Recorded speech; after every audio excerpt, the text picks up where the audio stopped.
Easy, but it's certainly not impossible. Your parents' death is grim proof of the fact. We're going to have to look into some increased security to ensure your safety, River. Kai pulls me in tighter and holds me in a crushing embrace. I won't let anyone hurt you. I look up into his beautiful eyes. I won't let anyone hurt you either. Being around me right now could be dangerous for you. Maybe you should... He covers my mouth with his hand, the look on his face intense and almost desperate. Don't even think about saying it. I will not leave you. You are my mate. Don't deny me the right to be by your side. I don't think the threat is imminent, Boris says. Lower the pitch slightly and use a heavy, deliberate, and slightly traditional old-fashioned tone. Given the distance between Quintharia and Earth, very few people could travel between the two in less than 4 to 6 weeks. That's still not as much time as I'd like, Kai mutters. Thanks, old friend. Keep us posted if you hear anything more, Chewie says. Absolutely. You'll be the first to know. They sign off after a few more words of farewell, and we're all left in an uneasy silence. Ellie claps her hands once loudly, snapping us out of our daze. Okay, folks, as head of security for the Alliance, I'm taking charge of formulating a plan of action to keep River safe. I rush forward and wrap my arms around my formidable lady hero mama-in-law-to-be. Don't let some jerk hurt me, Mom. She chuckles and pets my hair.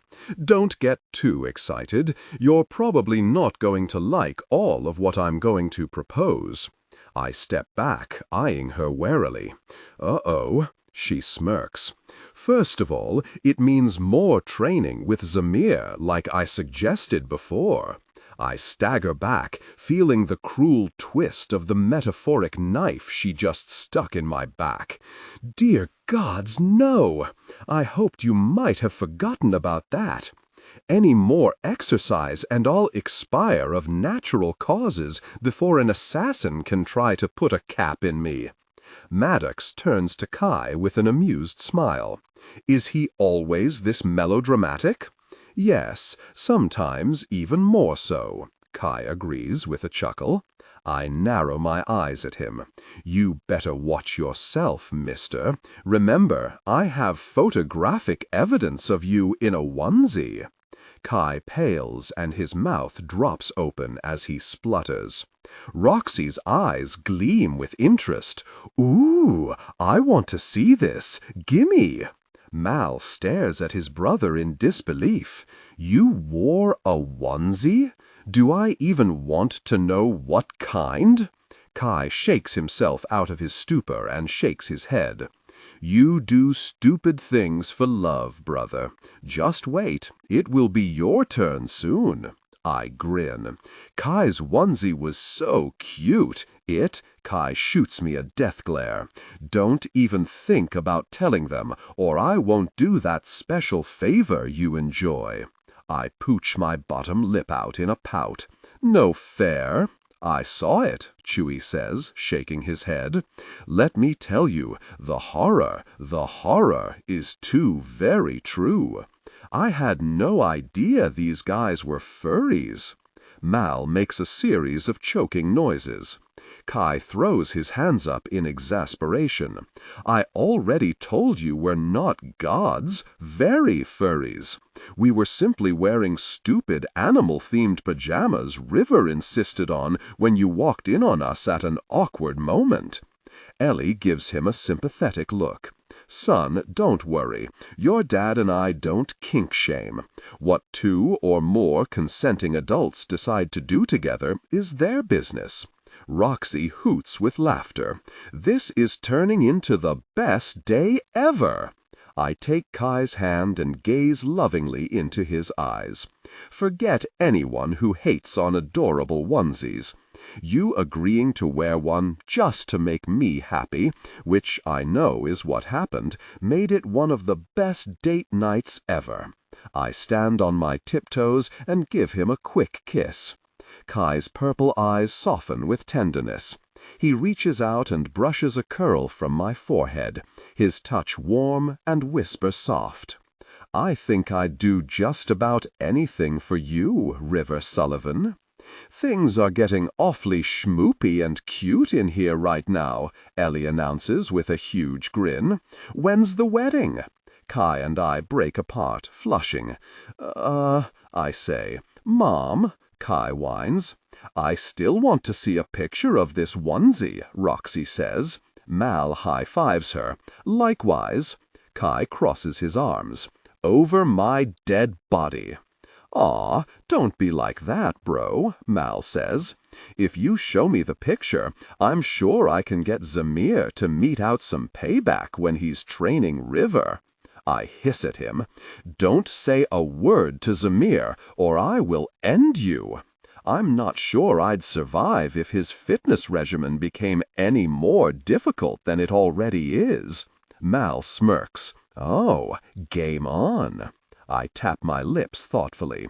Maybe I'll have to tell Benji you don't want that free art lesson he offered you. Such a shame. Mal looks like I slapped him before he sputters. You wouldn't dare! Now it's my turn to smirk. Try me. Well played, future brother-in-law, well played. I nod my head in acknowledgement of his astute realization, before grabbing Kai and pulling him down for a passionate, if quick, kiss.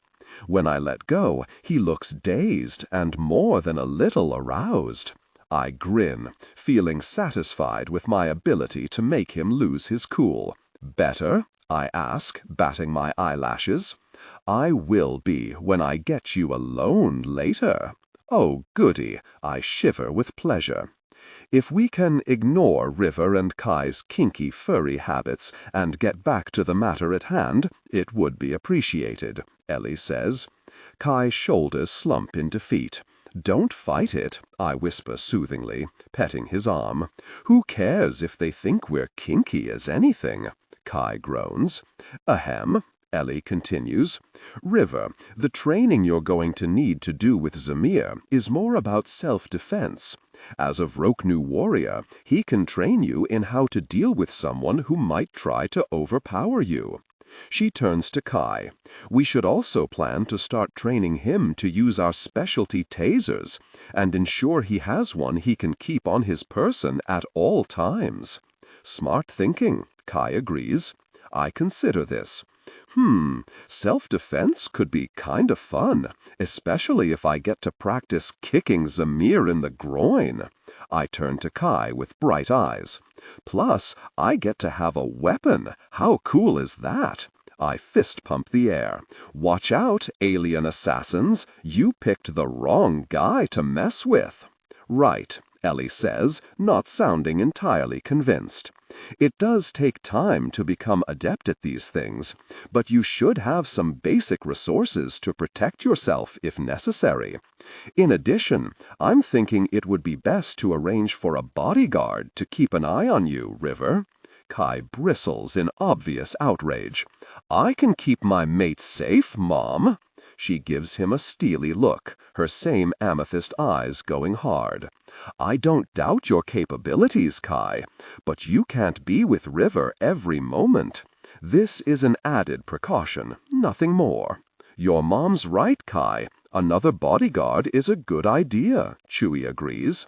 Kai crosses his arms. Over my dead body. Aw, don't be like that, bro, Mal says. If you show me the picture, I'm sure I can get Zamir to mete out some payback when he's training River. I hiss at him. Don't say a word to Zamir, or I will end you. I'm not sure I'd survive if his fitness regimen became any more difficult than it already is. Mal smirks. Oh, game on. I tap my lips thoughtfully. Maybe I'll have to tell Benji you don't want that free art lesson he offered you. Such a shame. Mal looks like I slapped him before he sputters. You wouldn't dare! Now it's my turn to smirk. Try me. Mal whistles and shakes his head. Well played, future brother-in-law, well played. I nod my head in acknowledgement of his astute realization, before grabbing Kai and pulling him down for a passionate, if quick, kiss. When I let go, he looks dazed and more than a little aroused. I grin, feeling satisfied with my ability to make him lose his cool. Better? I ask, batting my eyelashes. I will be when I get you alone later. Oh, goody, I shiver with pleasure. If we can ignore River and Kai's kinky furry habits and get back to the matter at hand, it would be appreciated, Ellie says. Kai's shoulders slump in defeat. Don't fight it, I whisper soothingly, petting his arm. Who cares if they think we're kinky as anything? Kai groans. Ahem, Ellie continues. River, the training you're going to need to do with Zamir is more about self-defense. As a Vroknu warrior, he can train you in how to deal with someone who might try to overpower you. She turns to Kai. We should also plan to start training him to use our specialty tasers and ensure he has one he can keep on his person at all times. Smart thinking, Kai agrees. I consider this. Self-defense could be kind of fun, especially if I get to practice kicking Zamir in the groin. I turn to Kai with bright eyes. Plus, I get to have a weapon. How cool is that? I fist pump the air. Watch out, alien assassins. You picked the wrong guy to mess with. Right, Ellie says, not sound. Lower the pitch slightly and use a heavy, deliberate, and slightly traditional, old-fashioned tone. Are you okay? His concern for me warms my heart, but the last hour has been like a bad information overload. I laugh. That didn't sound too crazy, did it? Not so much. Is it wrong that I sort of wish I hadn't found out about who my mother really was? While the idea of being part alien seemed cool at first, the luster is wearing off fast now that I know some of her family may want me dead. Kai leans down and murmurs into my hair. I love everything about you, River Sullivan. You're my mate, and I'll keep you safe. I blink through unexpected tears and sniffle. Even when I make you wear ridiculously cute onesies you hate? He kisses my forehead, giving me a smile. Even then. Tentacle demon, are you ignoring me, my dear captain? Future husband. Yes. Tentacle demon, what a tease. You know you're merely fanning the flames of my desire with such coquettish behavior. Future husband, I'm going to block your number. Tentacle demon, you poor sweet man, as if I wouldn't find a way to hack your account. Again. Sigh. Tentacle demon, that's it, darling. Be a good captain and give in to me. You know how much you like it. The Tentacular Tales of Captain Starblade, Chapter 120. Kai. Determined to cheer River up after such a sobering meeting, I suggest we go check on our newest refugees. When I propose going to visit the Vroknu men, River's eyes immediately brighten and his usual cheerful enthusiasm returns. The sight temporarily sets my anxious hearts at ease. With Zamir out tailing Lane Madison, the rest of the team stays at the office tracking down leads, while River and I head over to the refugees' house. When we arrive, we're startled to hear music thumping from inside the house, loud enough to be heard outside. We ring the doorbell and wait. The music stops, and moments later, a sweaty and flushed Evan, dressed in a skin-tight neon pink leotard and new dance tights, answers the door. "Chulo!" he cries before giving River an air hug and kiss. I'd wrap my arms around you, but I'm afraid I'm completely drenched right now, and I don't want to get your work clothes dirty.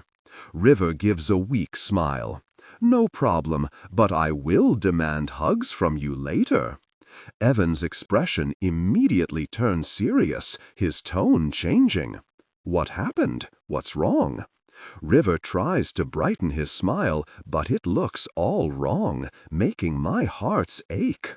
Everything's fine. Evan shakes his head and turns to me. I can tell something happened. If River's asking for hugs, I know it's got to be bad. I nod. Let's talk inside. Evan ushers us in and we close the door. He puts his hands on his hips, toe-tapping on the floor. Tell me right now, hermano. River's fake smile wobbles. Chewy heard from one of his contacts. Evan inhales sharply but remains silent, listening. I clasp River's hand in mine and squeeze it. He takes a deep breath and continues. No definitive word yet, but it seems likely someone from my mom's family is going to send an assassin after me. Evan's nostrils flare. Son of a gun! Sweat be very, he declares, and lunges forward to wrap River in his arms.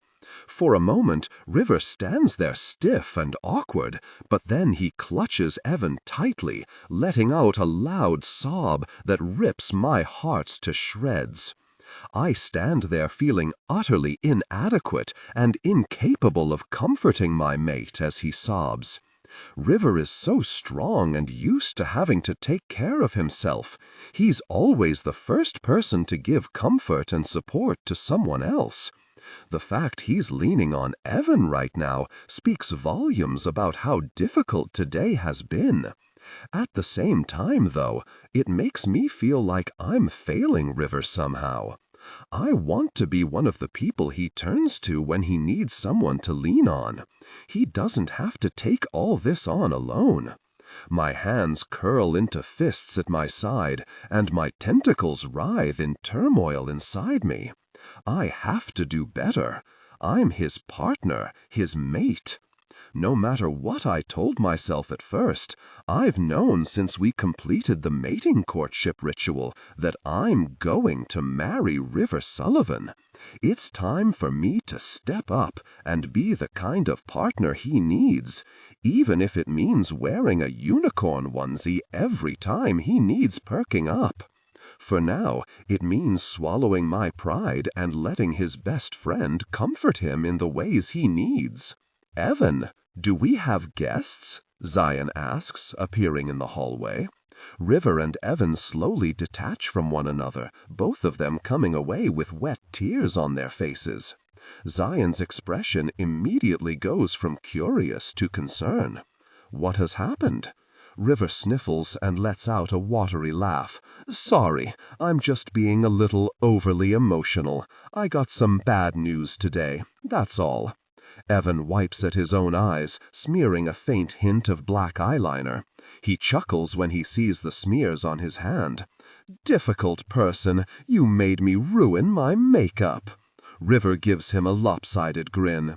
Good thing you love me, right?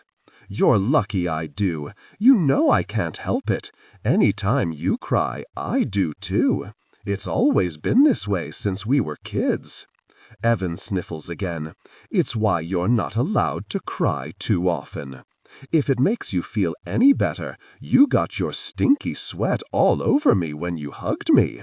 Evan gasps in mock outrage. My sweat is not stinky, thank you very much. River sticks out his tongue.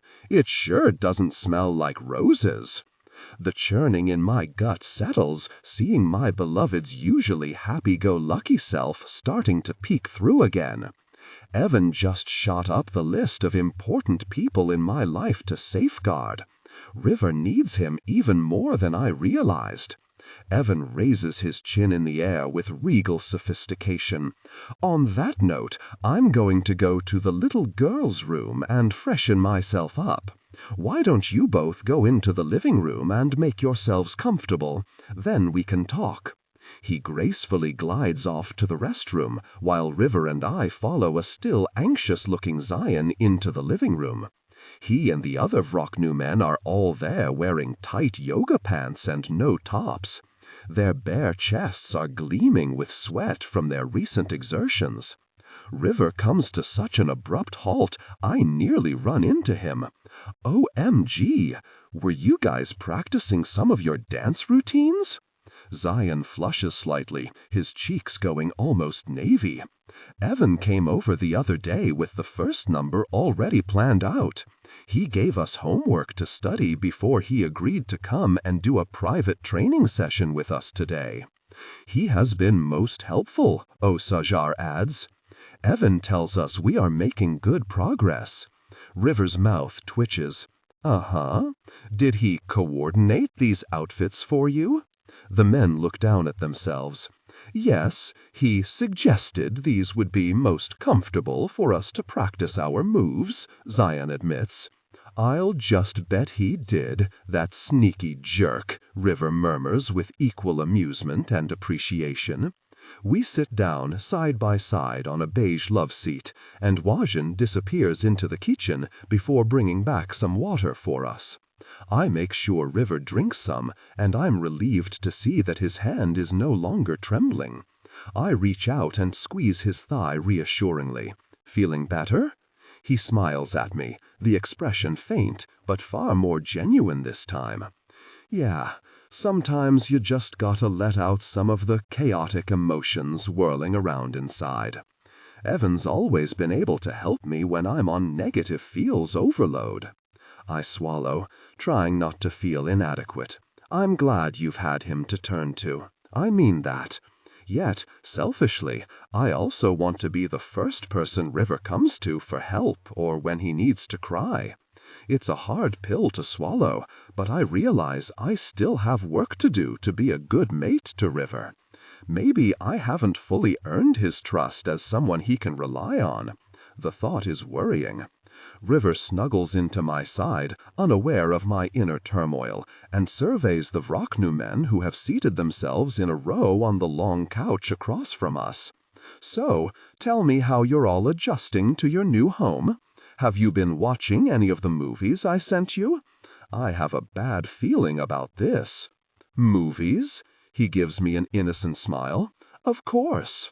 These poor guys are stuck in here most of the day, so I thought to myself, surely they need something to keep them entertained. What better way of studying human culture than through our movies? They have been most illuminating, Zion hastens to add. We particularly like these, what do you call them, rom-coms? Jedrin adds. River clasps his hands together in excitement.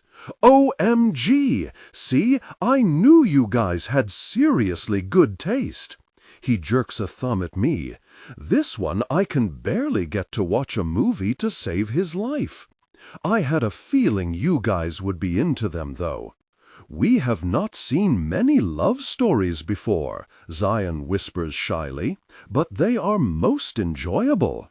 River grins, his eyes bright. Well, most of the ones I sent over are the standard hetero rom-coms Hollywood churns out, which, don't get me wrong, are all well and good on their own. Although, as several women friends have shown me, they often embed sexist attitudes and gender stereotypes. Down with the patriarchy!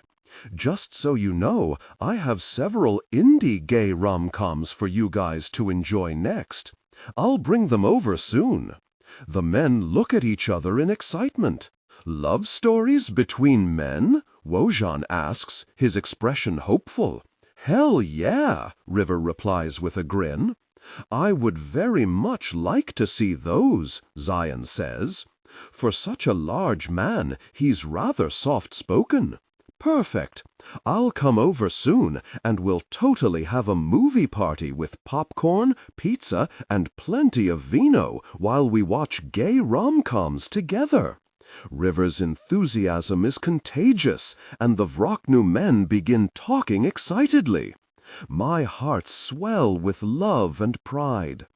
Even amidst all his own personal trials and tribulations, River is still thinking of others and trying to bring them happiness. I have never had an easy way with people like River does. Although he often tells me that while he seems to be a natural with extraterrestrials, humans tend to find him a bit overwhelming, or extra, as he likes to say. Regardless, watching River in action makes me want to be a better man and a better representative of the Alliance, helping my fellow extraterrestrials. Evan reappears, gliding into the room on a cloud of citrusy cologne, his makeup refreshed and looking fresh as a daisy as he sits down in an armchair next to River's end of the love seat. "River, I'm glad you're here." "This is a perfect opportunity," Zion says when things quiet down. "I have new information to share with you." River's brow furrows in confusion. About what? Suddenly, I realize exactly what Zion is referring to and lean forward with anticipation. "You've been able to access your hard drive and get details on Quintharians?" He nods. "Admittedly, it isn't a lot of data. It appears the Quintharians are rather isolationist in their politics and don't interact with many other species. No wonder they weren't happy about my mom deciding to stay here on Earth," River mutters. "My data shows there was a political initiative implemented several centuries ago aimed toward increasing the Quintharian population. There were concerns that too many Quintharians were interbreeding with other species. The royal families worked to ensure the king prohibited such unions, especially among those in the royal families and upper classes." "What racist jerks!" River shakes his head sadly. "The more I hear about my mom's people, the less I like them. These Quintharians don't sound a whole lot better than those Vraknujaks like your father, Zion." The wounded look in Zion's eyes is painful to see. "Unfortunately, it would seem similar hateful ideology abounds in both societies, although they are quite different from each other. The Quintharians do not appear to be a warrior species, but they do have a complicated class system I don't fully comprehend." "How so?" I ask. "They seem to operate under a monarchy form of rule, but very little is known about their king outside of the homeworld. The royal families, of which there are several dozen, appear to be the upper echelon of society and have the power to influence the monarch's policies and other decisions. There are several social strata below the royal families, with complex systems of ranking my data could not clarify. They do a good job of keeping their business private from the rest of the universe," I say, hearing the frustration in my voice. "So it would seem. For instance, from what I read, the ruler of Quintharia has never left the planet. They are not particularly hospitable to visitors either, and only trade with a few select species. They perform all trades in orbit around the planet, as they will not allow the traders to actually land on their world." I frown. "I'm familiar with some other species that refuse to let outsiders onto their planets. This is not uncommon behavior in the universe, but it's certainly not a good indicator of where Quintharian society stands in relation to other species." Zion nods. "I wish I was the bearer of better news." River shrugs. "It's okay. Earlier today, I discovered a member or members of my mother's family, which are part of the royal class on Quintharia, are likely sending an assassin after me now that they know I'm alive." Zion's eyes widen in alarm. "An assassin? Why would they feel the need to kill you?" River's laugh is hollow and brittle in a way that my heart's hurt. "Pretty similar reasons your father wanted to kill you. In their eyes, I'm some kind of abomination, half Quintharian and half human. My mother defied her family's orders to marry a fellow royal and eloped with my human father instead, getting pregnant with me not long after. They murdered her and my father 12 years ago. Now they're gunning for me. Those words send a spike of fear and anxiety through me, making my tentacles writhe with rage inside me. I must keep River safe at all costs. After all this time, Zion turns his worried gaze to me. Do you truly believe they will send someone to try and kill River? I bite back a feeling of foreboding. It's more probable than I would wish it to be. The Alliance is already planning to enact new safety measures to try to ensure River is watched over and protected at all times. Zion frowns in genuine concern. Is there anything I can do to help? River perks up. Well, it turns out your evil brother is going to be training me in self-defense. I might need to get some extra pointers from you so that I can turn the tables on him. Also, I have a feeling you'll be a little less of a hard-ass than him. Maybe you can teach me some secret stealth moves I can use on him, or an assassin? Zion's eyes widen, but his expression is earnest. My brother is a difficult trainer, but he will prepare you well. He was considered a very formidable warrior on our homeworld, and many wished to serve under him. He was known for his extreme diligence and high standards. River slumps into my side. Gosh on a cracker, this isn't going to be any better than the fitness training he's been making me do, is it? He's going to kill me before the assassin can ever get to me. Zion looks at me in confusion. Like most Vroknu, these men don't yet grasp the concept of melodrama or sarcasm. I hasten to explain. Zamir has been helping River get into better shape for his new job at the Alliance. When he first joined us, he was used to spending most of his days sitting behind a desk working on a computer. Now that he has to come out into the field for Alliance business, he needs to be more physically fit to handle the demands of the job. Zamir has merely started River on a regular strength training routine, as well as running for cardiovascular health and endurance. Zion turns his gaze back to River, his tone gentle and reassuring. Zion will work you hard, but he won't harm you. He is very astute at knowing the limits of each person he works with. Even when you don't think he's truly paying attention, he is. He won't push you past your limits. River's expression is glum. I suppose he is a good guy. I'm just not a big fan of all of the exercise. His expression brightens. Although I will get to learn how to use a cool phaser. He leans forward conspiratorially. Of course, I sort of taught myself a little bit already. I mean, first I had to save poor Kai from a groxel after he was frozen with nasty slime. Then I tried to use it again when said groxel managed to escape and went into full-on berserker evil gremlin mode.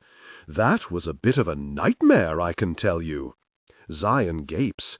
You took on a groxel in berserker mode all by yourself? River puffs his chest out. Yep, I'm kind of a badass that way. I snort. Tell him how you were trying to lure him to the cryostasis pod. I will remember that bizarre sight for the rest of my life. River gives me the stink eye and admits, I was luring him with bacon. We needed to get him in this cryostasis pod to ship him back to his home planet per their extradition order. Bacon's a bit of a weakness for them, which I totally understand, by the way, but having it glued to my clothing was not a pleasant experience. Blah! Zion regards River in awe. You are most impressive.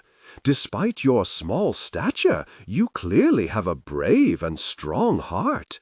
I feel like that was maybe a backhanded compliment. Zion frowns and turns to me in confusion. What does that mean? I give River an exasperated look. It was not a backhanded compliment. He's speaking as a warrior. Zion seems to catch on and waves a hand back and forth urgently. I do not mean to mock your size. Indeed, I have known some very deadly warriors who are small in stature. I merely meant you have the instincts of a true warrior, and that is something I respect. It's River's turn to frown in confusion. I thought you didn't want to be a warrior, that you didn't believe in violence? Zion smiles. Just because I do not want to follow the warrior way does not mean I do not respect it. While I believe in and wish for peace, I am also perfectly well aware there are times when warriors are needed to protect those who cannot protect themselves. In this way, I support what a true warrior can be. I am not, however, a fan of those who wish to fight for the sake of fighting, who seek violence as a type of thrill. They wish to experience over and over a sense of superiority when they conquer and defeat others. That is not something I can ever support. But a true and noble warrior whose purpose is pure and whose objective is to protect and defend, that I can always admire. River stares at him in amazement.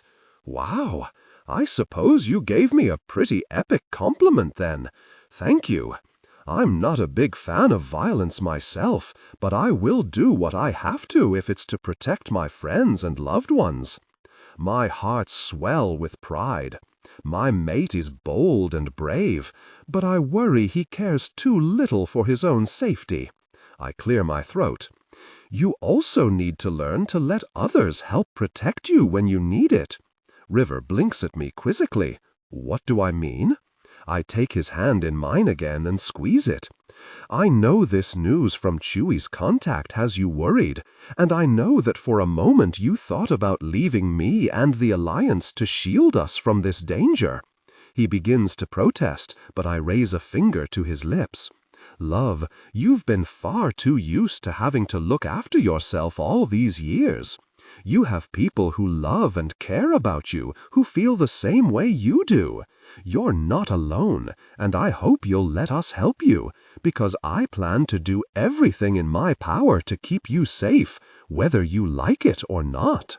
River's eyes glisten with tears, and he lets out a sniffle. Oh, you and your charming self. How can I say no to that? I grin in relief. You can't. He rolls his eyes and wipes at the wetness there. Clearly, I've been entrapped. I chuckle. Not hardly. I squeeze his hand. We're going to face this threat together, and we'll have the backing of the Alliance behind us. And us, the Vroknu men say in unison, holding fists over their hearts. River has already made a new band of loyal friends, whether he realizes it or not. A timer goes off, and Zion's friends groan before rising to their feet. We must excuse ourselves. It's time for our online class, Osajar explains. Yes, we are learning business fundamentals, Wojan adds. That's so great, River says. I think it will help you if you guys decide to keep your show going after the first trial run.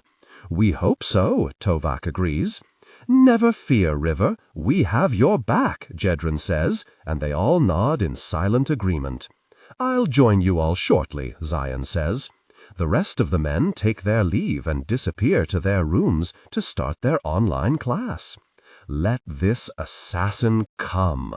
I grit my teeth in renewed determination. We'll make them wish they'd never come to Earth and tried to mess with River Sullivan.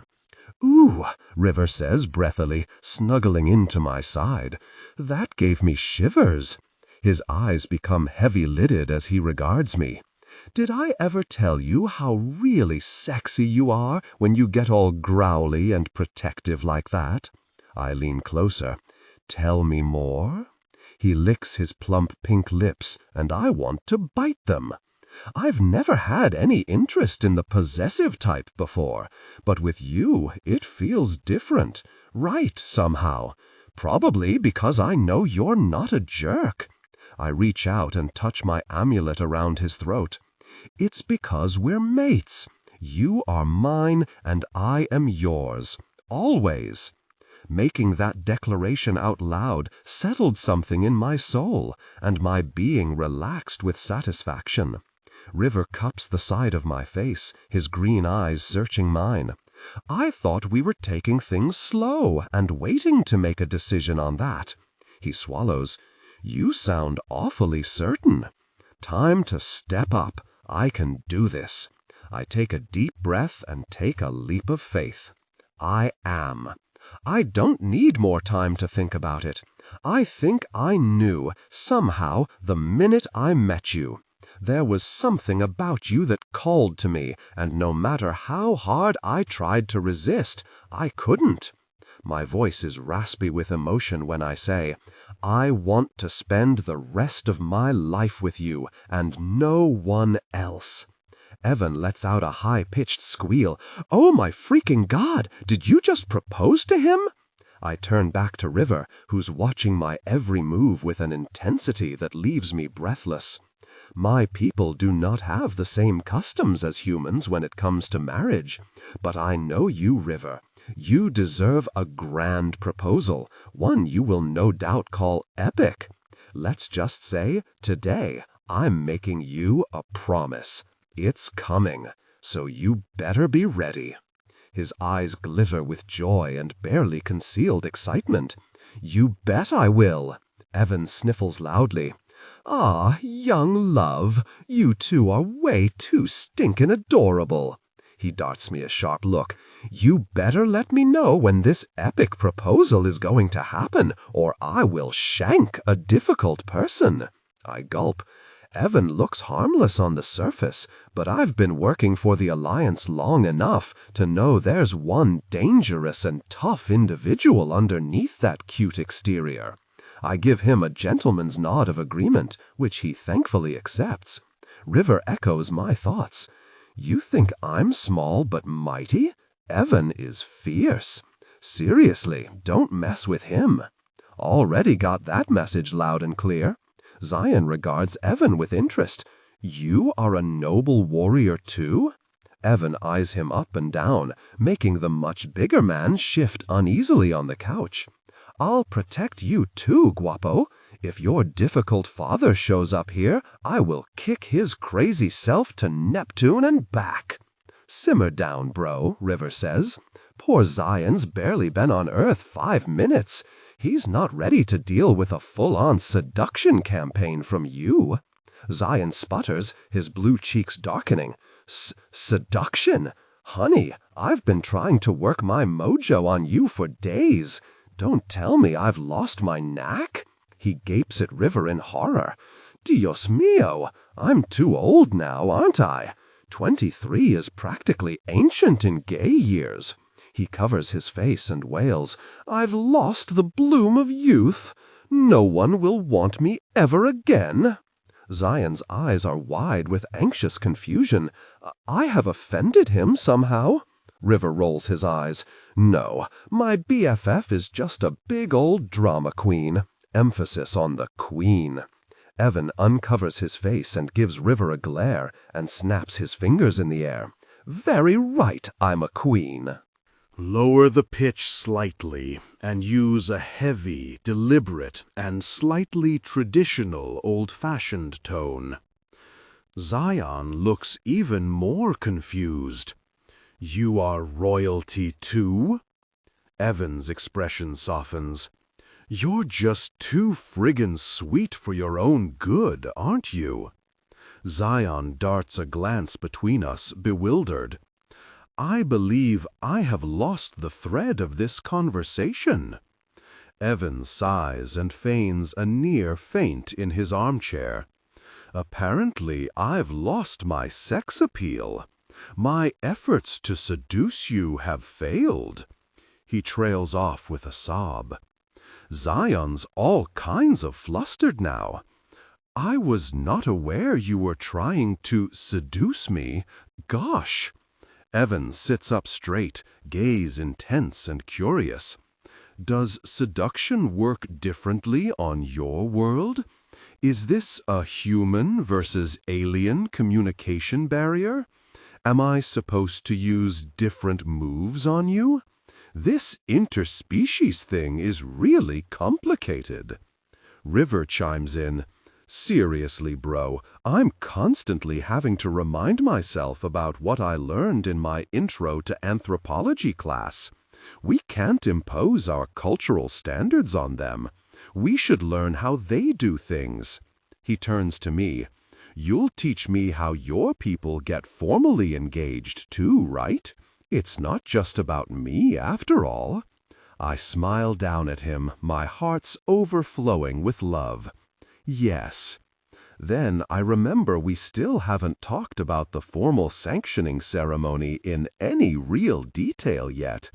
Son of a phaser, really difficult person. I wonder how long I can keep putting that off. The thought of telling River all that's involved raises beads of sweat on my forehead. Zion clears his throat awkwardly. It is not a cultural difference I am aware of. I did not realize you were trying to seduce me because no one has ever tried to seduce me before. I have no experience with such things. Silence follows this admission. Wait. Evan holds up a hand, his posture going ramrod straight. What do you mean no one's ever tried to seduce you before? Maybe he's the one who likes to go after others? River suggests. You should let him chase you. Evan purses his lips. So very not my way, hun. Zion flushes again. No, I simply mean I have no experience with physical seduction. Evan's mouth drops open. Are you saying, River gasps, you can't mean? Are you a frickin' virgin? Evan's shriek is full of disbelief, but also obvious eagerness. It practically rattles the windows. Zion's face turns a dark blue with embarrassment. Yes, but how? Evan sputters, utterly flabbergasted. River's expression of disbelief mirrors his. Zion shifts uncomfortably, and I feel sympathy for the poor guy. On my planet, the love between two men is frowned upon. Warriors found to be engaging in intimate relations with other men can lose their commissions and face a public whipping. Few are willing to take the risk. My father suspected my inclinations early on and had me watched daily. I had no opportunities to pursue my desires openly or in secret. Sweet baby Jesus, Evan whispers, shaking his head. No me digas, I can't believe it. Oh dear, River murmurs. Zion never should have told Evan that. It's like waving a red flag in front of a bull. Only this bull wants to be intimate with you. I choke. What? River shakes his head. Once Evan sets his sights on someone, watch out. He salutes Zion. Best of luck to you, my friend. The sly, calculating glint in Evan's eyes is terrifying as he gets up and stalks toward Zion. Alarmed, Zion stands and moves behind the couch, backing up until he finds himself pressed against the wall. Just so we're clear, Evan tells him, his voice several octaves lower than usual, I'd be more than happy to help you explore intimacy. He reaches out and strokes a finger up Zion's naked chest. I may be shorter than you, but believe me when I'm not small all over. I am well endowed, guapo. Zion lets out a nervous squeak. River goes to bat for his friend, or tries to anyway. It's totally true, Zion. The gods gifted him generously. He is quite impressive. It's cosmically improbable and very unfair, but there you have it. He shrugs as if this is just the way of things. Before I can control it, a growl of irritation slips past my lips. Zion inches along the wall, away from Evan, looking like an unsuspecting fool about to be caught in a ship's tractor beam. Fortunately, he snaps out of his daze, spots an opening, and darts out of the room, and away from Evan and his impressive presence. River turns to me, eyes shining with mirth. "Don't worry, babe. Evan and I never became intimate, but we did have to change together for gym class all through high school. We've always kept our relationship purely platonic. We're too much like family. Besides, I much prefer a man with a unique physique." I cough and try to compose myself. Yes, well, why don't you check in with our new friends and see how they're adjusting? Find out if they need anything. I think they'd be more comfortable telling you than anyone else." He beams at me with pride. "Great idea. I'll get the down low for sure." While he bounces off, I turn to Evan, suddenly feeling awkward. Evan scowls. "Gosh, Zion got away. Maybe all the talk about your impressive attributes scared him off?" Ouch, that sounded more hostile than I intended. Evan arches a knowing eyebrow. "Did Rivers' talk of my physical attributes get you jealous? Seriously, you have nothing to worry about. He's always been like my brother. We've never gotten intimate that way, but we have always been comfortable with each other. We've even gone skinny dipping a few times. His observation of my physique has always been totally non-sexual." Thanks for that reassurance. Sorry for being snappy. I can't always control my feelings when it comes to him." Evan's eyes soften. "Aw, that's 'cause you love him, you big dolt." I let out a relieved laugh. "Yeah, pretty much." I hesitate. "Actually, I had something else to ask you about, now that River's otherwise occupied." I dart a glance around to make sure we're alone. "About, proposing. I need a favor." Evan perks up. "Ooh, do tell." "Well, you see, from the ANAL Archive of Intergalactic Communications, email communique from the Delius Moon Sender. Team Starblade 999 starmail.com. Dear Mr. River Sullivan, first off, let me say I love your story, but also I kind of hate it too. I mean, is Starblade ever going to admit he's a big old tentacle enthusiast and in love with Vardox? When is he going to realize Vardox actually loves him in the special ways only a strong Masnok man can? Why does Starblade keep fighting what he feels? You're slaying me with this angst. Please put me out of my misery soon. Best, your frustrated fan. Dear frustrated fan, thank you for your message. Since Mr. Sullivan's writing is not part of his job here at the Alliance, I cannot say for certain what will happen next in the story. As a fan myself, I will admit that the tension between these two continues to rise to dizzying new heights.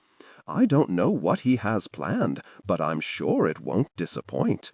Have faith and keep waiting. I have a feeling the payoff will be explosive. Sincerely, Captain Kai Gennaro, River Sullivan's boyfriend and beta reader. River.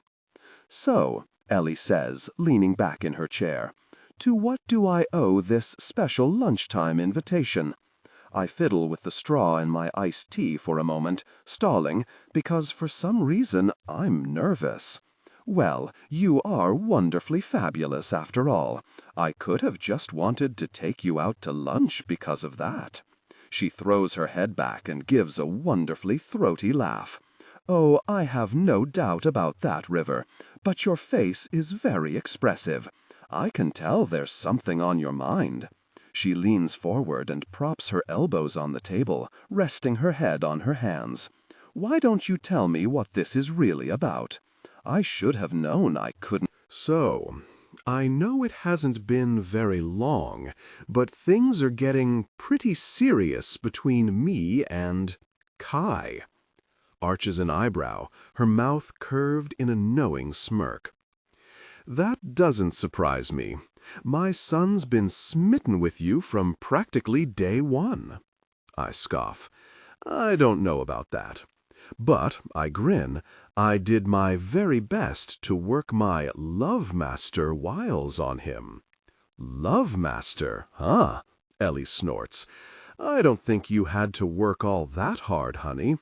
Beyond the fact that you're adorable as all get out, you're exactly the kind of partner Kai needs. Now it's my turn to lean forward, eager to hear more. Really? Why do you think that?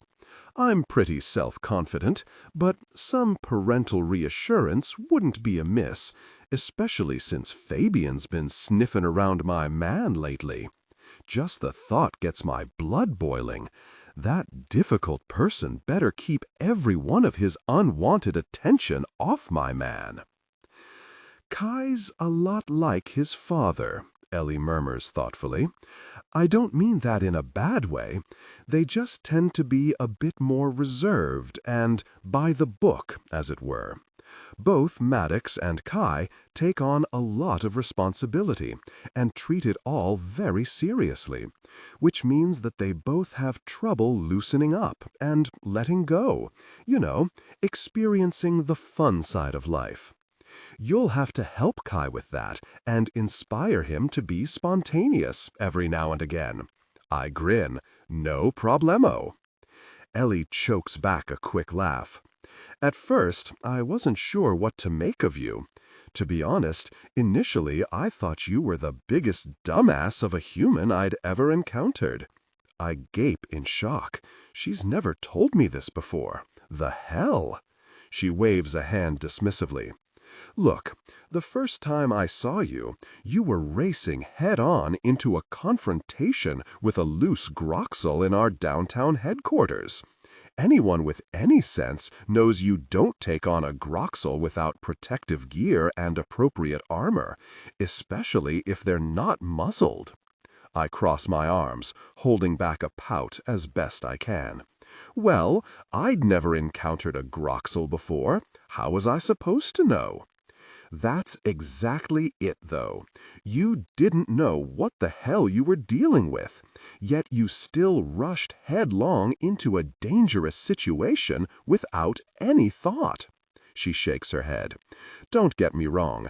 I've been accused of similar things in the past.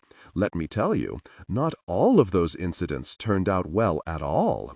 I have the scars to prove it. She grimaces. You displayed a lot of courage that day, and I later realized what had motivated you was concern over my son. That's what made me look deeper and see that while your impulses may sometimes be foolish, you're inordinately brave and fiercely protective of those you care about. I soften. I'm not stupid, honest. But that day, it was like my brain went offline and my body went on autopilot. I just knew I had to get over there and make sure Kai was okay, The smile she gives me now is warm and, dare I say, motherly. My heart flutters at the thought. Yes, and it speaks a great deal to your character, River. I knew you had genuine feelings for my son from that moment on. What became clear to me pretty soon afterwards was that he had feelings for you, too. I inhale sharply. For real? Kai isn't as demonstrative as me or his brother. She chuckles. The apple certainly didn't fall far from the tree for me when it comes to Mal. He and I are incredibly alike on many levels. Kai's more like Maddox, and as they say, still waters run deep with those two. There's a lot of feeling beneath the surface, but you have to crack their protective exterior to get to it. I nod my head emphatically. True dat. Our waiter arrives and drops off our pasta dishes, and we dive in. Eventually, Ellie pauses again with a devious glint in her eye. River, I knew you were destined to be my son's mate when he got high on those magic brownies. I pause with my fork halfway to my mouth before dropping it back into my bowl slowly. "What do you mean?" I ask, completely mystified. Ellie arches an eyebrow again. "Oh, he didn't tell you about the phone call?" I stare at her. "No. What phone call?" She sets down her fork and rubs her hands together in glee. "Oh, sweet galactic gods, this is going to be too fun. Okay, so Maddox and I were fast asleep when the phone rings at 2 in the morning. I gasp. No, he didn't." She nods furiously. "Oh, yes, he did. He totally drunk dialed us. Or rather, stoned dialed us." I'm trying hard not to bounce in my seat. What happened next? "He woke us up to tell us he'd found his mate." I inhale so fast I start coughing. I manage to wheeze, "What?" The look she gives me hits me hard in the feels. For real? It wasn't hard to tell he was stoned off his ass, and he wasn't always talking a whole lot of sense. However, the one note of truth and clarity that continually came through was his affection for you. Aw, I feel my heart fill to bursting. That sneaky bastard, he never told me about this. She peeks around to see if anyone is listening before turning mischievous eyes back to me, leaning closer and whispering softly. "I haven't told anybody this, but he started reciting poetry he'd written about you while under the influence." "Shut the front door!" I gasp, my heart hammering like a bass drum. "Kai wrote poetry about me?" Swoon. She grins. "I love my son, but his high-as-a-kite love poetry is not the stuff of literary masterpieces." I lean closer, my eyes wide. "OMG, you have to share it with me. If he wrote a poem about me, I absolutely need to know more. Tell me you remember some of it." She leans back in her chair again, pretending to think carefully. "Let me see if I can remember the exact words. No, wait." She pulls out her phone. "You should hear it from the horse's mouth." In that moment, I love her to the deepest depths of my soul as I listen to Kai's warbly stoned voice come through the phone. "You recorded it?" "I really love you so hard right now." She gives me a duh look. "Of course I did. He woke me up at 2 a.m. I was going to document this embarrassment forever." Her toothy grin is totally smug. "He doesn't remember it at all, and I haven't told him yet. I'm waiting for the right moment, as any loving mother should. This just keeps getting better and better." I hear Kai's lilting voice say, "I wrote nay, I penned a about river and all my feelings. Here it is. Oh, sweet river, when I see you, I'm all a-quiver. Your eyes are like emeralds that shine in the light. My hearts beat for you with all of their might." I hold one hand to my heart and the other to my mouth as I continue listening to the most fricking adorable thing I've ever heard. While relationships with humans are often fraught and thorny, it's still you who makes my desire grow. Your laughter is like sunshine, your hair is like gold. I want you for my mate, if I may be so bold. I knew you were the one very soon after we met, for my tentacles you adore, because you're super cute and you aren't a bore. Leave me not to wonder if you'll be mine. Tell me yes, and our connection will be divine." Ellie stops the recording and puts the phone down, sitting back with a self-satisfied look on her face. "You have cartoon hearts in your eyes, by the way. Who the hell wouldn't? That was so really cute. I just want to kiss him all over." I sigh with all the longing of a Harlequin romance novel heroine, but hella gay. Ellie gives a far from ladylike snort. Kai's lucky you're as much of a romantic fool as he is.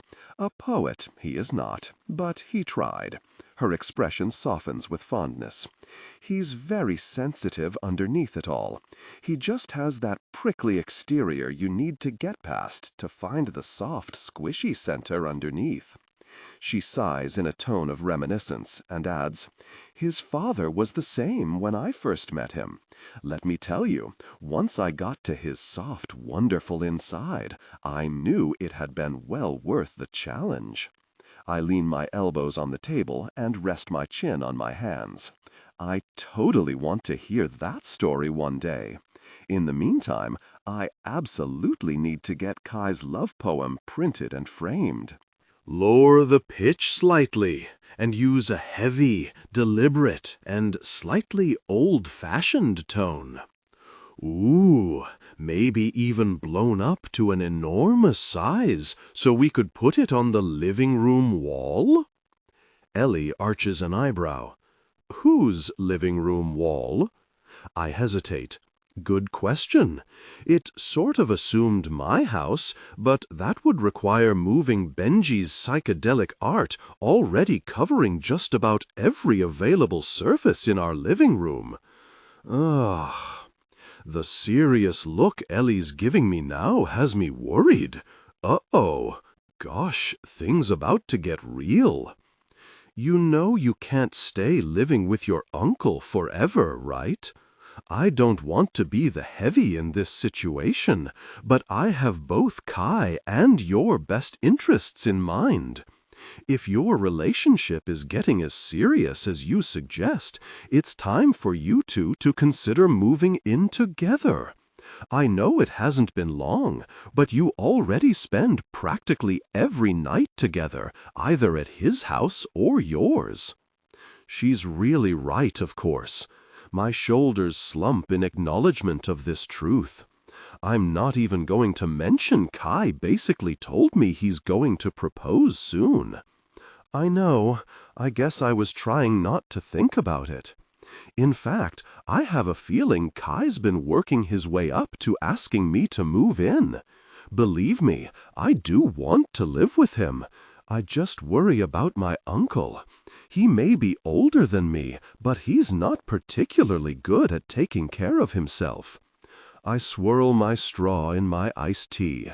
I worry he won't do well on his own. Ellie taps her chin thoughtfully, before her expression once again turns downright sly and calculating. Well, perhaps there's something we could do to ease Benji into this transition. After all, with you out of the house, he might get lonely on his own. We wouldn't want that. Perhaps he would benefit from a roommate to foster human-alien relations.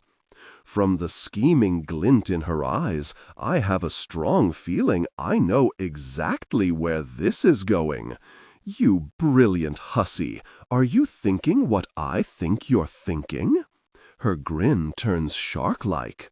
I do believe my youngest son needs to work more on his human social interaction skills, all in keeping with your brilliant Operation Rehoming Aliens Lovingly plan, of course. Mal's going to be assisting with some of our new initiatives, so he'd benefit from more one-on-one time with humans to better understand them and their cultures. He spends too much of his time dealing with other extraterrestrials at work. I'm practically bouncing in my seat. We are totally going to play matchmaker together. Absolutely, she affirms. She grabs my hands and we both squeal in delight. I squeeze her hands and look her dead in the eyes.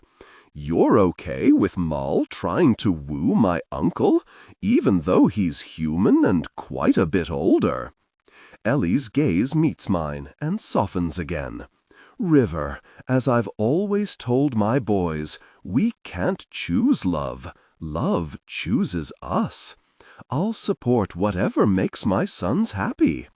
While I might wish for Moll to have a partner closer to his age, or more specifically, a partner with a lifespan more equivalent to his own, I'd have to be blind not to see your uncle affects him like no one else ever has. Benji is to Moll what an enormous brownie is to Kai. Utterly irresistible.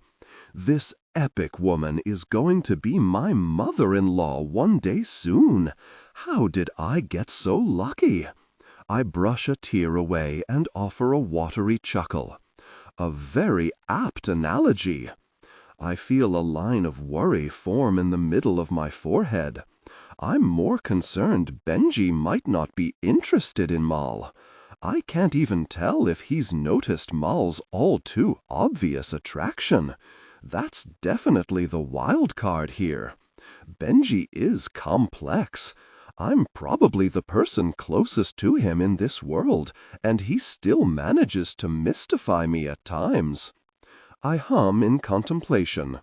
I love my uncle, but I'll be honest, he's often completely oblivious to people's interest in him. I've actually suspected he might be somewhere on the demisexual spectrum. He identifies as gay, but he hasn't dated many people, especially after he took me in. Benji favors more serious, monogamous connections. I know from the little he's told me that he usually doesn't feel sexual attraction for someone right away. He has to get to know them better and develop an emotional bond first. Attraction comes later for him. I shrug. That's why I think he might be more demisexual than anything, but he hasn't spent a lot of time questioning his identity and trying to affix a label to it. If that's the case, Moll may have his work cut out for him. Ellie snorts. I'm not gonna lie, I know my youngest, and he's a bit of a player when it comes to lovers. He's a lot like me when I was his age. I choke on my iced tea and splutter. Really? She laughs and flips her ponytail over her shoulder with a saucy wink. I was a wild one in my youth, wanted to explore all that life had to offer. Let's just say when my hormones kicked in, I was very adventurous. I embraced experiences that seemed remotely interesting to me. Rock on with your bad self. Here's to positivity. I raise my glass and we clink them together in unspoken agreement. She waggles her eyebrows. I was confident and popular. Prospective partners were drawn to me. Anyone I wanted could be mine if I flashed a seductive smile. Moll's very much the same. He's got the charm to woo just about anyone. As far as I know, he's never had to work for it.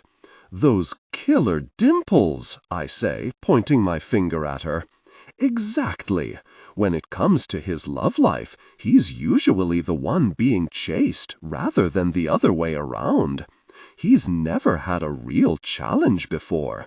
Believe me, I was in the same boat until I met Maddox. He was the first person I made a play for at university who rebuffed me. Shot me down cold right there in the library. Told me he wasn't interested in a casual encounter with me, and then calmly went back to studying for an exam like I wasn't even there. Wah-ha-ha-ha-ha, I breathe. Maddox is hardcore. Ellie fans herself. It turned me on like you wouldn't believe. I retrieved and regrouped. I realized Maddox wasn't like the other people I'd been involved with. I spent a few days observing him from a distance. You totally stand him. Kind of. What I saw only made me want him more. He was serious, severe almost, but secretly kind to others.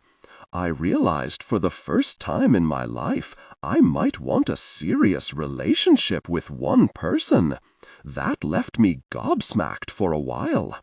I couldn't get Maddox out of my head, so I started my new campaign to win him over first as a friend. That turned out to be the winning ticket. It took more time to earn his friendship than it ever had with anyone else before, but once I had, I was already in love with him. He'd captured my hearts. When he realized I had real and true feelings for him, and that I only wanted to be with him, he finally let me in. I'm practically sobbing now as I use my napkin to loudly blow my nose. That's really beautiful. Ellie tilts her head at me. Your uncle may prove to be precisely what Moll needs. I think it would be the making of Moll as a man to have to work to earn another's love and trust. I know it made me a better person. I smile. It'll be fun to see Moll trying to get my oblivious stoner uncle to realize his romantic interest. I'm a fan of this roommate plan, but I'm going to need to talk with Kai first, of course. He and I haven't discussed our living situation yet. I don't want to rush things. Let's hold off until we know for sure I'm going to move out. That sounds reasonable, Ellie agrees. Until then, it'll be our little secret. I hesitate, my brain returning back to something she'd said earlier. What do you mean about the difference in lifespans? Her gaze sharpens, and she glances around before leaning forward, her voice quieting. Our species, like many other entities in the universe, have much longer lifespans than humans. Surely you've realized Kai has more than one heart. As a result, we tend to have closer to 2 to 3 times the lifespan of the average human. My eyes widen. Kai and I talked a little about this, but I had no idea it was that long. We haven't had a chance to talk about it in detail. There's still a lot you don't know about our species. Hell, there's still way too much we don't know about your mother's people, too. One of the things that Kai was worried about when it came to getting involved with you was the fact that he might lose you far sooner than another partner. I pale, feeling my hands shake and my fingers go numb. Gosh, no, he never said a word. I swallow. Why would he still choose to be with me before he knew I wasn't fully human? Ellie reaches over and takes one of my cold hands in hers, squeezing it tightly.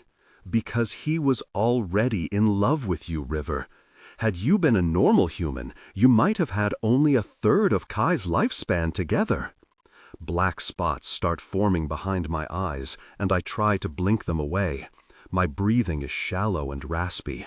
Holy hell, am I having a panic attack? Do you think I'll have a longer lifespan because of my genetics? I stutter, wheezing a little. Her expression becomes alarmed. Gosh, I didn't mean to freak you out. I thought you and Kai had talked about this. She takes my other hand and begins rubbing warmth back into them. Relax, honey. From what little we know of Quintharians, their lifespans tend to be similar to those of my species. Granted, you're only half Quintharian, so I can't say for certain how that will affect overall longevity. I do know that you're not likely to die of natural causes anywhere near as soon as you would if you were 100 human. That still isn't quite as reassuring as I'd like. What if I only get a few extra decades, but Kai's life is barely half over? The thought of leaving him alone makes me a little crazy. Can we do some more testing in the med lab at HQ to get a better sense of my life expectancy? Sure. What would be most helpful to us is to find some data on other Quintharian hybrid offspring, so we can get a baseline for how life expectancy works with different interspecies matings. It may vary from species to species. Yet another thing I'm going to need Chewie to look into for me. His furry self owes me big time for not coming clean sooner. I let go of Ellie's hands and lean back as my brain tries to process this news. Because it isn't just about me and Kai. Given what you've told me, now I'm not so sure about the Benji and Mal situation. I'd hate for either of them to have a romance cut short by such an insurmountable difference in lifespan. I understand, and I share your concerns. Even if they only have a comparatively short time together, if there's a real and true love between them, then even that short time will be worthwhile.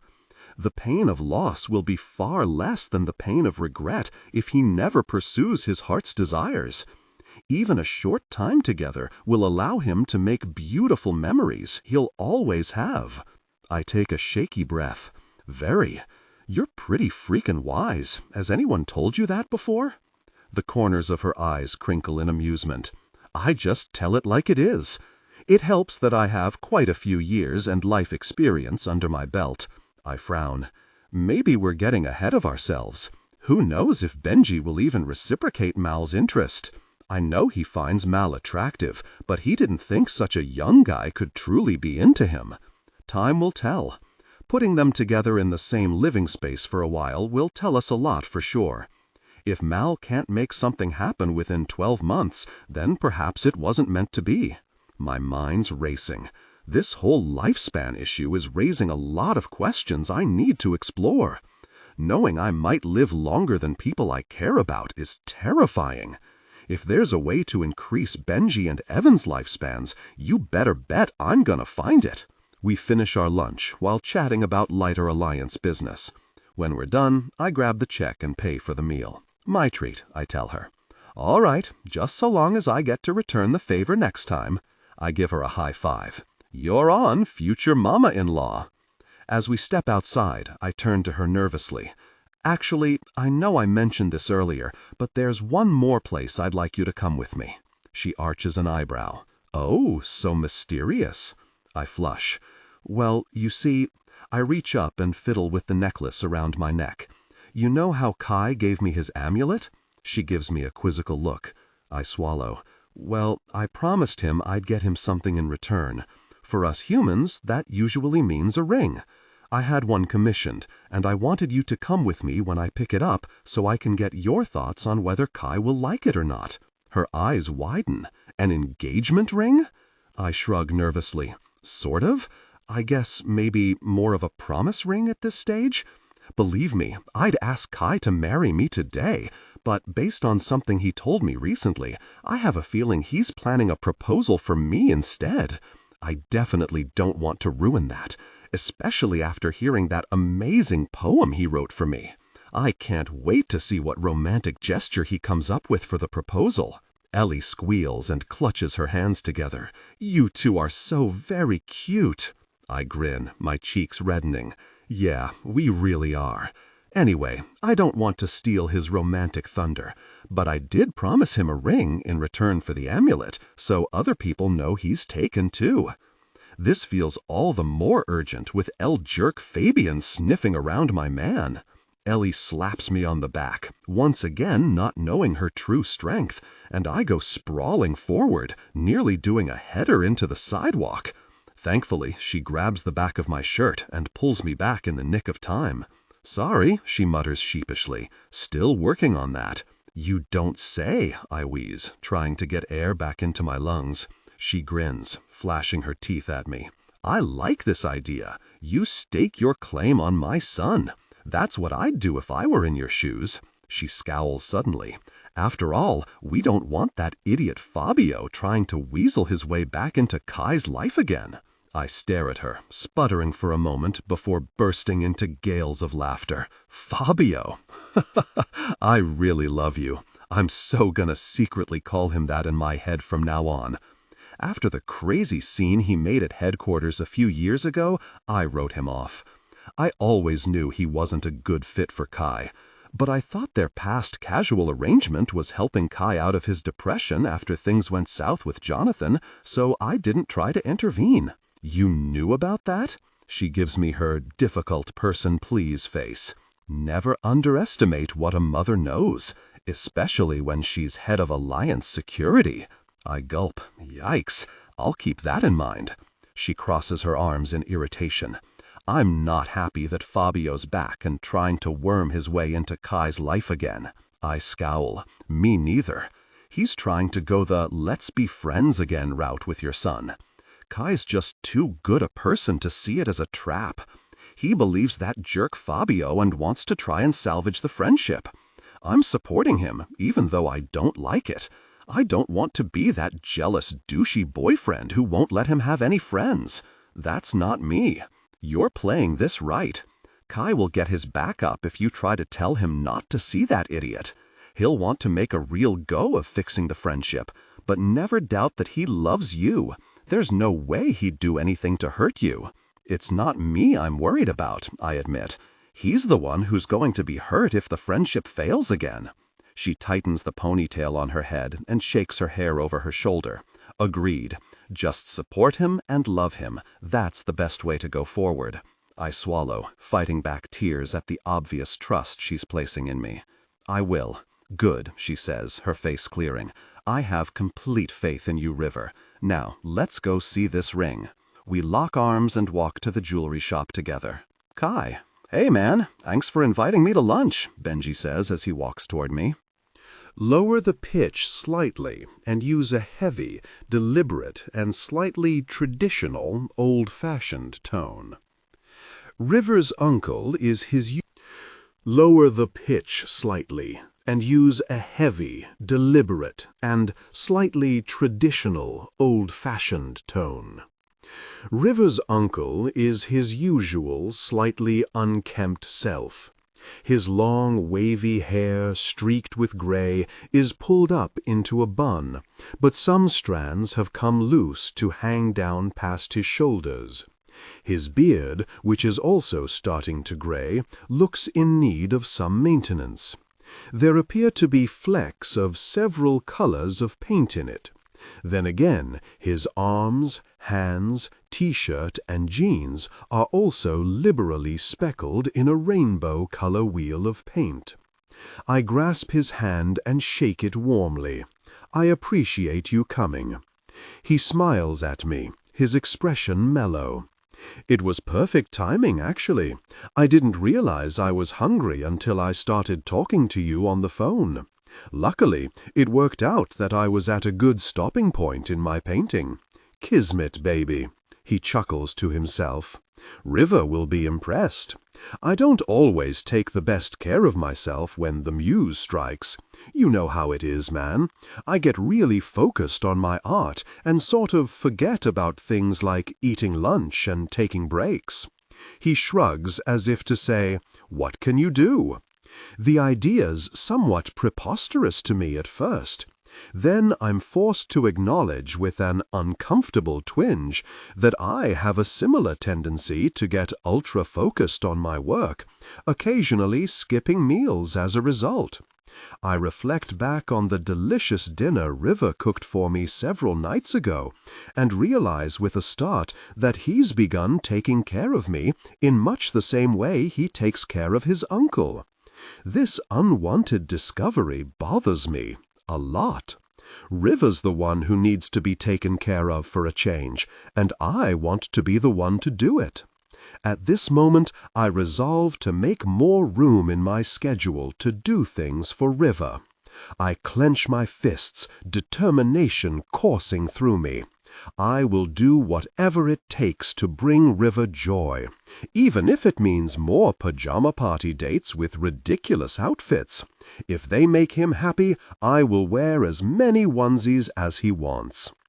Benji and I are quickly seated in a corner booth away from the noisier central part of the restaurant and its open tables crowded with lunch-hour diners. "I hope you like Mexican," I say, sliding into my seat. "I love it. This place is great. River and I've come here a few times." Our waiter comes by to drop off chips and salsa. We both know what we want, so he takes our orders and we settle in. "So, I'm assuming this is more than just a casual lunchtime get-together," Benji says, showing a tad bit more awareness and insight than I expected. I fiddle with my napkin, tearing at the edges of it.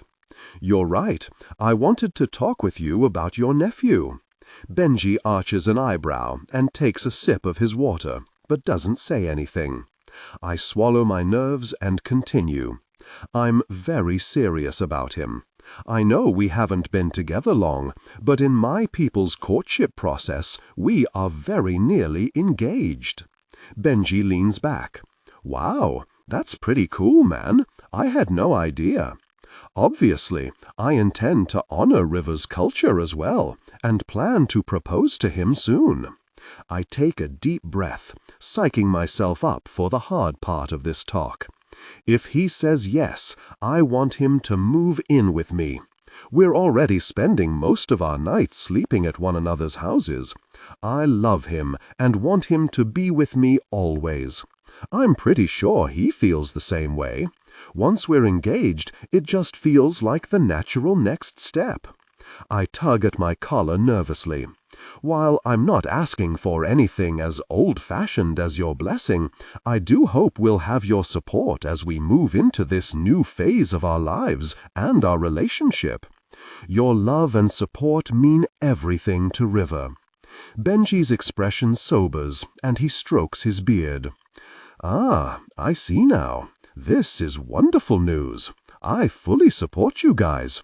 It will mean some big changes, but I'll deal." He gives me a soft smile. "River's ass over tea kettle for you, man.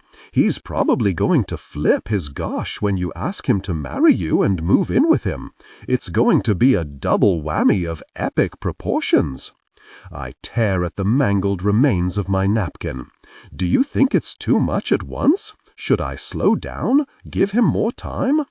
Benji munches contemplatively on a tortilla chip and shakes his head. "Nah, man. Once he gets over the shock, he'll be floating around the house and singing like a Disney princess for days." I let out a bark of laughter. "That sounds about right." "But," Benji sighs, "there's no doubt River will be conflicted about moving out. He's under the impression he needs to take care of me. Now it's my turn to arch an eyebrow at him. Is he wrong about that?" Benji winces. "Okay, maybe he's not entirely wrong. I haven't always been the best at adulting." He takes a deep breath. "This is the perfect opportunity for me to change some things in my life, too. It's not like I'm getting any younger, and I don't want to be a burden on my nephew." He regards me, his pale green eyes clear and honest. River's a very sensitive and gentle-hearted person under all his bravado. He feels this needless sense of debt toward me for taking him in after his parents died. Benji shakes his head, his eyes watering. What he doesn't realize is that I'm the one who owes him. In so many ways, he saved my life. I was in a bad place after my brother died, but River was always this ray of pure sunshine, my little Tigger, full of light, laughter, and love. He sighs, wiping at his eyes. "That's how he got his nickname, you know. River's still very bouncy, especially when he's excited. An odd but fitting nickname if ever there was one. Yeah, I'm afraid the name embarrasses him quite a bit now. It's hard for me to let it go after so many years, but I'm trying. I'm sure he knows the name comes from a place of love, Benji. Regardless, I think you both helped each other after River's parents died. It wasn't a one-sided thing on either of your parts. Give yourself some credit. River's an amazing man, and you played no small part in helping him become who he is today. You should have a team with you to investigate this warehouse afterward. Thanks, I'm just worried about River. He's home alone right now, but I need to make sure he's safe." Mom pipes up. "Don't sweat it, hun. I'll make sure to have some members of my team stationed outside his house until we know more." My shoulders relax as my muscles loosen in relief. "Thanks, Mom. I appreciate you arranging that. I'm going to call River and explain what's going on. Good luck with that. Just remind him he agreed to let us protect him." Easier said than done. I'm about 10 minutes out from Fabian's bar. I'll have more information to relay once I've spoken with him in person. "Okay, son," my dad says. "We'll be waiting to hear more. Remember, as always, stay sharp and stay safe." We hang up, and I immediately call River. "Hey, sexy, I'm just about ready to head over to your place. I'm wearing a super cute outfit, too. Very. Fabian has the worst timing. I'm afraid we're going to need to take a rain check on that. Uh-oh, he says, his voice turning serious. What's going on? I brace myself for his reaction before I say, We've gotten a report of a possible assassin looking for you. He's silent for a second. Here in Vegas? Yeah. I thought it would take several weeks for anyone to even get here. That's what we estimated, but there's always a possibility for us to be wrong. Your mother's family could have hired someone within closer proximity to this planet who could get here faster, or someone who's already residing here. I'm finding that hard to believe, though. My instincts are telling me that something is a little fishy here, but I can't take the chance that I might be wrong, not with River's life on the line. Where did you get this information? I hesitate. Fabian called me a few minutes ago. Some of his patrons were talking about it. I'm heading to his bar now to take an official statement. There's a loaded silence before River speaks, his voice full of careful speculation. Are you sure you completely trust him? I frown, his words making my gut churn. No, I don't fully trust him, but I don't think Fabian would outright lie about something like this. What would be the point? River sighs. Lower the pitch slightly, and use a heavy, deliberate, and slightly traditional, old-fashioned tone. I don't know. I do find it strange that the first lead we have in our elusive drug dealer case in weeks just so happens to occur in Fabian's bar a couple of nights ago, and now Fabian's also the source of information on a potential assassin? Call me paranoid, but that seems like more than mere coincidence. My frown deepens. What River's saying is triggering some loud warning bells in my mind. Have I not seen something? Have I missed a crucial detail here? Could my previous friendship with Fabian have blinded me to something right in front of my eyes? You think he could be involved with this whole operation? I ask, feeling an uncomfortable kick in my gut again. I don't want to think something so horrible is true about my old friend, but I trust River's instincts. She's never been wrong about these kinds of things, and I can't ignore that. I honestly don't know. All I'm saying is this seems mighty suspicious. Be careful, love. Your ex may not be all he seems. I take a deep breath and let it out, trying to calm my nerves. Thanks, River. You're right. The timing is suspicious, if nothing else. I'm on my way to Fabian's bar right now. Mal and Roxy are joining me, and we will get the necessary information out of him. If Fabian's involved in this somehow, we'll find out everything he knows. I promise. I can meet you there too in about 20 minutes, River says, his voice full of hope. No, I say more sharply than I intend, before softening my voice. No, I think it's best for you to stay home. My parents agree. Mom's sending a security team detail to keep watch outside your house. If there is an assassin here already, we don't need to bring you right to them. I take a deep breath. I have to be able to keep you safe. Please, stay home. I'm begging you. There's a moment of silence before he sighs. Fine, but this really sucks. You know that, right? I let out a silent sigh of relief. I know it does, but I also know you understand this is the best course of action.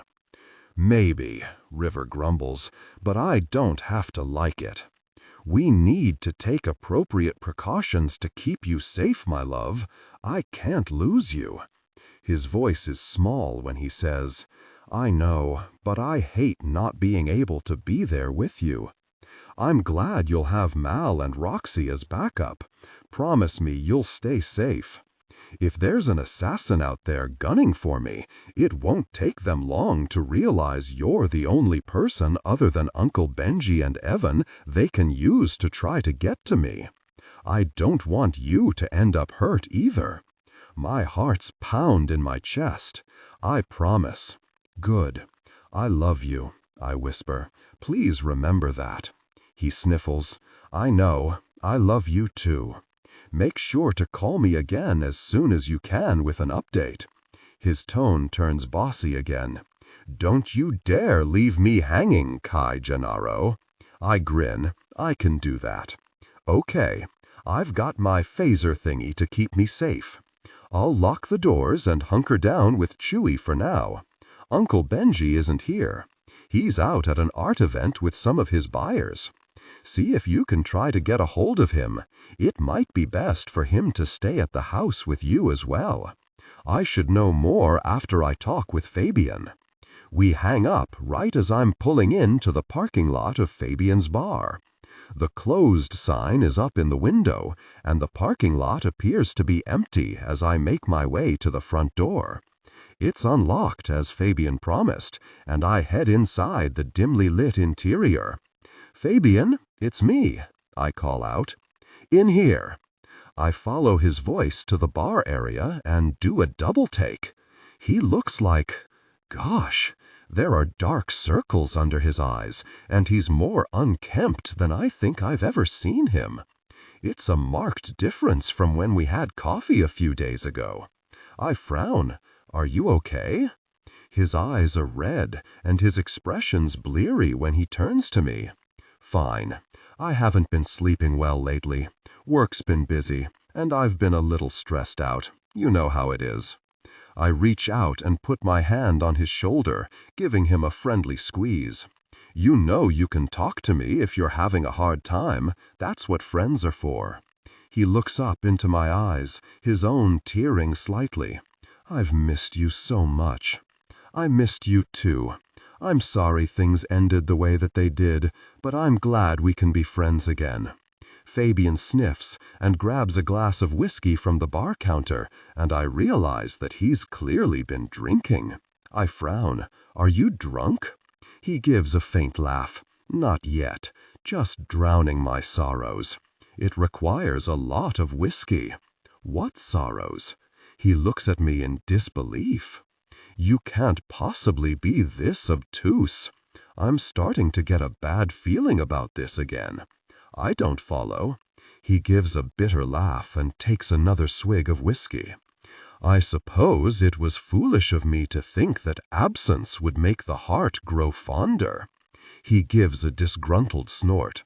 And now you're smitten with a half-human mongrel you were all too willing to give your amulet to instead of me. I don't like the direction this is going.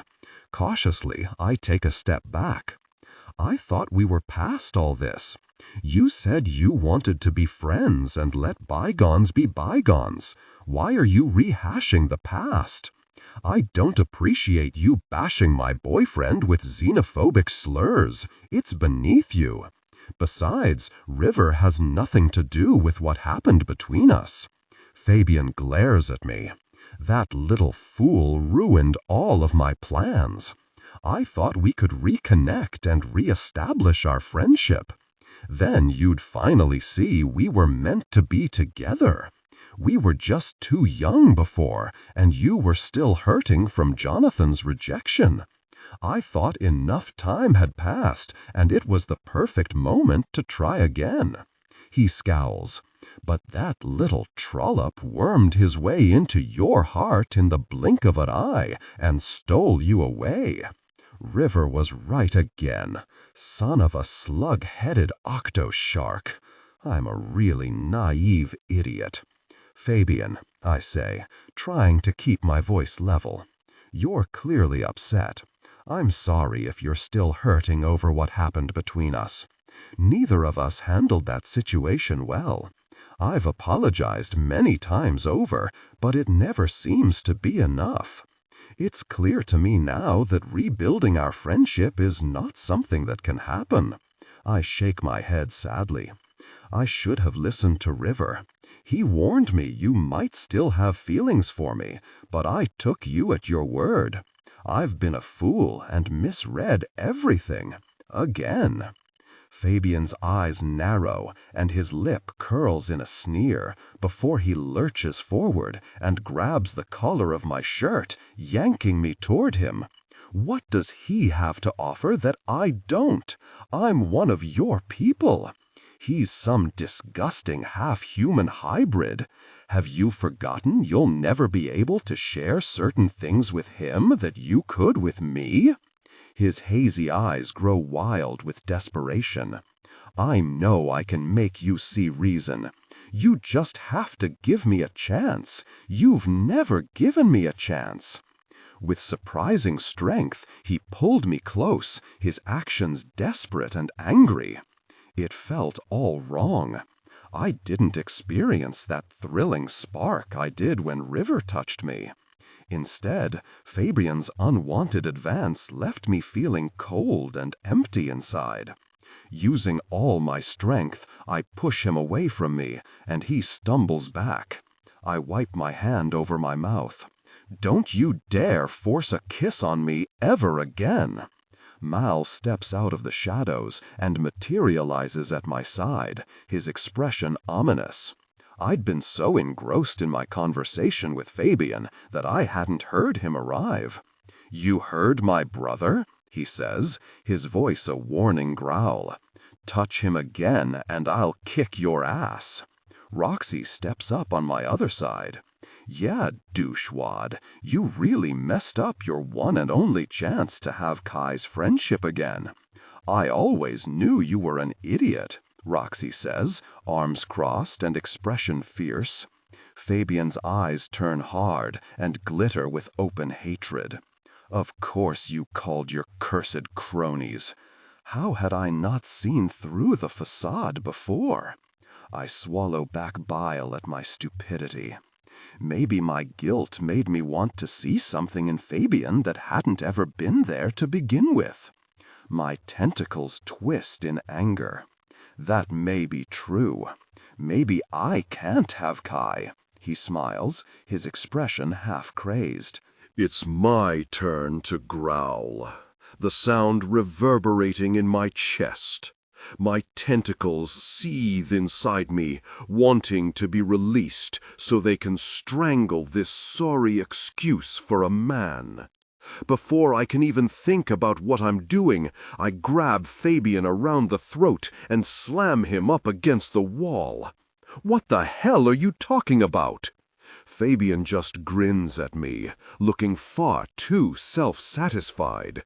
My hearts falter for a beat before they begin thumping with fear.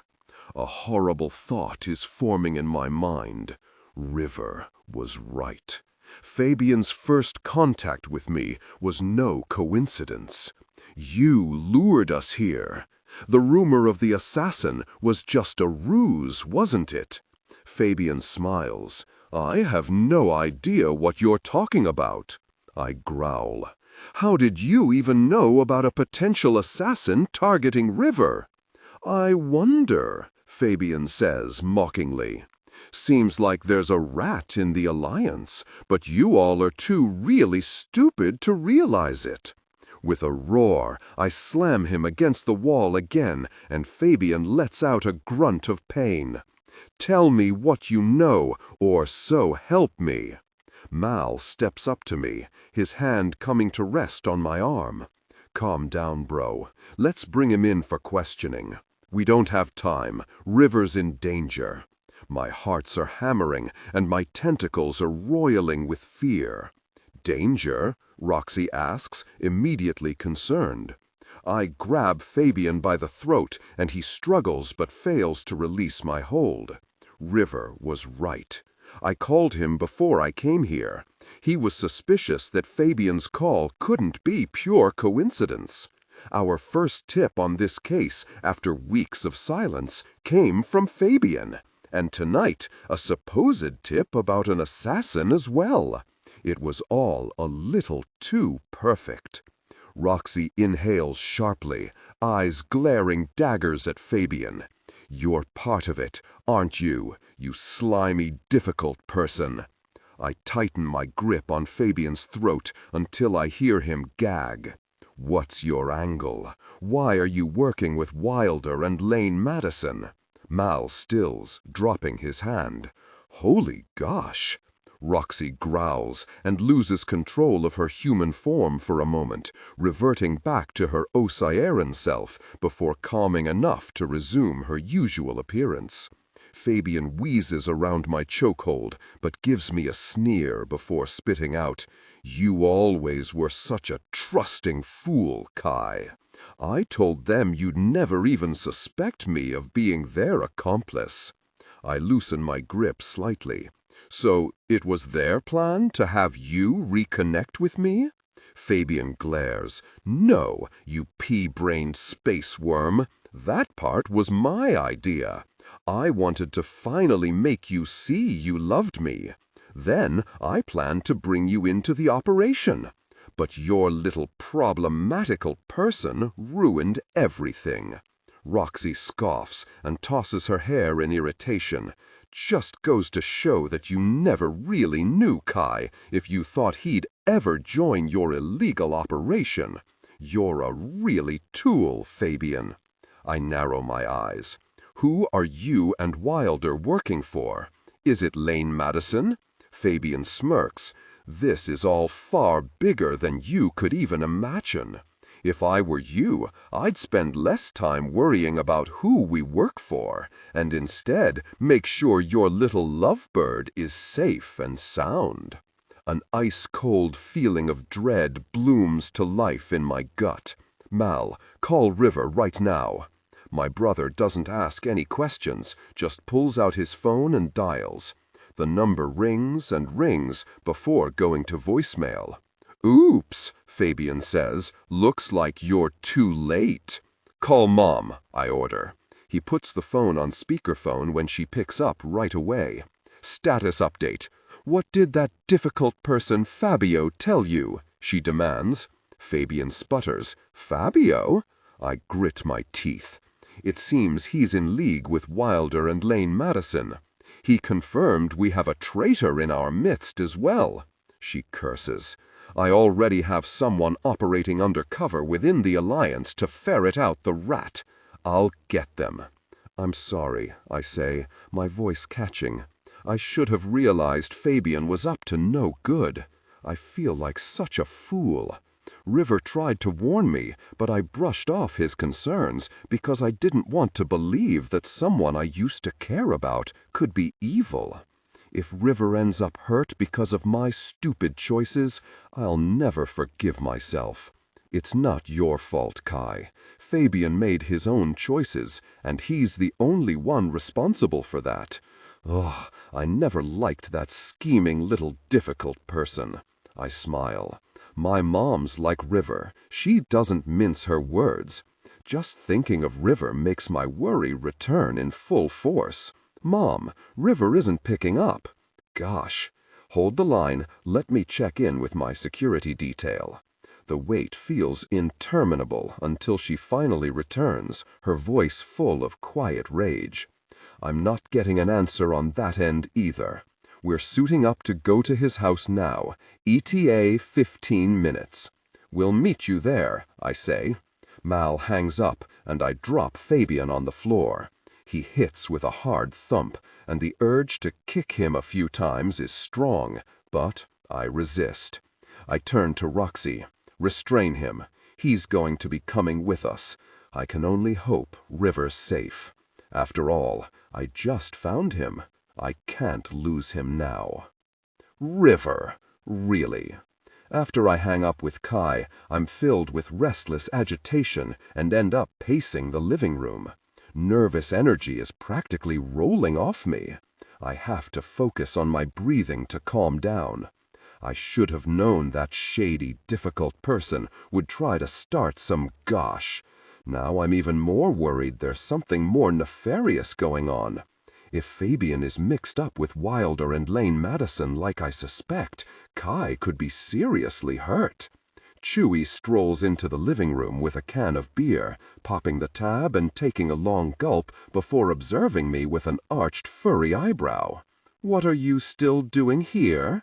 I thought you were going to have a romantic dinner with your unconventional boyfriend at his house." I turn to him and scowl.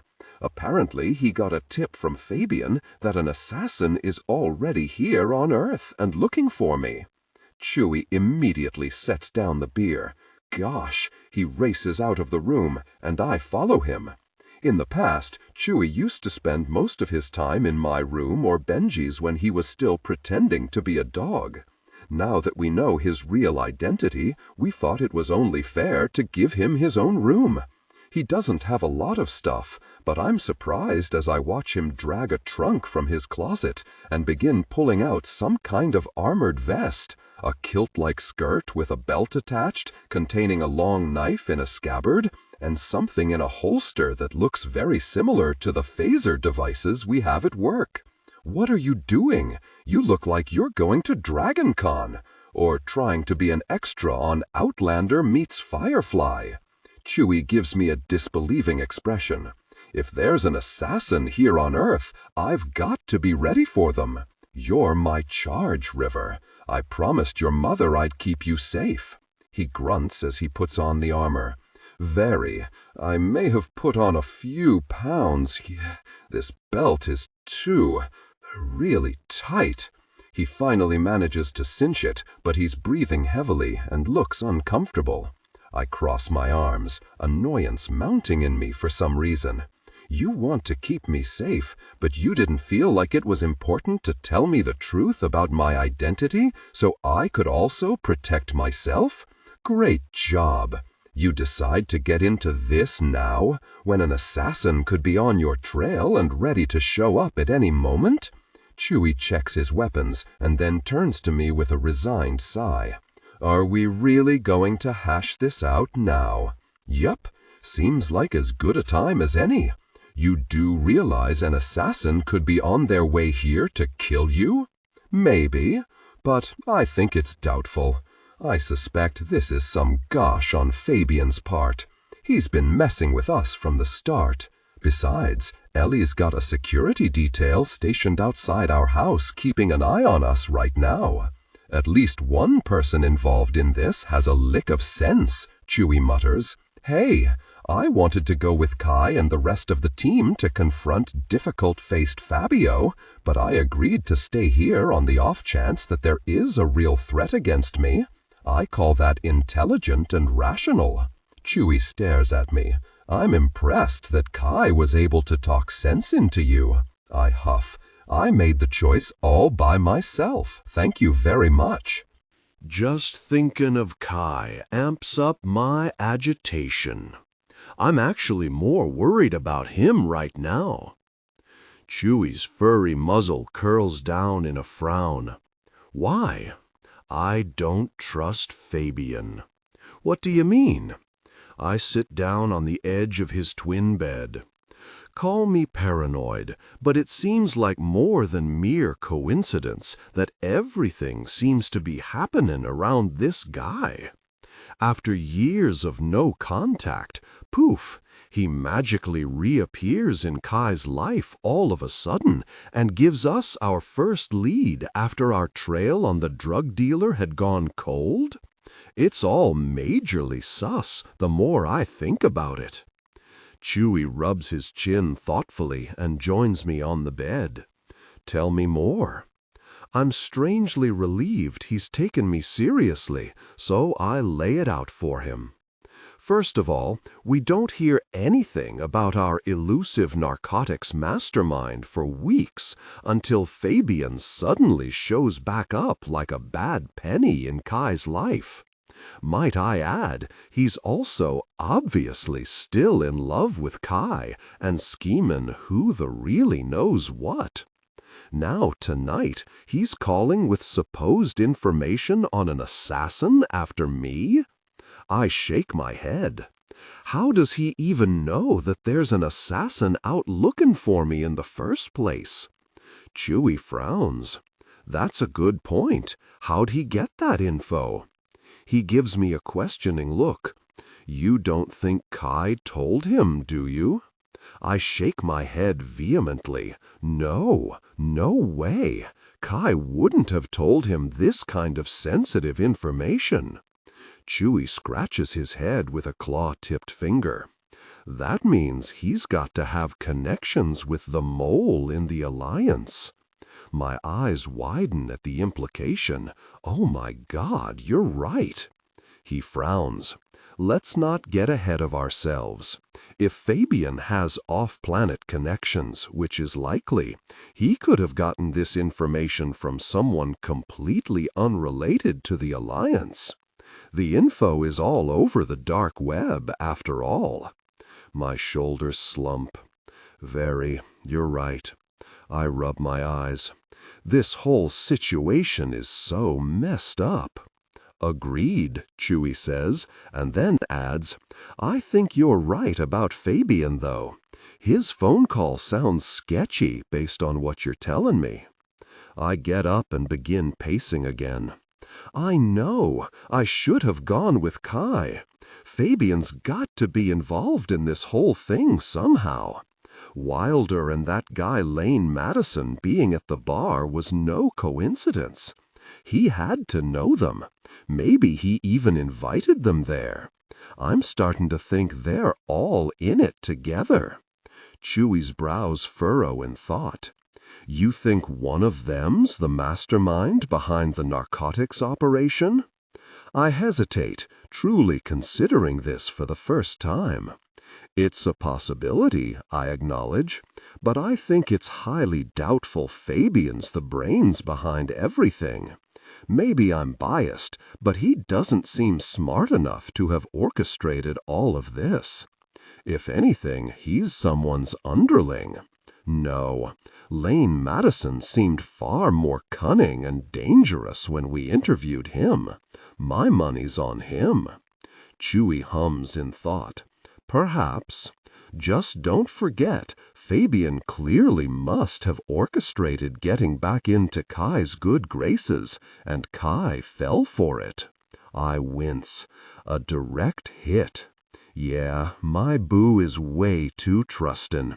He took that tool Fabo at face value, believing the very best of intentions behind his overtures. Meanwhile, I could smell schemin', wannabe, man-stealin' jerk-face the first time I met him.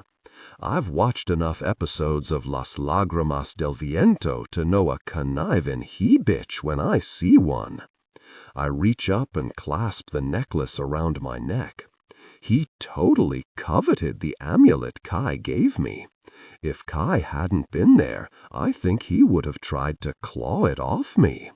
You told Kai about your concerns when he called? Yeah, I sigh. I had to make sure he didn't go in there blinded to this possibility. Did he really hear you? Chewie asks, furry eyebrows arched. I think about it and nod slowly. Yeah, he did.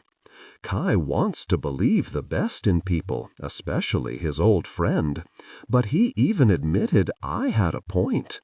This whole situation is starting to smell super really fishy. Chewie frowns again. You think Kai's safe with this jerk?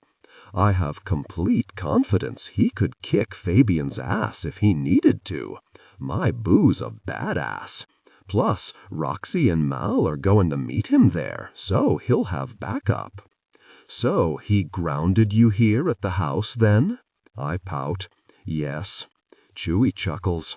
I'm starting to like your kinky boyfriend. I smile. Me too, even when he gets all noble and serious trying to keep me safe. I know he wants to protect me too. Getting that through his thick head is gonna take some serious work, and maybe a sonic screwdriver. Chewie crosses his arms with an amused smirk. That's because you two love each other. You're always gonna worry about one another. That's what happens when you love somebody. Well, it's very annoying, I grumble. Chewie throws his head back and laughs, the sound strange but delightful. I've had an amazing ride watching you grow up, kid. It's truly been my honor. I tilt my head, considering him. Even though you had to conceal your real identity for years? You know, even then, it was worth it. There's always been something special about you.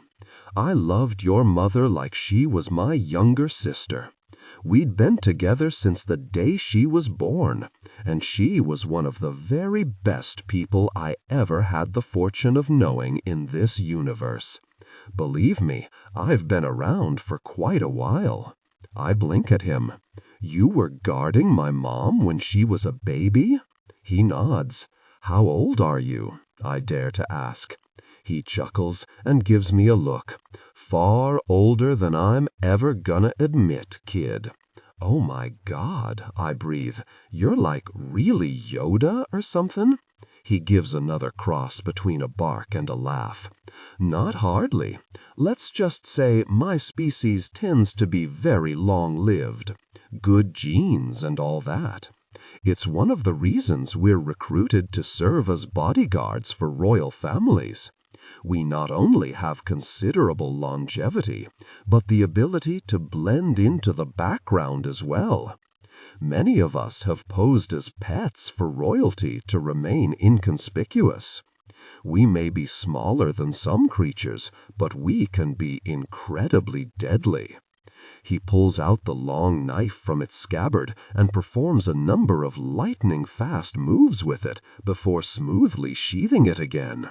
My mouth drops open. Holy gosh, that was some full-on Crocodile Dundee meets ninja badass awesomeness. He grins at me, flashing a sharp canine. Believe me, kid, I can keep you safe against most threats that come your way. Like I said before, honestly, I'm not worried about me. I sigh. I'm more anxious about Kai. Kai will be just fine. A lead on an assassin isn't something he can ignore, no matter how suspicious Fabian might be. Better to find out if there's any truth to his information now. Waiting could prove deadly, kid. Chewie shows a surprising amount of wisdom at times like this. I realize there's a whole really lot I still don't know about my furry friend and protector. Is Quintheria your homeworld? I mean, I've never actually asked where you're originally from. Is your species indigenous to the planet? Yup. My species, the Deferran people, lives alongside the Quintherians. Quintheria has a complex social hierarchy that includes a number of sentient species. My people fall into what Earth humans would call the blue-collar or middle-class workers of the planet. Some of my people are highly skilled laborers, or they run shops that cater to the Quintherian elites. Then, of course, there are those like myself and my family, who are trained to serve as protection for Quintherian royalty. I cock my head in genuine interest. Do you miss it? I'm assuming you haven't been able to see your family in well over a decade. I frown as something I hadn't thought of before occurs to me. Do you want to go home? I'm highly ashamed of myself for never having considered this possibility after learning Chewie's true identity. Way to be an inconsiderate douche. The very idea of Chewie leaving and returning to his people makes me feel nauseous. Lower the pitch slightly and use a heavy, deliberate, and slightly traditional, old-fashioned tone. To be honest, I don't miss Quintheria itself. I feel more at home here on Earth, and I have more freedom. Chewie's answer surprises me more than I expected. I don't understand. You've basically had to live a lie for the last decade, and since you don't pass a humanoid appearance test, you have to stay out of sight of most humans. Hasn't that been difficult? Chewie considers this. In some ways you're correct, but in others you're way off base. It's easy for me to blend in as a dog in this world. Humans tend to love dogs, and I'm usually treated very well. I can be very cute after all. Back home, my people are usually expected not to be seen, so that part wasn't a huge leap for me. I frown in confusion. What do you mean? Most of us are treated like servants, especially those of us working for the upper classes and the Quintharian royalty. They expect us to perform our duties as unobtrusively as possible.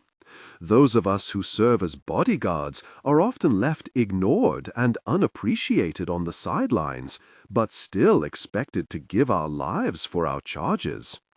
He shakes his head, but then smiles fondly. Your mom was always different, though. She never pretended like I wasn't there or that I was somehow beneath her. She was always my friend first and foremost. He cuts off abruptly as he chokes up. For possibly the first time in my life, I'm left speechless as Chewy's eyes fill with tears. His voice comes out husky with emotion. She was really special. I'll never be able to forgive myself for not being with her when the attack occurred. If I'd been there, I might have been able to save her. A tear rolls down his furry cheek, and I wipe away my own. Reaching over, I draw him close to me, wrapping my arm around his shoulders. It wasn't your fault, he sniffs.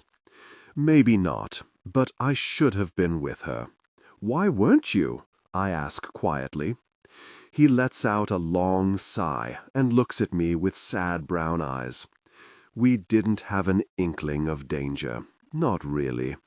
It'd been over a decade since your mom defied her parents. We'd become complacent, he admits. We thought we weren't a big enough concern for those difficult people back on Quintharia. By that point, we believed we'd all but been forgotten. So your mom went alone with your dad and left me behind to look after you while we stayed with your grandparents. My heart fills with sadness as I recall those days. Grandma and Grandpa weren't in good health at that point. I just remember Grandma being very sick and Grandpa being quite weak. Chewy's expression saddens too. They were good people and loved you and your mom just as much as they loved their own son. Unfortunately, your grandma was diagnosed with stage 4 breast cancer shortly before the accident, and despite many efforts at treatment, she didn't make it. It was less than a year after your parents died that she also passed. My heart aches. They didn't tell me she was dying. Chewy shakes his head. After your parents' death, they thought it was too cruel to put that on you. Your grandma wanted to beat the cancer so bad. Sadly, it wasn't meant to be. Afterward, your grandpa never recovered. Losing a son and his wife so close together took its toll on him. He'd already been dealing with a failing heart, and the grief of 2 such powerful losses sped up the inevitable. It was only like 6 months after Grandma passed when he died as well. I shake my head. I remember going to the funerals, but it was hard for me to even process their loss on top of losing Mom and Dad. At that age, I didn't fully understand it all, and I was just so sad and angry all the time. Chewy nods, squeezing my finger with his smaller paw-like hand. It was a tough time for us all. It shattered poor Benji to lose what was left of his family while trying to raise you on his own. I hesitate, but I have to ask. Even in the midst of all that, you didn't tell him the truth about yourself and my mom. Don't get me wrong, I'm not mad anymore. I'm just trying to understand why you never told me or Benji the truth. When his brother and then his parents died, he needed a friend. You could have been there for him if you'd told him the truth. Chewy winces. You're right. I'm ashamed to admit it, but I was scared. I stare at him, rather dumbfounded. Of what? He places a small, furry hand on my shoulder. At first, maintaining my cover was purely out of necessity to ensure your protection. After what happened to your parents, I was on hyper-alert for the first few years. I was constantly looking over my shoulder, convinced another assassin could show up any day. Then, as time went by, I relaxed my guard. I guess I adjusted to the status quo and didn't want to open that can of worms, because I knew it would change everything. Besides, your parents had planned to wait and tell you about your true identity until you came of age at 21. Why 21? It's the age Quintharians enter into adulthood within the royal families. I nod slowly. Okay, so then why didn't you reveal the truth when I turned 21? It was over a year ago, well before any of this happened. Chewie hunches his shoulders. I thought about it, I did, but I worried about how you'd react.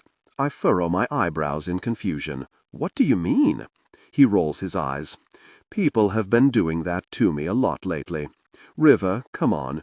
With your fervent belief in all things extraterrestrial, you know you would have reacted strongly if I'd suddenly started talking to you and revealed who I truly am.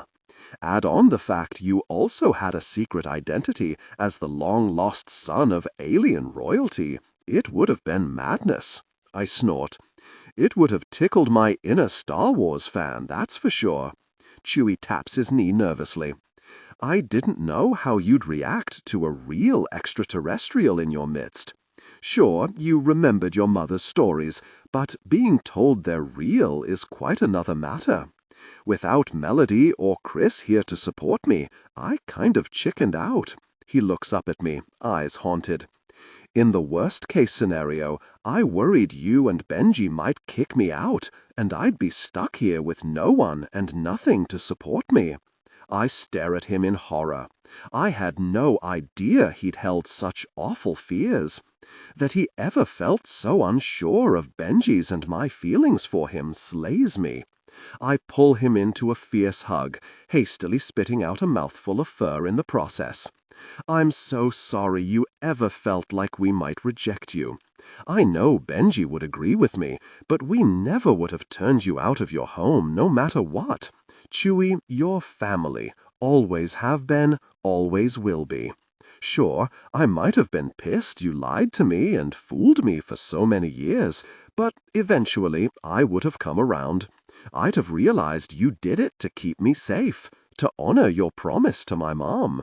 Sure, kid, you have to admit, though, you tend to be a bit oblivious. I honestly thought you would eventually figure out something was different about me. I mean, come on, you didn't think it was odd your dog was still hale and hearty at 22? Hush, I mutter, as I rub behind his ear just like he always used to like, and he closes his eyes in contentment.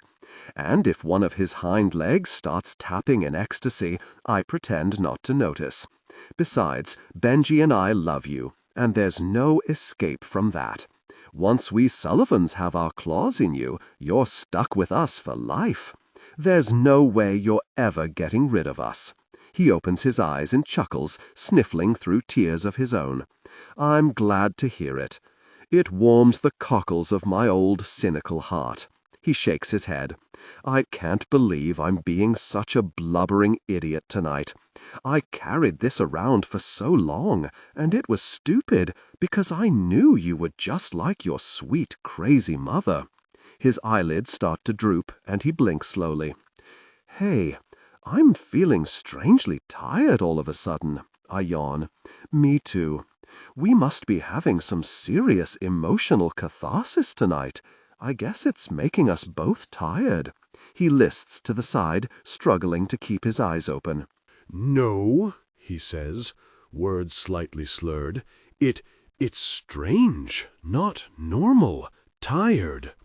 His eyes roll back in his head, and he falls sideways onto the bed, passed out cold. My heart thuds. What in the world is happening? Chewie! I lean over to try to check the pulse at his furry neck. He's breathing, and his heartbeat is steady, but he's out for the count. Something is seriously wrong. I need to do something. Call someone.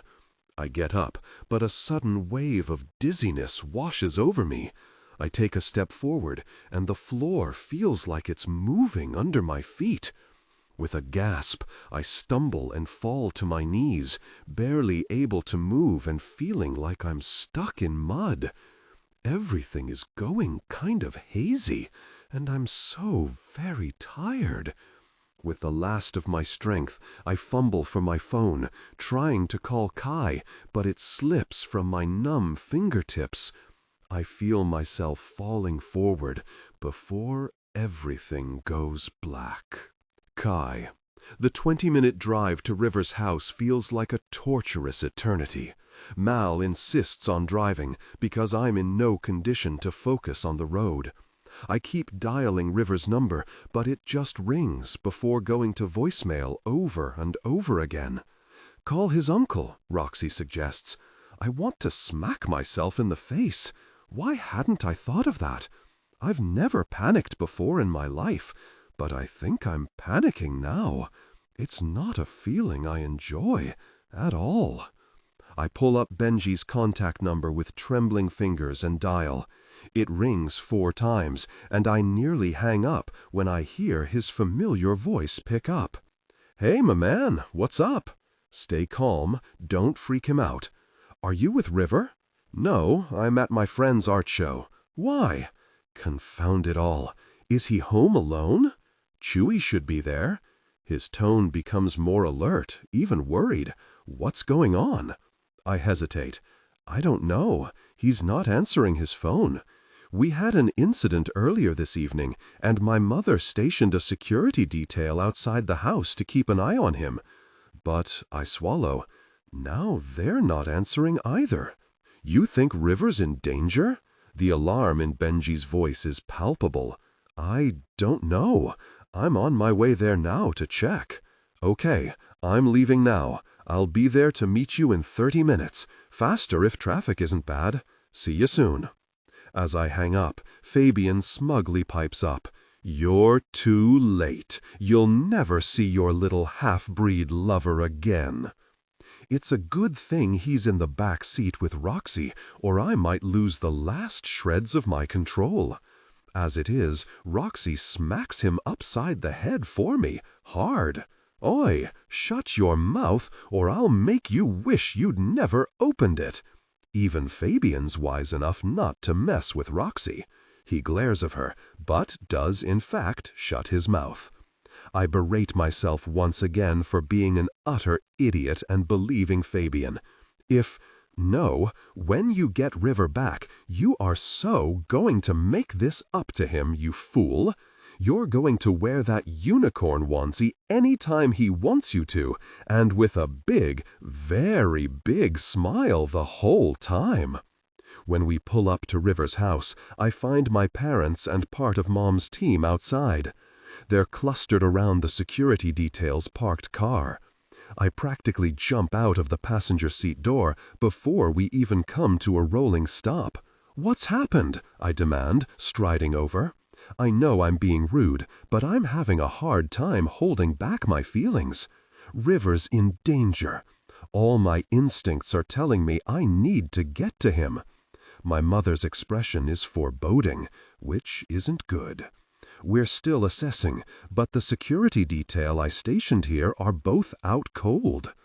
I watch the 2 men being pulled from the vehicle and placed on stretchers, while techs begin working over the vehicle for any potential evidence.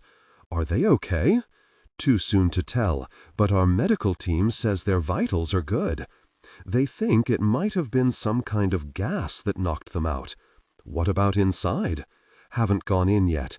I opted to wait until we'd secured the scene and you arrived. There doesn't appear to be any sign of foul play from our surveillance of the perimeter. The house seems empty based on our scans into all the windows from the outside. I give her a quick hug. Thank you. I let her go and stride to the door, ignoring the strangely shaky feeling in my legs. The front door is unlocked. My internal warning sensors go off. River may be a bit flighty at times, but he wouldn't have left the door unlocked if he went out, not when we had reports of a potential assassin. The door's unlocked, I call back. Get Tex to look at this and see if anything was used on it from the outside. I enter the front door with all my senses on high alert. Despite knowing in my gut that the effort is futile, I call out anyway. "River? Chewy?" I met with silence, and the sick feeling in my gut grows. My tentacles shrink inside me with worry. My mother follows me inside, coming to a stop at my side. At first glance, nothing seems to be disturbed. Weapons drawn, we make our way systematically through the rooms of the house, eventually arriving at Chewy's bedroom. The bed is slightly mussed, and on closer inspection, I discover River's cell phone lying on the floor, part way under the bed. Icy dread runs through me as I lean down to pick it up. Is that River's? Yes, I say, my voice hoarse. He wouldn't have left this behind of his own volition. Mom puts her hands on her hips and scans the room shrewdly. There aren't any obvious signs of a struggle, just the phone and the bed, which looks like someone was sitting or napping on it. Let's keep looking. Maybe we'll find something to go on in one of the other rooms. We explore the rest of the house with no luck. Everything appears normal and undisturbed, just devoid of its inhabitants. I'm starting to sweat with the fear of not knowing what happened when we hear a cry from outside. "Captain, out here!" We rush back outside and around the side of the house, where we encounter my mother's right-hand assistant, Carla, standing by the outdoor air conditioning unit that feeds the HVAC system in the house. She gestures us over. "I found this," she says, pointing at a strange yellow residue over part of the grill on the unit. "What is it?" Mom asks. Pulling out her tablet device, Carla quickly scans the material and begins processing it. "Give me a moment. I'll see if the database recognizes it from visuals alone." A few painfully long seconds go by before there's a ping on her tablet. It appears to be a residue left by a gas-based sedative indigenous to planet Zelatoon. I immediately go on high alert, my tentacles spasmodically clenching inside me. The narcotic we've been tracing comes from the same planet. Son of a phaser, really difficult person, Mom curses with vehemence. My suit suddenly feels too tight, and it's making me hot. I wipe at my now sweaty brow. It's looking more and more likely our drug dealer is also from the same planet or in league with people there. Mom's expression is scarier than I've ever seen it. Whoever did this kidnapped my mate and his very poor bodyguard. I grit out between clenched teeth. "Gosh damn it, Chewy, I trusted you to keep him safe." Carla chimes in. "Well, sir, Mr. Sullivan's bodyguard may not have stood a chance any more than he did. This sedating gas is a powerful anesthetic agent that works within moments. It's also odorless, so they probably had no idea anything was wrong until it was too late. Using the HVA system was pretty ingenious," my mother admits. "They likely had no idea something was amiss until they were already too drowsy to do anything." My mind is racing. The exact same gas was probably used on your security team as well. I'm wondering how the freakin' anyone got the drop on them, but it would explain why they're still unconscious. My mother scowls. "That's a good question, and one I will be asking once we can wake them up." I turn to Carla. "This gas, it's safe, right? It isn't likely to harm someone, is it?" She scans her tablet again before looking up at me, nodding in the affirmative. "It seems to be very potent, but not dangerous. It is compatible with most species, including humans." I swallow. Does it mention anything about whether it's compatible with Quintharians? She darts her gaze down and scans her information. There's nothing listed for that species in association with this substance.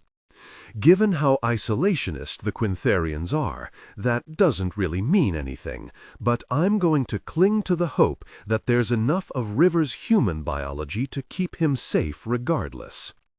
If it's so potent and effective, that would explain why we didn't see signs of a struggle and only found River's phone, Mom adds.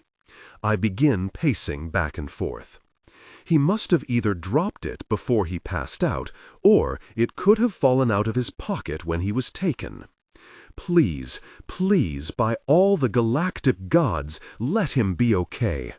My mate and Chewie would have been sitting ducks if they'd been alone in the house together, having no idea they were slowly being rendered unconscious. The very idea makes me simultaneously hot with rage and cold with fear. I feel so discombobulated and out of sorts that I don't know what to do. This has never happened to me before. Mom grunts in agreement and places a comforting hand on my shoulder. I know this is a difficult situation, but try to calm down. You can't help River if you don't keep a cool head. She squeezes my shoulder and turns back to Carla. Is there a way to counter the effects of the anesthetic? Could we potentially rouse our colleagues sooner? Carla scans the tablet for another moment. I believe we may have something back at the med lab that could help reverse the sedation effect, but we won't know until consulting with the medical staff and administering it. Ponytail bobbing, my mother nods. Good, I'm sending you back to get started on that. The 2 agents are already on their way to the med lab for assessment. On it, Carla agrees and departs. An uncomfortable, restless feeling continues creeping across my skin like a cluster of tiny spiders. What on earth are we going to do now? We still don't know who this narcotics mastermind is or where they might have taken River and Chewie. My gut's telling me Lane Madison is up to his neck in this with Wilder and Fabian, but he's been slippier than a plasma slime eel from the Aquilonia Nebula.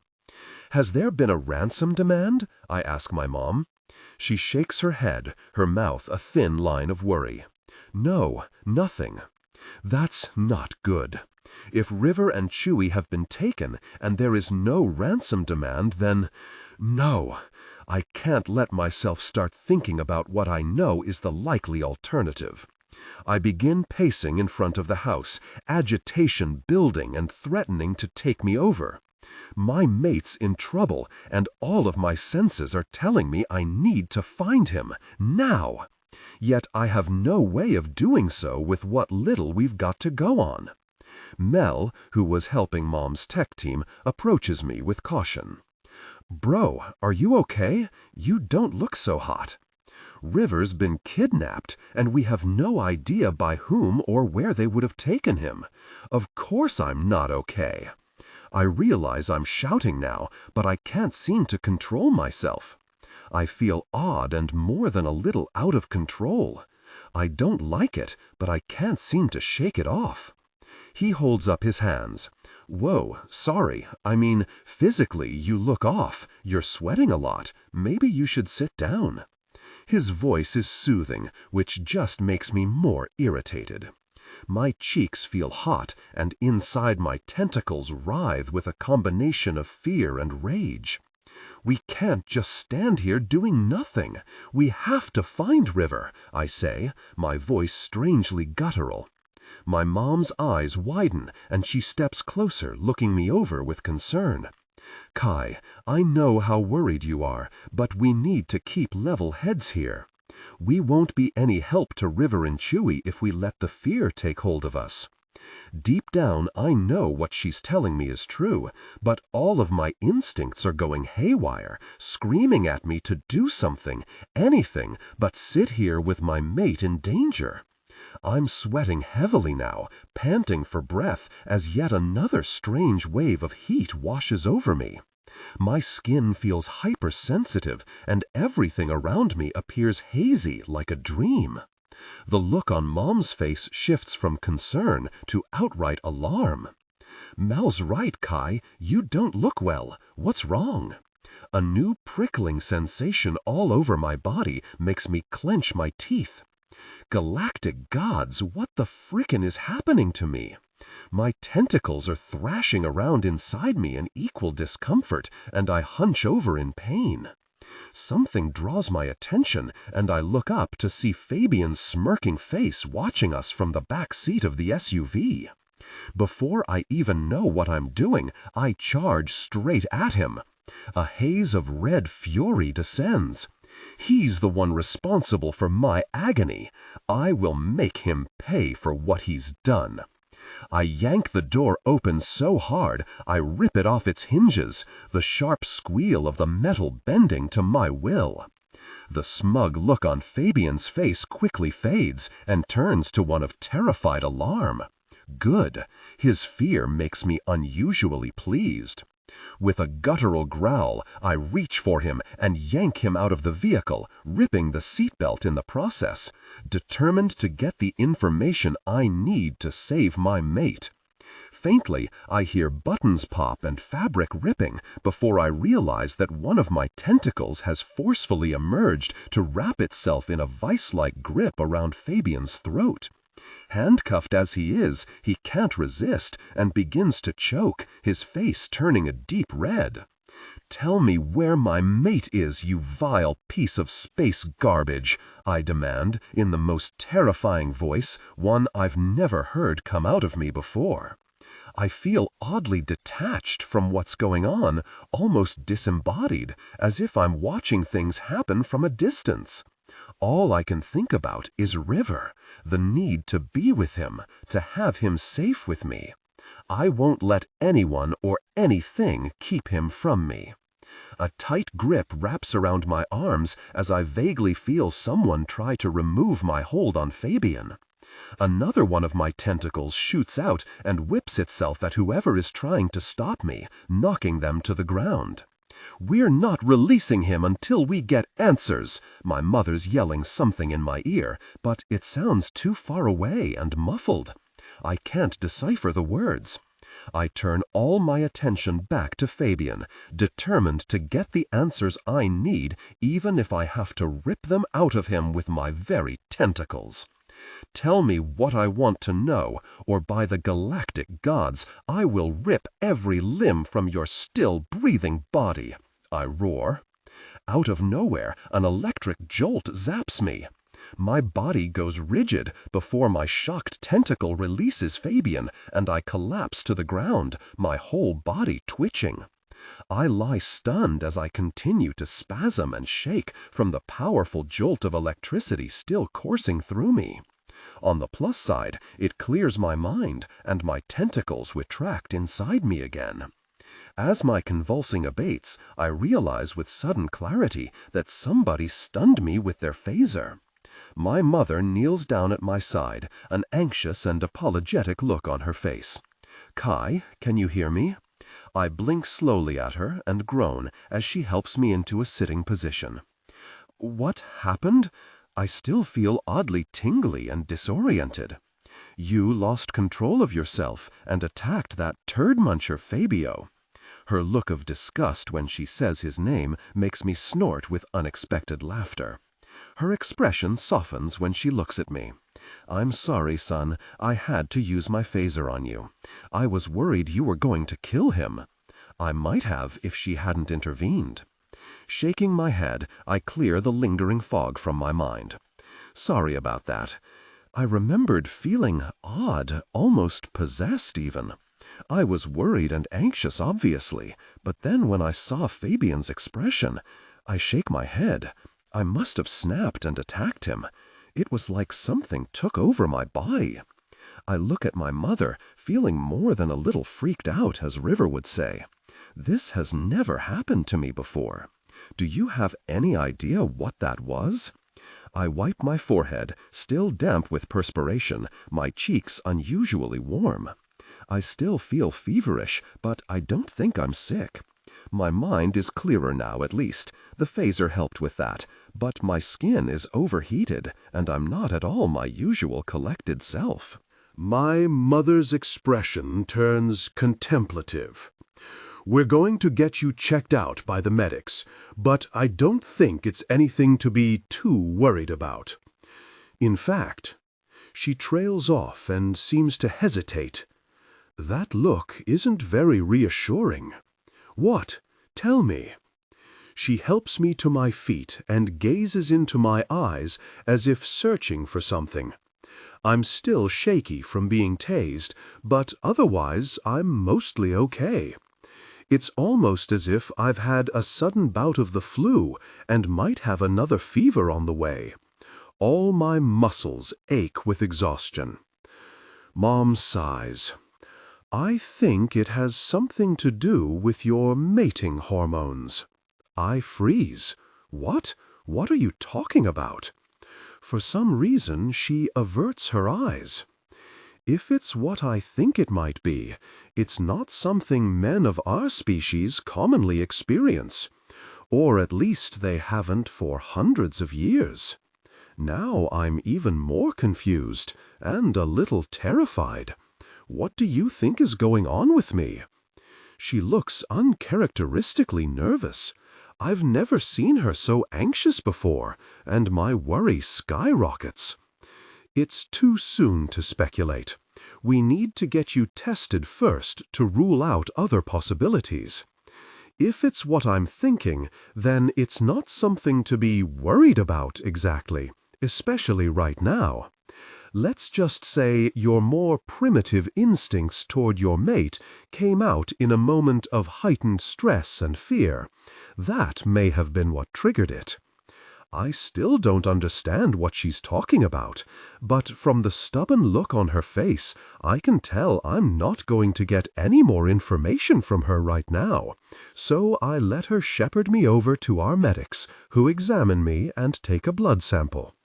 Although my temperature is a little above normal and my hearts are beating faster than they should, the medics can't find anything discernibly wrong with me.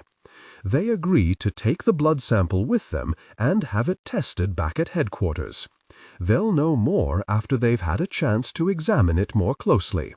For now, they give me permission to return to the field. Thankfully, although I gave Fabian the fright of his life, he wasn't seriously injured. Our species is remarkably hardy. He'll likely have some bruising on his neck and a hoarse voice for a day or two, but that's about it. Mom takes charge of the situation and forces me to stay at a distance while she questions my utterly regrettable ex-friend. When my phone rings, it's a welcome relief. I quickly fish it out of my pocket and see it's Zamir calling me. "Hello?" "Kai," he says. I'm immediately on alert. He almost never uses my given name unless it's serious. What is it? "I've got Wilder, and I'm bringing him in for questioning." My nostrils flare. "How did you find him?" Zamir practically growls into the phone. "I was tailing Lane Madison, and Wilder unexpectedly met up with him at a restaurant. I watched them for about an hour, and when they went their separate ways, I saw an opportunity. I know I was supposed to stay on Lane Madison's tail, but I figured we might get more out of Wilder if I could catch him and bring him in." He pauses and then adds with a note of satisfaction, "I got him." Feeling flushed, I rub at my damp forehead. With frantic fingers, I hastily unbutton the rest of my already destroyed shirt and yank it off. Being freed from the material, I bask in the cooler desert night air on my skin. It immediately makes me feel better and helps me calm down. "Understood. I think you made the right call." I swallow, trying to control my emotions. We actually have a bit of a situation at the moment. If Wilder can give us the information we need, it might go a long way towards saving his ass. Immediately Zamir's on alert. "What happened? Where are you?" "I'm fine," I hasten to assure him, but I swallow back the lump in my throat, feeling my eyes begin to water. "River and Chewy," I choke. "They've been taken, almost certainly by someone working for whoever Wilder's in cahoots with." Zamir curses under his breath. "I'll come to you now. Are you at River's house?" "Yeah, I'll be there in 10 minutes with Wilder in tow." I can almost hear the unspoken, for better or for worse. It's a torturous eternity before Zamir pulls up in his black SUV. I rush over and yank open the door, dragging Wilder out by his handcuffed arm. I'm relieved to see he's safely secured this time, and that Zamir has applied the dampener mechanism on the handcuffs, which makes it incredibly difficult for him to shift forms. If I'm being totally honest, Wilder looks like absolute gosh. He's lost weight since the last encounter I had with him, and his eyes have a hollow, tired look to them. From the dark circles under his eyes, it's clear he hasn't been sleeping much. Even in his human form, he can't camouflage away the effects of poor self-care. I frown, concerned despite myself. As much as Wilder pisses me off, I still care about him. He was once part of our team, until he really messed everything up. Roxy storms over full of the righteous fury only a sister prepared to lay a smackdown on her twin brother can have. "What kind of stupid-ass, no-good, dumb jerk gosh scheme have you been conned into this time? Do you even realize how bad this situation is? Do you know how worried I've been about you? This is serious, Wilder. You're facing potential deportation from Earth." Then, to everyone's amazement, Roxy completely loses it and begins to sob. This seems to shock Wilder nearly as much as the rest of us. Roxy's tough as nails. She must have been hurting inside more than I realized, and I could kick myself for not even noticing. I've been so wrapped up in my mate these days. Wilder stares at his sister in wide-eyed dismay, and then bows his head, shamefaced. "I'm sorry," he whispers. Zamir comes to stand beside me, close enough to grab Wilder if he tries to make a run for it, but with enough of a distance that he's not too close to the man who broke his heart, and who I suspect he still holds a candle for. It's hard to tell with Zamir. Still waters run deep with him. Tonight, he's clearly erected a protective barrier around himself and is maintaining a stone-faced distance from Wilder, even though our troublesome former team member keeps darting furtive glances at Zamir that seem to be full of both regret and longing. Mom marches over, her take-no-prisoners face firmly in place. Uh-oh. Even Wilder, who's strangely lacking in his usual bravado, cringes away from her approach. Ellie Gennaro is one of the most intimidating people I know when she wants to be. People often erroneously assume my dad's the one to be scared of because he's so stoic, but he's got nothing on Mom. When it comes to her job and keeping people safe, it's like some kind of switch gets turned on inside her, and she turns from a jovial jokester into a seriously hardcore captain. The fact that she's in charge of Alliance security on Earth is no coincidence whatsoever. I can't help but grin, thinking of River likening Mom to Sarah Connor from Terminator 2 when he first met her. He was pretty spot on with that one. Not in looks, per se, but in terms of being a hardcore badass, as River would say, abso-really-lutely. I haven't told River that I've seen the movie. In fact, I've probably seen quite a few more films than he realizes. But I derive endless delight in teasing him and pretending not to know what he's talking about, especially when it comes to his beloved sci-fi movies. Granted, I didn't know anything about Doctor Who or Star Trek before we met, which still baffles him to this day. I grumble a lot, but I secretly enjoy watching him get so excited about introducing me to things he loves. Thinking of River makes me yearn to see his familiar bright smile and tantalizing mess of golden curls again. We have to find him, and fast, or I will not be responsible for my actions. "Wilder," my mother says, her tone ominous, "we don't have a lot of time. We need information from you, and we need it now. If you're upfront with us and give us what we want, I'll be sure to put in a good word for you when your case comes up for review."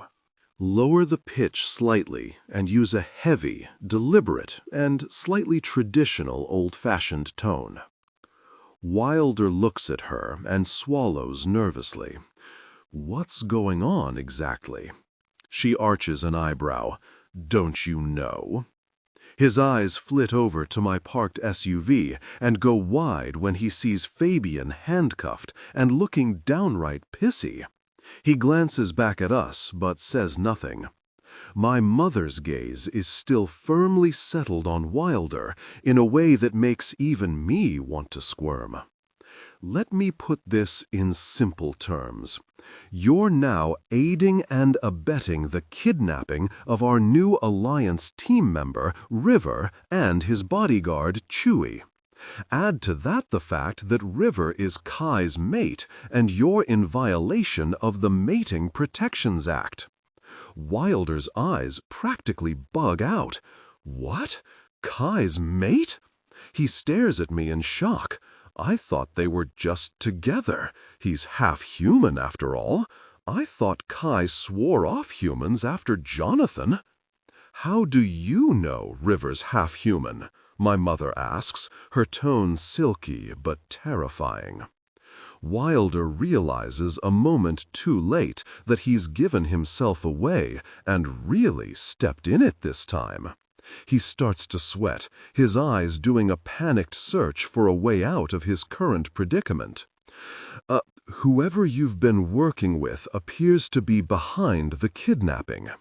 Yes, I add with a growl, and if anything happens to River, don't think I won't hunt you down like a two-headed slime rat and make you pay for whatever part you've played that contributed to his harm. Wilder pales. I didn't know he was your mate. Where is he? I roar, feeling my tentacles convulse inside me. Sweat drips down my temples and back. A strange thrumming sensation resonates throughout my body, making it feel like I'm very near vibrating. What the... Really?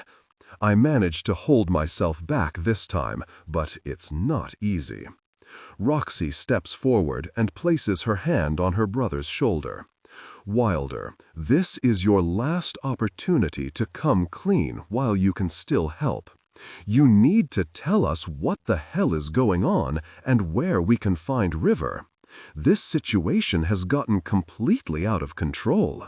You're looking at charges for not only being involved in the sale and distribution of narcotics, but also for the kidnapping of an Alliance agent who's an Ayaran's mate. Please, she whispers in a choked voice, for my sake, if not for your own, tell us what you know. Wilder regards us all, and his body slumps as if there were strings holding him up until now. He lets out a weary sigh of resignation, and maybe a hint of relief. I feel my own body relax because I know we're finally going to get the information we need. Hold on, River. I'm coming. River. A strange beeping noise penetrates the fog clouding my brain, and my eyes flutter open, only to be momentarily blinded by the overhead light shining in my face like an evil son of a difficult person. Slowly, I crack my eyes open again, blinking away black spots as my vision clears. Where the hell am I? Something's very wrong. My mind's hella muddled, so I focus and try to concentrate on what I remember. I was talking to Chewie after Kai went to talk to Jerk Fabio about a potential assassin, but the rest is hazy. When I try to sit up, my blood runs cold. My arms and legs are strapped down to some kind of cold metal table, and I can only lift my head up part way. With a grunt, I strain against the straps holding me down, but they're good and tight. I try not to panic as I lift my head as far as I can and quickly scan the room. I'm in what looks like some kind of medical lab, but one that's completely outside my sci-fi fantasies. There are strange oblong monitors along one wall and alien-looking script on control buttons. A table full of bizarre instruments and possible weapons is pushed up against another wall. Odd-looking hoses, or possibly ducts, made from some kind of spongy-looking material are positioned along the edges of the floor and ceiling. The more I glance around the room, the more convinced I am that I'm on a freaking alien spaceship about to be probed. It's a little weird, because I'm simultaneously sort of thrilled about this, yay, spaceship, while also way scared, 'cause not interested at all in being probed by any alien but Kai. How on earth did I even get here? And whose spaceship is this? Friend or foe? I'm tied up, so definitely leaning more towards foe. Slowly, my memory begins to come back in pieces. I recall grabbing my phone and trying to dial Kai, but dropping it just before my body went lights out. My head drops back on the table with a painful thump. I turn my neck to the left and finally spot a welcome sight. Chewie, I gasp, my voice raspy and my throat dry, probably from whatever they used to knock us out. At the sound of my voice, Chewie groans and his eyes flutter open. Like me, he's strapped to a table on the other side of the room. "You okay?" I ask him. He pulls at his restraints and growls. "Do I look really okay, kid? I'm strapped to a table like some kind of lab rat." I frown. "No need to get difficult with me, furball. I was worried about you, in case you didn't know. We're both in the same boat anyway. I'm not exactly having a fun time either." "Sorry, kid," he sighs, immediately contrite. "I'm taking out my frustration on you, and I shouldn't be. To be honest, I'm frustrated with myself." He struggles under the straps again, but to no avail. Whoever these jerks are, they got the drop on me, and embarrassed. Painfully embarrassed, in fact. He shakes his head. 12 very years watching out for you, and no one's ever gotten the drop on me before. Well, there was that time Kai abducted us after the Alliance deleted my blog post about aliens on Earth, I offer helpfully. Chewie gives me a sour look. "I'll have you know I let that happen. Those Alliance folks aren't as sneaky as they think. Besides, I knew they wouldn't hurt you, so I let them take us in." I snort in disbelief, but decide not to say anything more. "See, I can be a mature adult too." He scowls and lets out a frustrated grunt as he once again struggles against his restraints with no luck. "Don't feel bad," I croak, swallowing and trying to wet my dry throat. "I think they used some kind of gas. It knocked us out pretty fast." He shakes his head in disgust. "No, I've gotten sloppy. Too many years of living a life of ease and luxury have made me soft. My family would be appalled." That makes me laugh. Luxury? With our middle-class house and lifestyle? It's luxurious compared to what my life on Quintharia was like. I frown. "What do you mean? Didn't you work for royalty?" "That don't mean gosh, kid. The wealthiest people are often the stingiest." "Fair point. You're hella smart, Chewie. In one of my sociology classes in college, we learned all about Marxism and how under the capitalist system, the wealthy bourgeoisie are always trying to oppress the proletariat and use them to build their wealth. It's majorly really messed up." Chewie gives me a quizzical look. "Sure, kid. Pro-lay equality and all that jazz. Let's focus. Remember how I told you my species are treated more like second-class citizens on Quintharia?" I frown. "You said my mom was different, though. She didn't treat you like that." He smiles in recollection. "Oh, she was. But things were far better for both of us when we moved to Earth. This planet gave me and your mom freedom we'd never experienced before. Freedom to be ourselves, to pursue the kind of lives we wanted.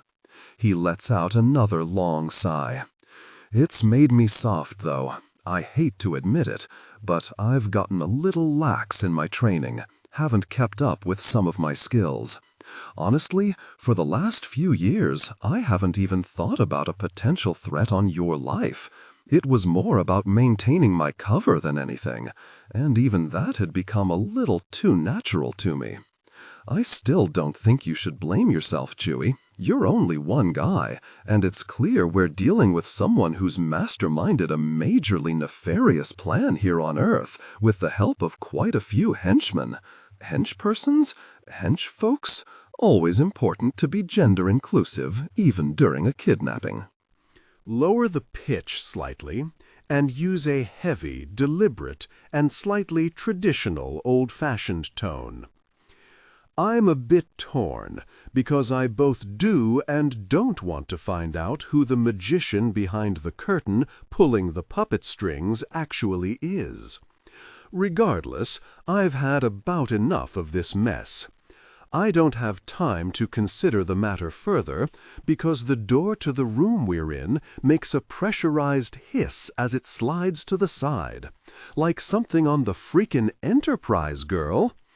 I can't stop myself from letting out a faint squeal of delight before a hardcore, full-on, alien-looking extraterrestrial comes into the room. I'm immediately reminded of this crazy and wonderfully campy Tim Burton movie Mars Attacks from the 90s. There are these creepy green Martians in the movie with skull-like faces, lidless, bugged-out eyes, and big brain-shaped heads. Well, the dude coming my way looks like he stepped out of central casting for that movie. Our captor freaking glides over to us, his high-collared shimmering red cloak flowing around him rather elegantly. I wonder how he does that. It's so hard to make any kind of cloak look cool while doing a supervillain walk. Ask me how I know. The fabric looks like some kind of shiny silk, and it really picks up the light.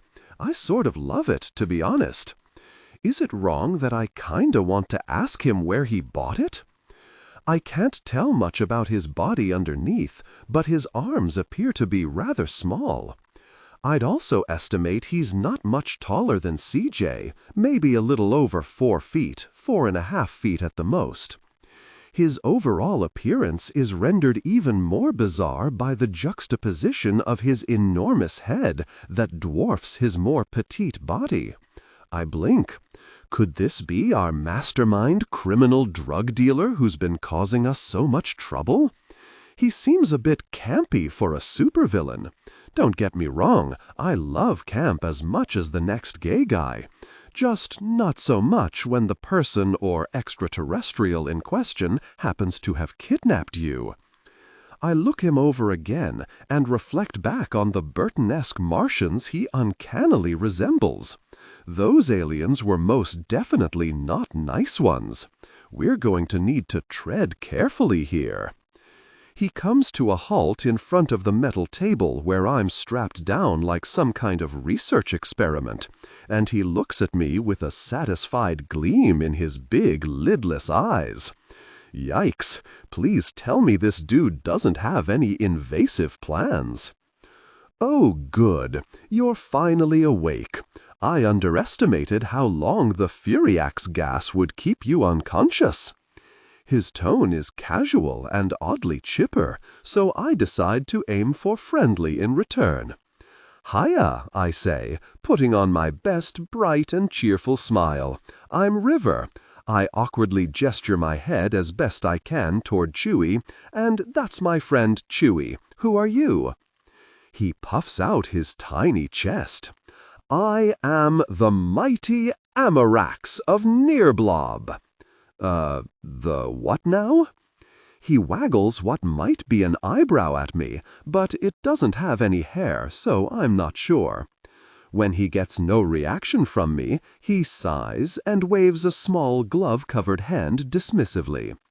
Don't worry about it. You may simply call me His Evilness, or the Evil Lord Nearblob.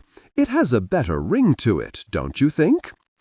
I blink rapidly, trying to make sense of whatever fresh mess I've found myself in. Hey man, if that's your preferred name designation, I can roll with it, but maybe we could just take off the evil part. He strokes his pointy green chin and thinks about this. Yes, you have a point. It seems a bit unnecessary, like I'm trying too hard, perhaps. The evil must be inferred according to my reputation and my intimidating demeanor. He nods his enormous head with growing conviction. Indeed. After all, my hero, Lord Vardox, doesn't need to proclaim his evilness to the universe.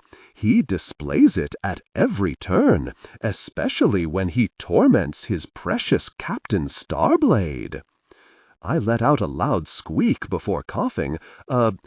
Did you say Lord Vardox and Captain Starblade?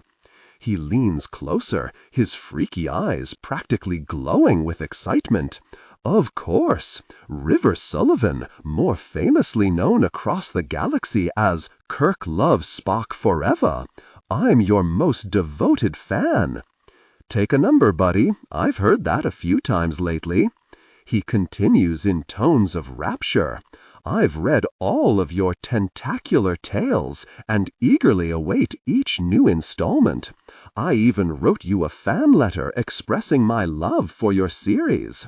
What a twist of fate that has brought us together.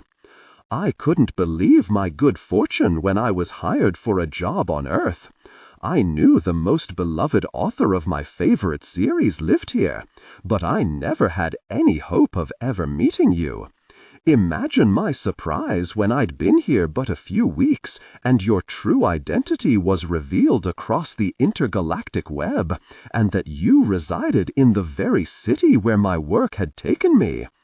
He shakes his head in amazement, and I marvel at the ability of his slim neck to hold up the enormous thing. It was more than I could have imagined, like we were fated to meet. Cosmic destiny. Wow, I reply weakly. Thanks. I'm always happy to meet my fans. I pull on the restraints holding me down to no avail. But is this any way to treat your favorite author? Kidnapping me and holding me hostage? Please don't say we're here for medical experimentation. Or murder. Gulp. He waves his hands. Oh no, I'm not holding you hostage. Let's just say you're my temporary guests. I look pointedly at my restraints and then back to him. I gotta say, I feel more like a prisoner than a guest here, my friend.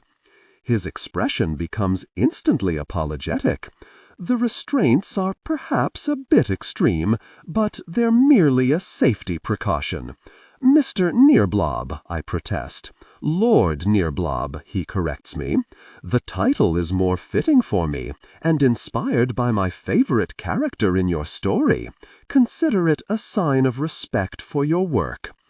Okay, Lord Nearblob it is. Do you want to maybe tell us what we're doing here if we're not hostages? I look around me.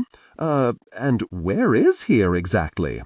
I could be wrong, but it doesn't feel like the ship is moving. Please tell me the ship isn't halfway across the galaxy already. I can't see anything, as there are no windows in this room, but I'm reasonably confident we're still on Earth, for the moment. You're currently aboard my scouting vessel, he explains. I had to land stealthily on your planet and keep my vessel hidden since I do not have official clearance to be here. My larger ship is in orbit around the planet, cloaked, of course. The Alliance is not very welcoming to my species. I gulp. That's not good. Why's that? My people refused to sign a neutrality treaty with the Alliance some years ago, and have mostly been restricted from this sector. He scoffs, beginning to pace-glide the room in agitation, and I realize he's wearing roller skates. It's one of the many reasons I have stayed away from my homeworld for many years, traveling the far reaches of outer space instead. He shakes his head. My species are such foolish idiots, unwilling to change in any way. He turns to me with an impassioned plea in his eyes. I want a different life than that. I want to live a life of excitement. That's why I've been on my own, exploring the far reaches of the universe for the last 50 years.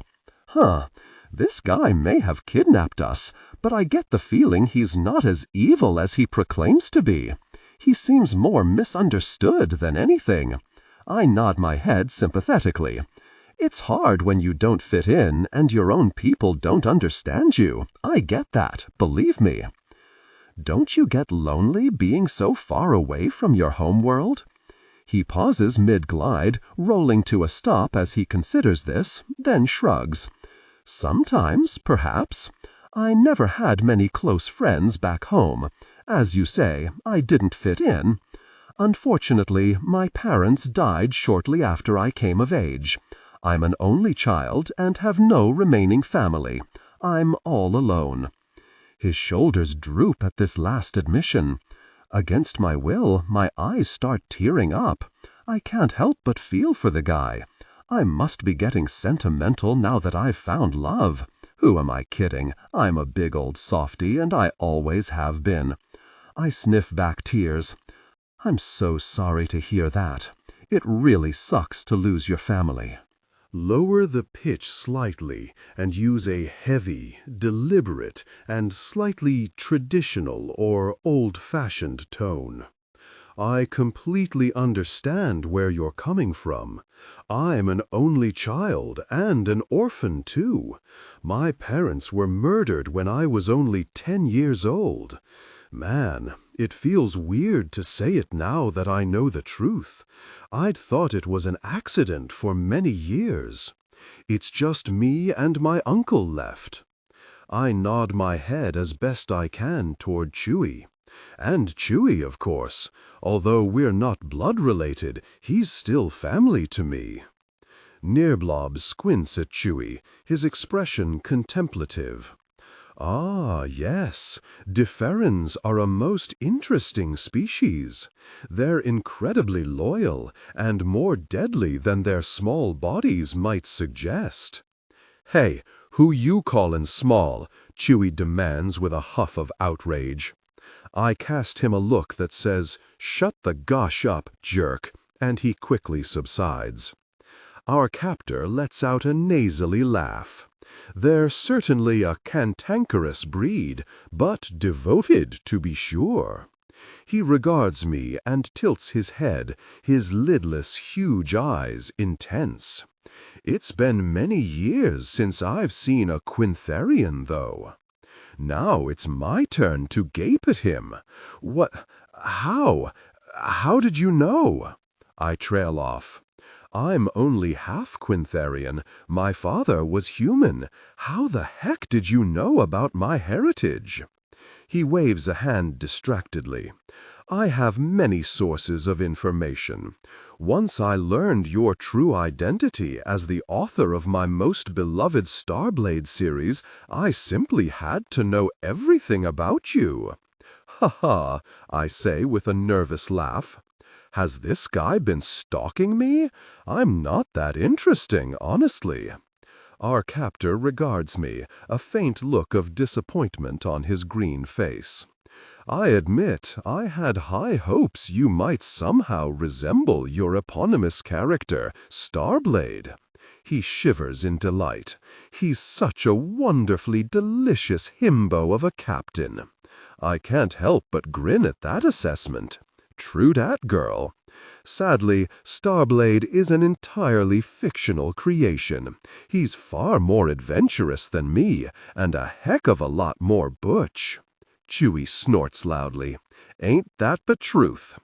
I manage to flip him the finger with my restrained hand before turning back to our captor. So, why exactly are we on your ship? I'm assuming this is about more than getting my autograph. Lord Nirblob gives me an apologetic frown. I'm afraid my employer thinks you and your Alliance colleagues are becoming a bit of a nuisance, interfering with his plans and such. He asked me to fix the problem. I swallow. What did your boss mean by fixing the problem? My voice is disturbingly high on the end of that question. Nirblob shrugs his tiny shoulders. Alas, my employer was hoping I'd do away with you both, to throw the Alliance into upheaval. However, I draw the line at murder, especially when it involves my favorite author in the entire galaxy. There's evil, and then there's just being a jerk, as you Earthlings might say. I give him a weak laugh. Very true. Glad to hear you aren't going to kill us. Murder is very bad. Nirblob looks at me aghast. Are you kidding? I simply have to know what happens next with Captain Starblade and Lord Vardox. There's no way I'm going to orchestrate your demise and ruin my greatest pleasure in reading their amazing and passionate adventures. I nod my head quickly. So wise. I can officially tell you that there's so much more to go, and, I tell him hastily, I've only touched the tip of the iceberg when it comes to Starblade and Vardox. Their love story is going to be epic, and by necessity quite long. Enemies to lovers is a complex tale to weave, as I'm sure you understand, I conclude in a confiding tone. He clasps his gloved hands together and squeals in delight. I'm so thrilled. I could read about them forever. Wonderful, I interject, trying to get back to the more essential topic at hand. So, you know your jerk employer? Who the heck is the mastermind behind Operation Wacky Drugs to expose aliens on Earth? It obviously isn't you. He throws his head back and lets out a nasally cackle of a laugh. Heavens, no! I have no interest or investment in exposing extraterrestrial existence on this planet. He shakes his enormous head. It's quite clear most of the indigenous human species on Earth aren't yet cognitively evolved enough to cope with the reality of other sentient beings in this galaxy, let alone on their own world. I hate to admit it, but his lordship has a point. Then why have you been doing all of this? My employer prefers not to get his hands dirty. He would rather hire out certain tasks to others. I just happened to be in need of funds to continue my intergalactic explorations when I was contacted about this job. The opportunity of coming to this planet, the home world of my favorite author in the entire universe, was almost too good to be true. He sighs with regret. I had no idea I'd signed on to a drug operation until it was too late for me to back out of the contract. You made a hasty decision without all the facts. Happens to the best of us sometimes, I offer. He gives a desultory shrug. Apart from finally getting to meet you, I must admit my time here has been less enjoyable than I would have liked. How so? He lets out a gusty sigh and skates over to a stool and sits down. Unfortunately, I don't possess enough of a humanoid appearance to safely move among the populace. It's why I was assigned young Wilder to assist me in distributing the narcotics. I've primarily been relegated to courier in all of this nonsense, especially since our Groxilla got caught. Most of the time, I'm just twiddling my thumbs here on my ship while I await new orders. I stare at him. Wait, so you didn't hire Wilder? He shakes his head. No, my employer brought him in well before me. Apparently, Wilder's been working for him for several years. They have an arrangement of sorts. I don't know all the details. I file that away, knowing it's going to be important information to share with Kai and the others later. What about the Groxil? Why was he involved? Nirblob scoffs. That fool! My employer had a serious lapse in judgment hiring that one. Like all Groxels, he was a total loose cannon. I suppose it worked as an effective misdirection, though. It had the Alliance looking in all the wrong places at first. So you mean to tell me that little green menace was simply a red herring? Nirblob strokes his chin, considering. Of sorts. He kept you all distracted, which is what my boss wanted. I frown, but the drug incident stopped after we captured and deported old Slimer. Ha ha, a most appropriate nickname, Nirblob chortles. Alas, no. My employer's objectives here on Earth are not limited to his drug operation. That was more of a smokescreen to keep the Alliance distracted. I freeze. Say what now? A chiming noise goes off throughout the room, and Nirblob startles, jumping off his stool. Excuse me, I'm afraid that's for me. I'll be back. With a furl of his cloak, he turns and whisks himself out of the room, leaving me and Chewie alone again. We gotta get information on who his employer is and what other plans he's got in motion, Chewie says quietly. I know, I whisper back. He managed to dodge answering that when I asked, gosh. Hang tight and let me see if I can work my magic on him. He's already a super fan of Starblade. Surely I can coax him into giving me some more information. Let's hope so. In the meantime, I'm going to keep working on getting out of these restraints. I regard him skeptically. Dude, I don't think you're going to be able to get out of these things. Chewie scoffs. Don't underestimate me, kid. I may be a little rusty, but I've got years of training to back me up. Capiche? All right, MacGyver. I think I can do that. He snorts. Benji made you a fan of far too much bad 80s and 90s television. Don't diss TV classics. I pause, worry returning. What do you think his mysterious employer's other plans are? They can't possibly be good. Chewie's focused on his work, using his sharp claws to work on the restraints. Don't know, but the narcotic scheme is bad enough. If that isn't even his primary objective, we need to know a heck of a lot more, and fast. We also have to make sure this ship doesn't become airborne. Honestly, that's my biggest worry right now. Knowing Nirblob isn't going to kill us is a relief, but it doesn't mean he won't try to disappear us by taking us off the planet. Don't get me wrong, it's totally my sci-fi nerd ultimate dream fantasy to go in a ship to outer space. And if it were Kai taking me on an intergalactic honeymoon, for instance, I'd totally be on board. No pun intended.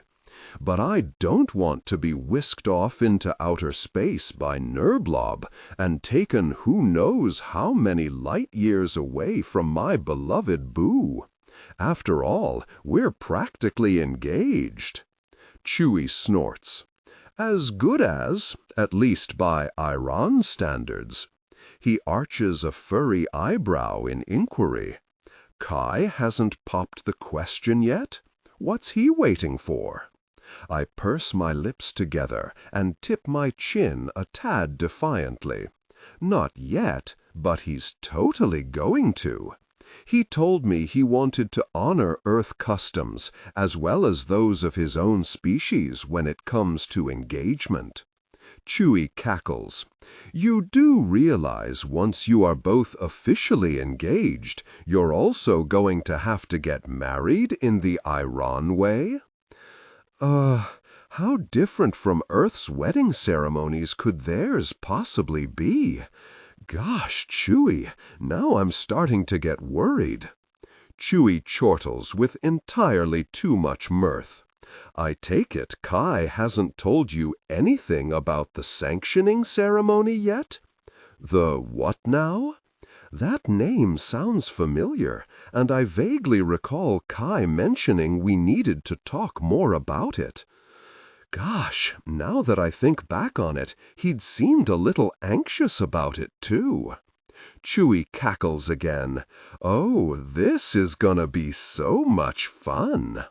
I narrow my eyes at him. What do you know that you're not telling me? Spill the tea, man. He shakes his head. Sorry, kid, my lips are sealed on this one. It's something Kai and his family need to talk to you about. I've only ever witnessed one Iran sanctioning ceremony before, but let's just say it was memorable. Oh, my life! I should have known finding an alien husband wouldn't all be smooth sailing and exciting tentacle experiences. I start to sweat, but force some bravado into my voice. Great! That's so great! I can't wait to learn more about it. Even though Kai and I have been dating for a little over a month now, I still don't know much about his people. Granted, our relationship has been a bit of a whirlwind romance where we jumped headfirst into exclusivity and long-term commitment right out the gate. I totally agree with the adage of when you know, and we're both on the same page with that, at least as far as I know. A pesky little difficult person of a voice in my mind takes that moment to whisper at me. You know he went to meet with Fabian when he called. If he'd stayed with you, you wouldn't be a prisoner on this ship right now. How much can he really be committed to you if keeps rushing off every time his evil ex calls? I brush that petty thought away almost instantly. It's not fair. Kai only went because Face Fabio claimed to have information that was material to my own personal safety. He was trying to protect me above all else. Granted, it still hurts a little, but it's not a rational hurt. Feelings can be really messed up, especially when you love someone. I don't doubt Kai or his intentions. He's committed to me. I'd stake my life on it. There's still a lot I need to learn about his species' customs and history. I have to get Kai to tell me more about the sanctioning ceremony really soon. If not him, then his mother. I'm sure I can crack Ellie. She loves me too much not to enjoy torturing me with the details of whatever memorable things are involved in this ceremony. The door to our room opens again, making that familiar whooshing noise, and our captor returns with a swish of his cloak. I do apologize for having to leave you so unexpectedly, but duty called, and all that. My soon-to-be former boss always chooses the worst times to call and interrupt me. Uh-oh. I take it you didn't tell him about us? Please don't say you've changed your mind about killing us. Of course not. I told him I took care of the situation. I didn't say how. The Alliance is already in a tizzy because they've discovered you're missing. He just assumes I've gotten rid of you permanently, and I haven't corrected his assumption. My contract has been fulfilled, and once my final payment clears, I'll no longer be working for him. Won't he be mad with you when he finds out? Nurblob shrugs. Perhaps. By then, he'll likely be light years away, and I doubt he'd bother to track me down. He probably won't hire me again, though. He scowls. Oh well. As you suggested, he is a jerk employer. A device on his wrist pings, and he glances at it, giving a grisly smile. It's kind of hard to smile with no lips. Ah, good. The funds have been deposited in my account. My work is done, and he's not my problem anymore, which means we can be off soon. What? I begin, but he interrupts me. Look, while I was gone, I brought something to show you. It's a little invention of my own making. I'm quite proud of it, actually. I know you'll appreciate it." With the air of a grand reveal, he pulls his cloak wide open, and I stare, transfixed in horrific fascination at what I'm seeing. Nerblob is wearing a strange belt-like contraption over his black bodysuit underneath. It's attached to his waist and holds a number of what appear to be mechanical tentacle-shaped arms. As I watch, they begin to move in a robotic manner. "Oh my frickin' God," I whisper. Nerblob looks down at the device with pride. "Aren't they amazing?" He swivels his hips from left to right, trying to show me all angles. "You are serving Lord Vardok's realness, but, you don't intend to use those on us, do you?" Nerblob scoffs. "Of course not. I may enjoy emulating my hero, Lord Vardok's, but I don't believe in non-consensual sex." He gives me an apologetic look.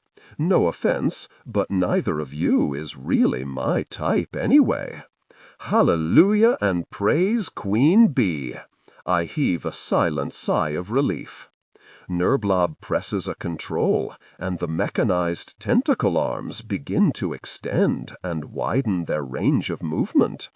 I figure these will take my costume for the next Tentacular Tales Cosmic Convention to the next level. If nothing else, I have to defeat Boonaglumbo Queebset at the costume competition this time around. This year I will take home the top cosplay prize. My eyes nearly bug out of my head. Did he say what I thought he said? What convention are you talking about? He looks at me like I'm a fool. The Tentacular Tales Cosmic Convention. TTC among hardcore fans, of course. Granted, we're only in our second year, but it's going to be an annual fan event celebrating all things Captain Starblade and Lord Vardok's. Needless to say, I cosplay as Lord Vardok's. He twirls around, flipping out his cloak with a flourish. This is the Vardok's cloak I made for our first convention. I enjoyed wearing it so much, I made it a part of my regular outfit. Isn't it wonderful? I sputter in amazement. I love it, mad props on that one, but, did you say there's an intergalactic extraterrestrial fan convention based on my adult soap opera story? Nerblob tilts his head in confusion. You didn't know? Really? No. How could I have known? I've never even left the planet Earth before.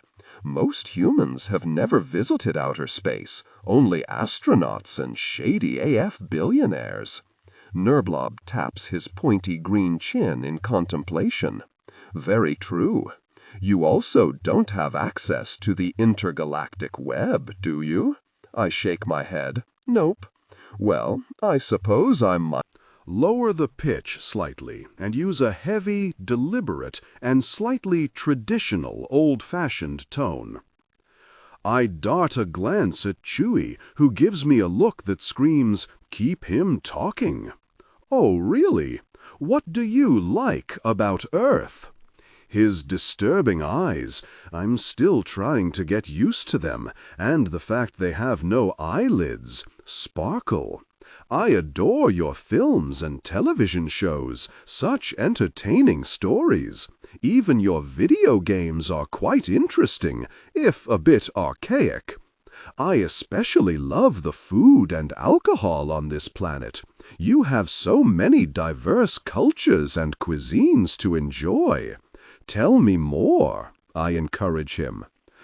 I've been eating a lot of delivery food while I've been here. It's quite easy to get a DoorDash driver to drop off food at a remote location like this with a large enough tip incentive. In this economy, I have no doubt. Nerblob rubs his tummy with a look of satisfaction. I'm quite partial to your In-N-Out burgers. Also, breakfast burritos, crispy sesame chicken, and lo mein noodles. There are still many other cuisines I hope to try, but I don't think we'll have time, he laments. As for alcohol, I could wax poetic about your many marvelous spirits. I peer at Chewie out of the corner of my eye, but he's still hard at work, so I keep stalling. Is alcohol on your planet not very good, then? He huffs. My people typically abstain from such things. They don't make their own liquor. Anyone interested in it must purchase it off-world, or they brew their own in secret. Not to flatter myself, but I make a very decent ship moonshine. In my travels, though, I've sampled some interesting concoctions from other worlds, but human cocktails are especially tasty, as is your beer. I've not had anything quite like beer on any of the other worlds I've visited. I perk up. Oh, we have a super-secret alien bar here in Vegas that you'd be safe to go inside. It's basically for any extraterrestrials on the planet who can't pass for human. Granted, it's run by that jerk Fabio, but maybe we could go and grab a drink there sometime. You could meet other extraterrestrials, make new friends. Nearblob does a little twirl on his roller skates and clasps his hands over his cheeks in amazement. Really, I wasn't expecting that level of excitement. Sure, why not? His shoulders slump. Alas, I think the fact that I'm here illegally and have been aiding a criminal would make such a prospect unlikely. I need to make sure that Nearblob wants to stay, or at the very least is willing to untie me and leave me here if he goes. I watched Misery with Benji once, and it scared the bejesus out of me. I cannot be the James Caan to his Kathy Bates. I put on my most sympathetic tone. You made a bad choice in getting involved with this shady narcotic scheme, I agree. If you let me and Chewie go and help the Alliance nail your boss, I promise I'll do everything in my power to help you. Maybe we can even find you a more permanent place here on Earth if you want. You told me you don't fit in on your world, and you like it here. What if you could go through the actual legal routes of immigration to make this planet your home? He gets a hopeful look in his eyes, but it quickly dims. You are too generous, River. I fear at this point that the Alliance would never be willing to trust someone like me. His sad sigh tugs at my heartstrings. Besides, he continues, what would I do here? I can't interact with human society, and I don't know if my extraterrestrial brethren would be willing to accept me into the fold. In my sudden excitement, I try to sit up, only to realize that I'm still restrained and let out a painful oof. I quickly rally. OMG, I'm working on something super amazing that might help. I like to call it Operation Rehoming Aliens Lovingly. It's meant to assist folks just like you, to give you more opportunities to experience what life on Earth can be like, and to find more outlets for creative expression and community engagement. He tilts his head, an inquisitive look taking over his countenance. Tell me more about this plan. We both startle when Chewie suddenly lets out a mighty roar and bursts out of his restraints.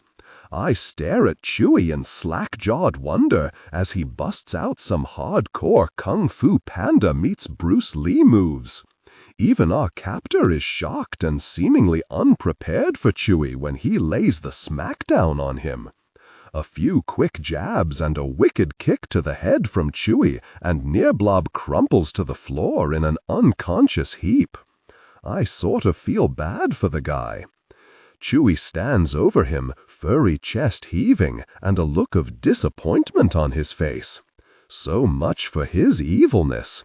I think he's more talk than action on that front. He seems like a pretty nice guy, just a little lonely and misguided. Chewie snorts and swaggers over to me. "Don't go all Stockholm Syndrome on me, kid. We both know you're only fond of him because he likes your tentacle porn story." I narrow my eyes. That just proves he has good taste. Now quit talking and get me out of these restraints. In moments, I'm able to move my limbs freely again and chafe them to get the blood flowing more freely before hopping off the still rather unsettling metal table. I really hope he hasn't experimented on people on it. After a brief debate, Chewie and I agree we need to tie up our captor before we decide what to do next. Chewie finds some sturdy material to do the job and takes care of it. Moments later, we have Nearblob secured.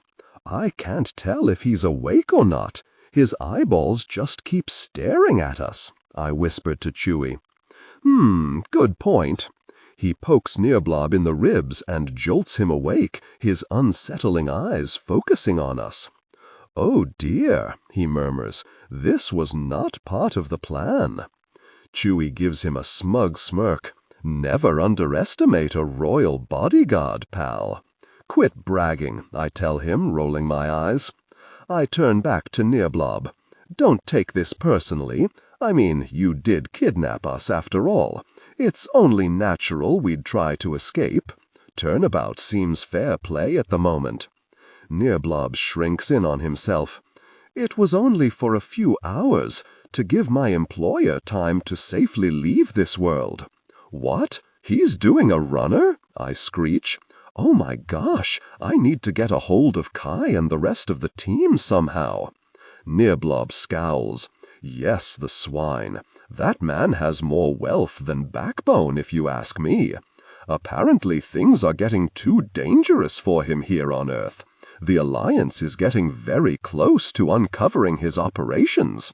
He paid me extra to ensure his escape." My mind begins racing. Does that mean he won't be back? The thought is more hopeful than realistic. I honestly don't know. He may not need to come back. I'm by no means his only hired hand. He has a network of people under his employ. They may be able to keep his schemes running long after he's gone.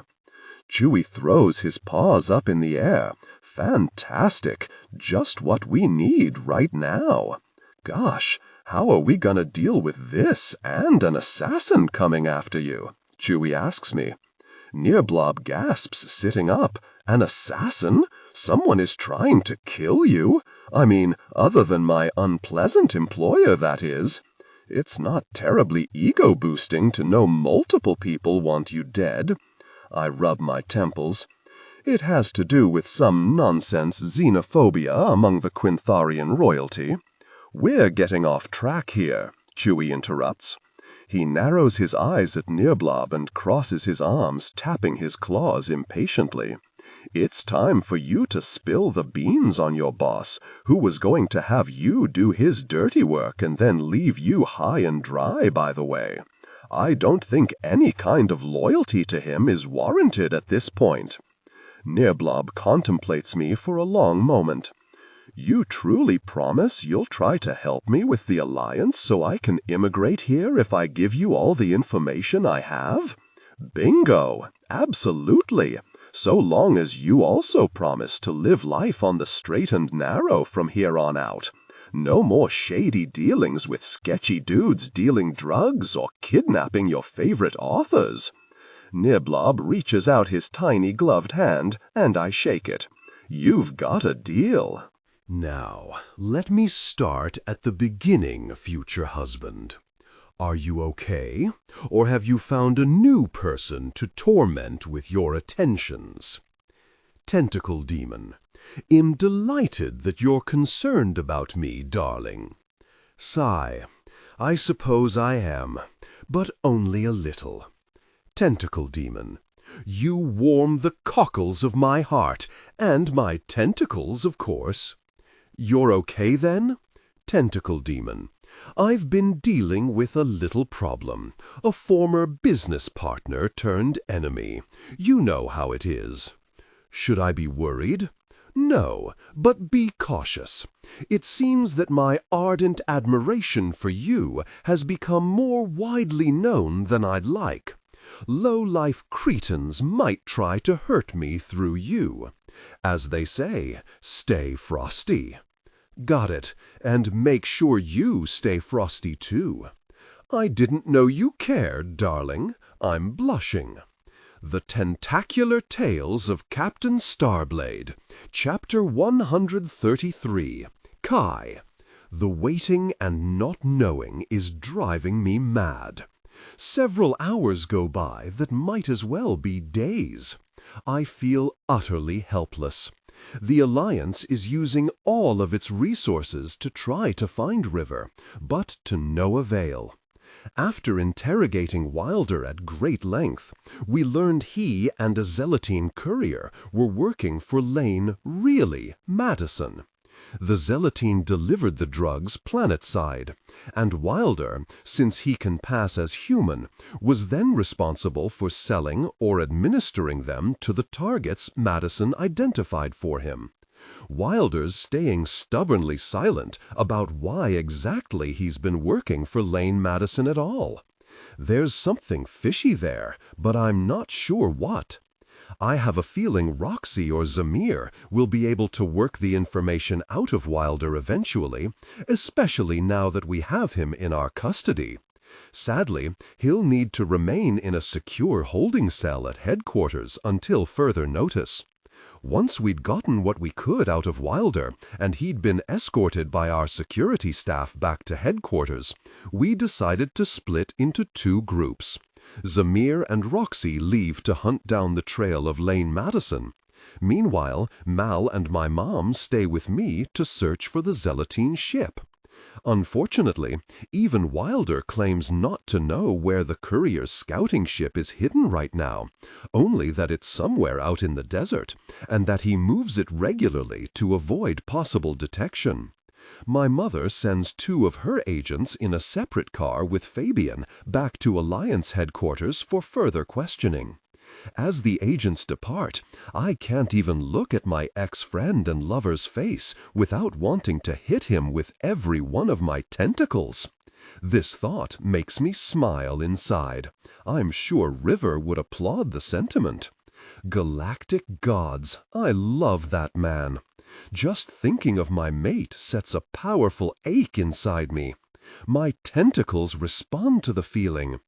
Where are we going to look for this elusive spaceship? I ask my mother as we set off in one of the SUVs. My mother's driving, which is probably best since I'm in no state to take the wheel. I opt for the front passenger seat instead. My mother's tone is even and soothing when she says, "We have every available person back at headquarters doing aerial scans and satellite imaging of the desert. We've also taken Fabian's and Wilder's phones, and our tech team is pulling their GPS data to see where they've been in the desert lately. We'll find him. We just need a bit of time." River may not have time. The very notion makes panic rise in my throat, very near choking me. Mom's expression is grim but determined. I know, but we can't give up hope. We're going to find River. I can feel it in my tentacles. I wish I was as certain. All I can feel is mounting fear and dread. Mom steers us onto the freeway and in the direction of our Valley of Fire base. As we speed toward the desert, I can't help but squirm with increasing discomfort. I don't feel like myself. Once again, I'm perspiring like mad and uncomfortable in my own skin. My clothes feel damp and unpleasant against my oddly hypersensitized flesh. At the same time, my body seems to be alternating between extreme heat and cold in waves that are dizzying and disorienting. My hair's slick with sweat and my hands are shaking. Mal leans forward from the back seat, concern etched on his face. "You seriously don't look good, Kai. Are you sure you should be coming with us?" He glances at Mom. "I think he needs a doctor, Mom." She darts a quick glance at me before turning her eyes back to the road, a look of resignation on her face. It's okay. I know what's going on with Kai, and it's nothing to be alarmed about. Not exactly. It's just highly unusual. That's all. We both frown at her explanation. What are you talking about? I demand, wiping my forehead with trembling fingers. You're being super vague, Mom, Mal agrees. It's not like you. She taps her finger nervously on the steering wheel.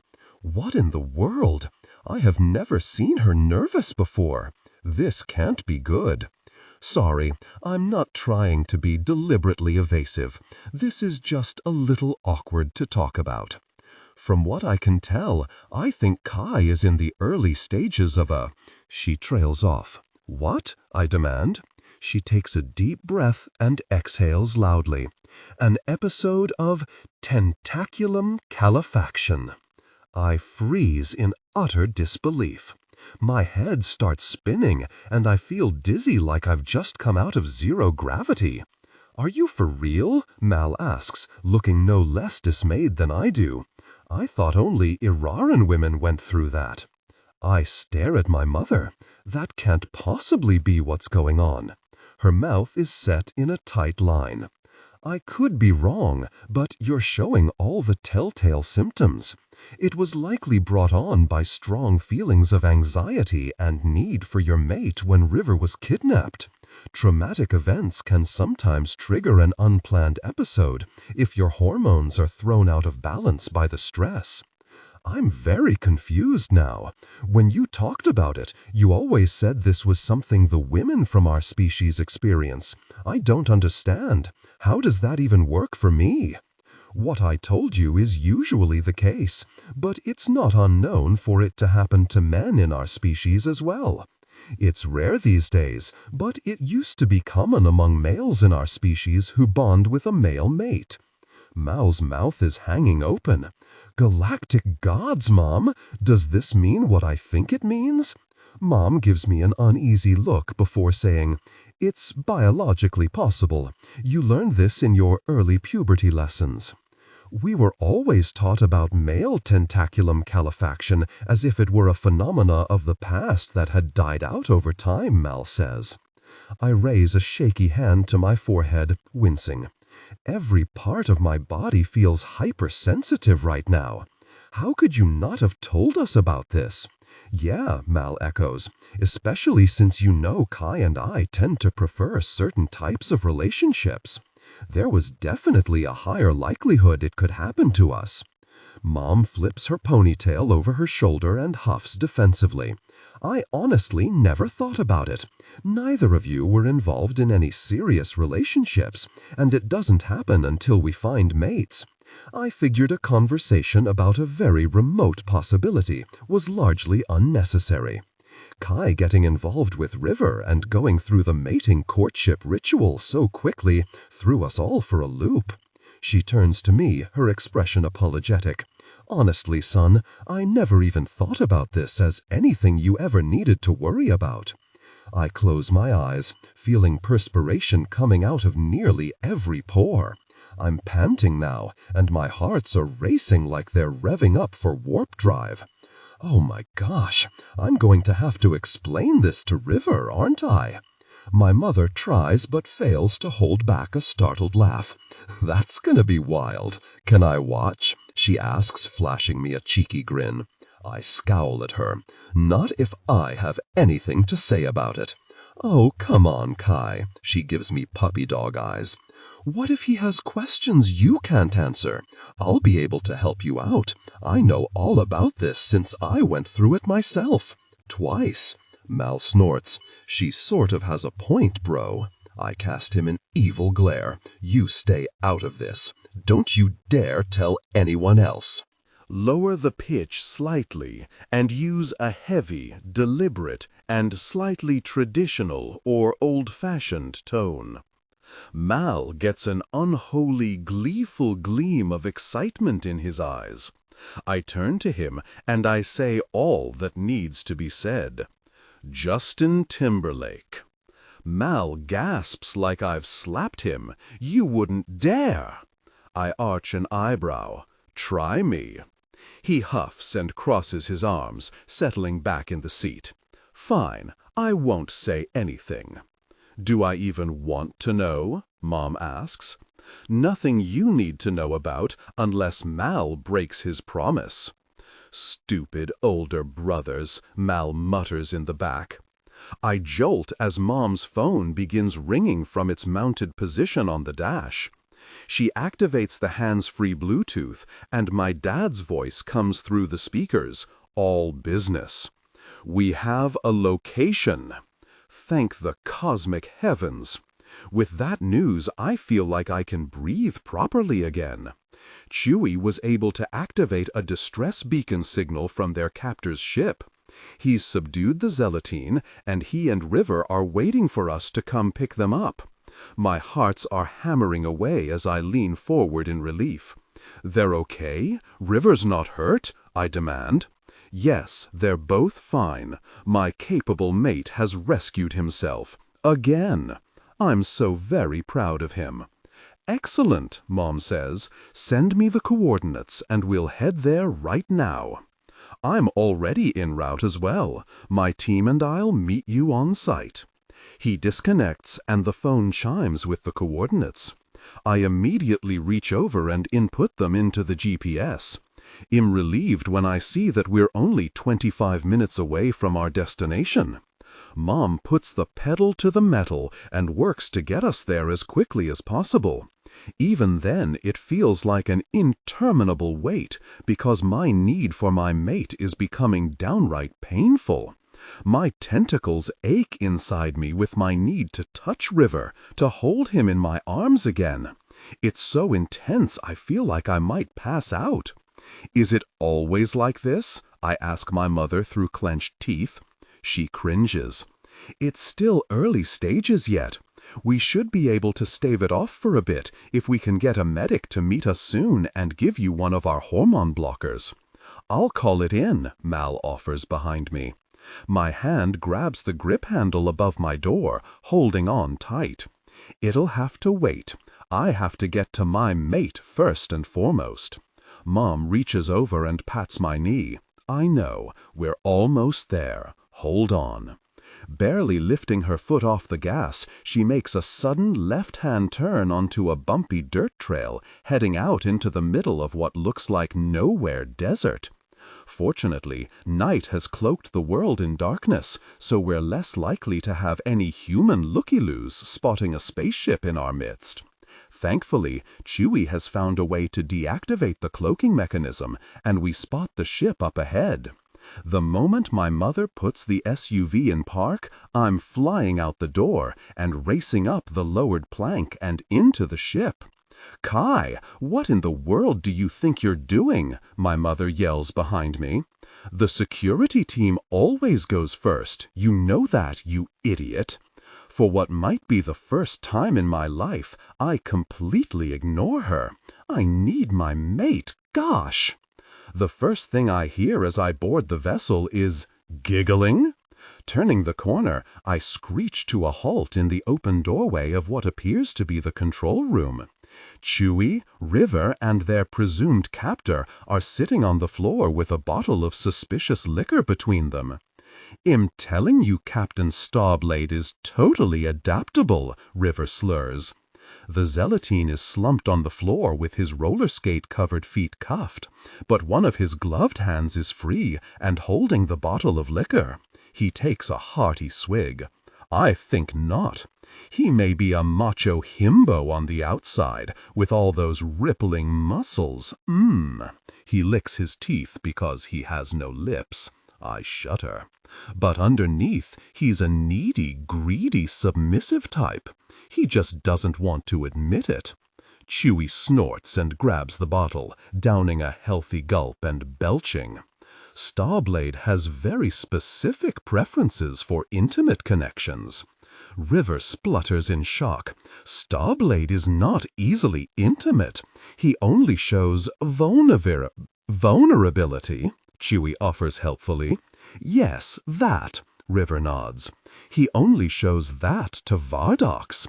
It just so happens Vardox has tentacles, and he knows how to connect deeply. Who could resist that?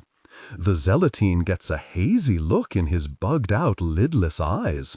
Someday I'll find my very own Starblade, a himbo I can torment just as deliciously. River pats him on the arm. I'll be rooting for you, man. Remember, consent is key. The zealotine nods his oversized head. Of course. A contract is always necessary for the kinds of play I enjoy, especially since I favor certain types of structured play with a partner. He sighs dreamily. Just like Lord Vardox. River gapes. OMG, I think I understand why he's your hero now. Also, it's super cool to know that other species have good consent practices when it comes to intimate relationships. I clear my throat, loudly. River whips his head in my direction so fast he nearly falls over. The look of pure joy on his face when he sees me is blinding, and I immediately feel calmer, more in control.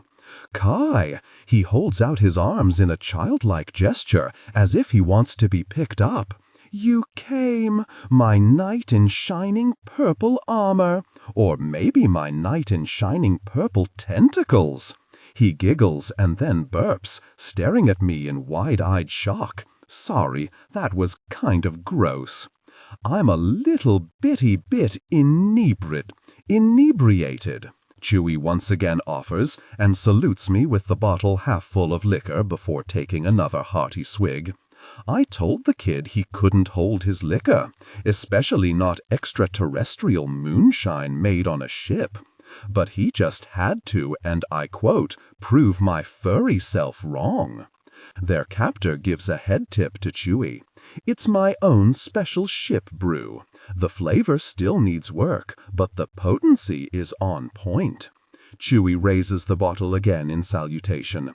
It's a remarkable vintage. Best ship moonshine I've sampled in 50 years. You flatter me. Clearly you're a true connoisseur. Chewie smiles amiably before giving River a pitying frown.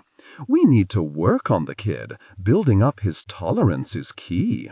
Their captor regards River with an equally commiserative look. River scrunches up his face. Forget you guys. I can totally hold my liquor. He crosses his arms with a pout. I just happen to have had way more than either of you. Chewie scoffs. Keep dreaming, lightweight. I ignore the ridiculousness of this situation, entirely too relieved to see my mate unharmed, if completely intoxicated. With a feeling of supreme relief, I collapse to my knees in front of River and pull him into my still shaking arms. I thought I might have lost you, I whisper in his ear, feeling his soft, silky curls tickle my nose in a way that calms and settles something deep inside me at last. I run my nose up behind his ear and inhale deeply, that wonderfully sweet and spicy aroma of his cologne that makes him smell like one big scrumptious river cookie is almost too much to take. Mom and Mal appear in the doorway behind me. This is quite possibly the most anticlimactic rescue of all time, Mal snarks. Mom's battle-ready face relaxes, and her warrior stance returns to normal. Leave it to River to escape his captor and then get drunk with him. He's my kind of crazy, she says, smiling affectionately before wincing. Although he's going to have one heck of a hangover in the morning. Is that ship moonshine? Ouch! I ignore them, sniffing my mate and feeling my tentacles wriggle with jubilation inside me. I'm so glad you're here, Kai. I missed you so much. River pats my back uncoordinatedly. Don't worry, everything's okay. Here, I want you to meet my new friend. He gestures at the zealotine. This is Nerblobby. That's Lord Nerblob, if you will. The green alien corrects River gently. My mate nods his head enthusiastically. Yes, that's him for sure. He turns to me, becoming serious as he puts a hand on my cheek. Don't be angry with him, Kai. He's just a lonely guy without a family who took the wrong job with a total jerk. Shot! Nerblob and Chewy shout. Lower the pitch slightly and use a heavy, deliberate, and slightly traditional, old-fashioned tone. Chewy takes a swig from the bottle before passing it to Nerblob, who does the same. River grabs the bottle next and downs a portion of liquor before I can stop him. He grins. I said the magic word again. He trails off with a sleepy giggle. You're playing a drinking game with your kidnapper? My mind can't decide if it wants to explode or simply devolve into hysterical laughter. Only River, Mal adds with a fond sigh. That's my future son-in-law, Mom declares with pride. River beams at her. I'm going to call you Mama Ellie. I'd be honored. River flashes me a guileless smile. The drinking game just sort of happened. You see, Nearboobly, Nearblob, their ex-captor, corrects. That's what I said. Anywho, he was just following orders. Hick! He leans forward and whispers louder than I expect. He's not really evil at all, I promise. Then he hiccups again, right in my ear. What do you mean? River pauses, his expression blank for a moment, before he seems to refocus. Oh, it's seriously cray-cray. His boss wanted him to kill me and Chewy. Can you believe that? Hick, he is such a total jerk. My breathing stops and my heart stutter. I take a shuddering breath, knowing that I came far too close to losing my mate. It terrifies me. Shot! Chewy and Nearblob yell again. This time I quickly manage to grab the bottle from River before he can down any more alcohol. He stares at his empty hand and then pouts at me. I'm supposed to take a shot. It's part of the game, he slurs on a whine. I think you've had more than enough for one night, I tell him, as I stroke back his wild golden curls, feeling a wave of tenderness and love that overwhelms me. I can deal with all this madness just so long as River's safe. I'll do anything I have to in order to keep it that way. We need to get him implanted with a tracking chip like the rest of the Alliance staff, I tell my mother. I can't risk losing him again. As long as he consents to it, we can do that first thing tomorrow, she agrees. I'll do whatever it takes to convince him. I cast a less than friendly look at Nearblob. Who wanted River dead, and why? We already know who he's been working for, but I need his confirmation in order to process the arrest warrant.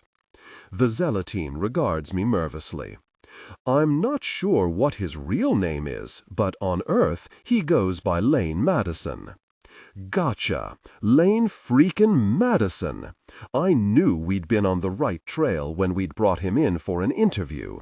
The slippery son of a slime-sucking noseworm wriggled his way out of any charges and is now in the wind. I narrow my eyes. Why does he want River dead? How does he even know who River is? Apparently, the Alliance was getting too close to uncovering his operation. He decided to create a diversion that would generate chaos and upheaval within your ranks. From what I understand, one of his underlings suggested River. Mom and I share a meaningful look. Who? I whisper, a horrible sick knot forming in my gut. Nearblob shrugs. No idea. I never met them. The only other person I liaised with was Wilder. I clutch River tight to me. Who would want River dead? Mom scowls. I don't know, but I sure as gosh plan to find out. She cracks her knuckles to reinforce her point. Could it be connected with the Quintharians? Mal asks. Whoever it is has some kind of animosity toward River, although I can't imagine why. River's a celebrity, the most esteemed author of the tentacular tales of Captain Starblade. I can't fathom why anyone would want to extinguish such a beautiful light from our universe. I narrow my eyes at him. Wasn't that exactly what you were going to do on Lane Madison's orders? He waves his free hand wildly. Never! There's no way I'd ever kill my favorite author. I merely acted like I was going along with the plan, so Madison wouldn't do the job himself. What, if anything, do you know about this other underling, if it wasn't Wilder? I have a bad feeling I know what I'm going to hear, but I still desperately want to be wrong somehow. I never interacted with him. His name started with an F, I think. Fabian? I hear myself ask, a strange echo ringing in my ears. That's it! I close my eyes, guilt washing over me in waves. River warned me about Fabian more than once, and I didn't listen. Not really. This is all my fault. My stupid choices almost got my mate killed. River gasps in outrage, seeming to sober up a bit at Nearblob's confirmation. Jerk Fabio wants me dead? I knew that guy was a shady, difficult person. He turned sad eyes on me. I'm so sorry, Kai. I can't support your friendship with that jerk anymore. I gather my mate to me again, pressing his head against my chest and kissing the top of his head. Fabian's dead to me. If I get my hands on him, hell wish he never tried to harm my mate. River pulls back and stares at me in shock before his features soften and he reaches out to stroke my cheek. Your desire to avenge me is hella sexy, but wholly unnecessary. He pauses, thinking. I wouldn't mind seeing Jerk Fabio kicked off this planet, though. The Alliance has taken him into custody. Our Intergalactic Alliance Tribunal, stationed on our Alpha 9 base in the Theta Farron galaxy, will review his case and determine sentencing. It will most likely result in a period of incarceration, followed by a lifetime ban from planet Earth, if not this whole galaxy, Mom offers in a reassuring tone. I fight back a sob of despair and helpless rage, feeling my tentacles roiling in torment inside me. This is my fault. I never should have tried to fix my friendship with him. I should have listened to you, River. You warned me he might still have feelings for me. Warm fingers cover my lips. Shh, don't say another word. This isn't your fault. River's mesmerizing green eyes are fierce. Fabian made his own choices. He could have had your friendship again, a precious frickin' gift he squandered. Instead, he chose an underhanded path and destroyed everything. If he thought he'll get you back if he got rid of me, it just proves he doesn't know you or your heart at all. River's right, honey, Mom interjects. Don't blame yourself. I shake my head, gaze still riveted on River. I never would have forgiven myself if I can't even say the words. A wave of intense heat races through my veins again, and I rub a trembling hand over my damp face. I can't lose you, River. I don't think I'd survive it. My mate pulls me closer and gives me a gentle kiss that leaves my entire body thrumming with a peculiar but pleasant vibration. I feel the exact same way about you. It's okay. Everything turned out just fine. In fact, Chewie and I ended up making a new friend. He risked his own life by disobeying his boss. River pats my arm. See, Nilboggy is a good guy. He's made some bad decisions in the past, but he chose the light side of the Force when it counted. It's Near blob, their captor-turned-bizarre savior offers again. And when you put it that way, I feel like you've guided me onto a new path. Redemption, thy name is River, Chewy slurs, before trailing off with a guffawing noise. What is even happening right now? Mal asks wonderingly. His words sound oddly muffled. There's a faint ringing in my ears, and I can barely stay focused. My body is now alternating between hot and cold flashes, while my tentacles feel strangely sensitive and swollen inside me.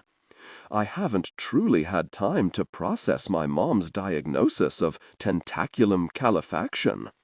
Very, and blast, though. She's right. The signs are all there. Gosh, my life. My mate's eyes brighten, and he practically glows with excitement, even while he remains drunkenly oblivious to my struggles. Did Nilblana tell you he's a fan of my story? He hiccups again and swallows, looking faintly green himself for a moment.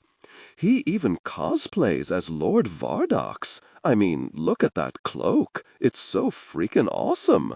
Why, Did you know there's an intergalactic fan convention based on my stories? I mean, he opens the hand near his head in an exploding gesture. Mind-freaking! Blown! Ooh, Mom exclaims. I want to go. Your dad can cosplay as Captain Starblade, and I'll be Lord Vardox. She smirks. We practice in the bedroom already. As usual, TMI, Mom, Mal mutters, cringing. As if summoned by her thoughts, my dad appears in the doorway, looking disheveled and anxious. He takes in the scene and relaxes, arching an eyebrow.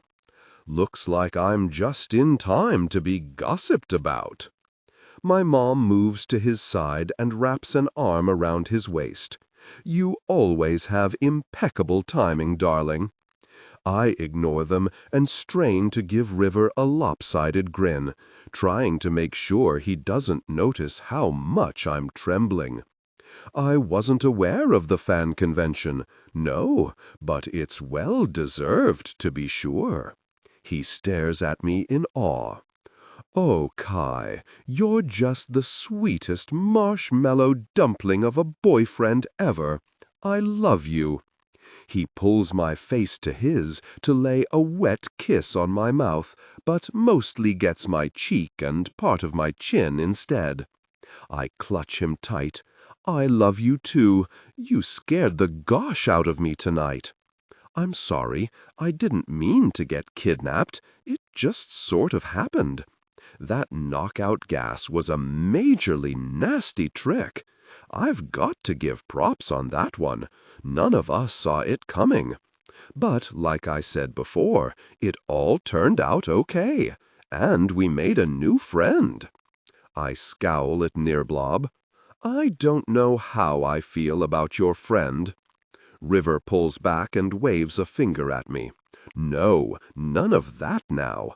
I already promised Beerknob that I'd put in a good word for him with the Alliance. He wants to stay on Earth. Yes, that's right. And respectfully, I am Nearblob. Lord Nearblob, if you will. He puffs up his chest.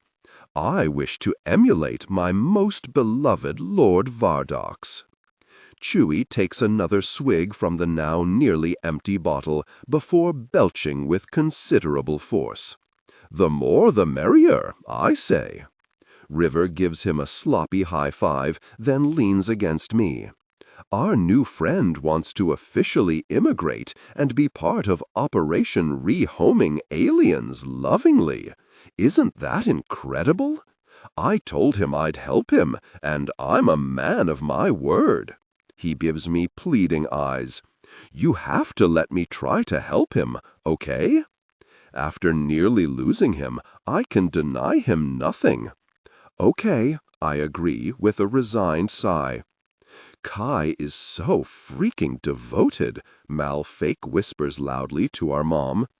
"Just wait until it's your turn," she replies, a disturbingly knowing twinkle in her eyes.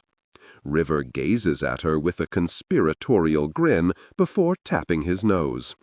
"Our secret plan is ready to go into effect as soon as you-know-what happens." Mom salutes him. "Abso-freaking-lutely." "What the gosh are you two talking about?" Mal asks, the alarm on his face growing. They both look at one another with sly, gleeful expressions. Mal's countenance shifts from alarm to panic. "Ha! Good! Let him sweat for once." River turns pleading puppy-dog eyes on me. Again. "You'll really help me with nil-boob?" Looking at his beloved face, which I hold so dear, causes something inside me to melt. I can't say no to this man. It's both horribly infuriating and absolutely wonderful all at once, and I wouldn't have it any other way.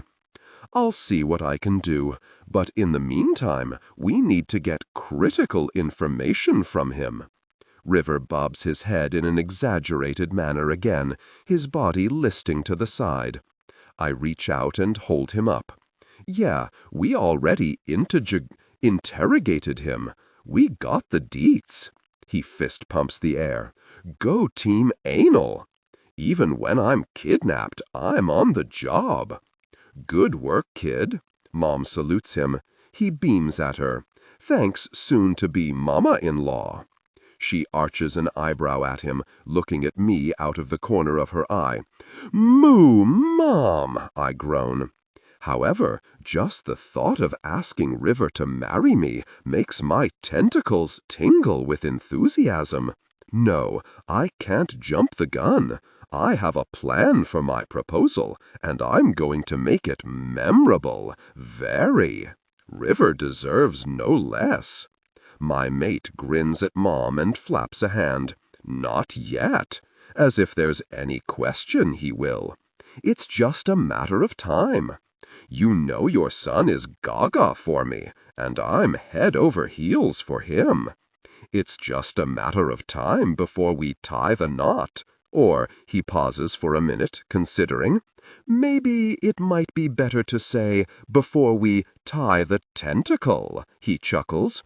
"Whatever works across our species." Mal grins. "I can't wait to have you as my brother-in-law." I wipe my sweaty forehead and cringe. My symptoms aren't getting any better. I'm going to need a medic soon. River looks at us all with a bright smile. "I can't wait to be part of your family."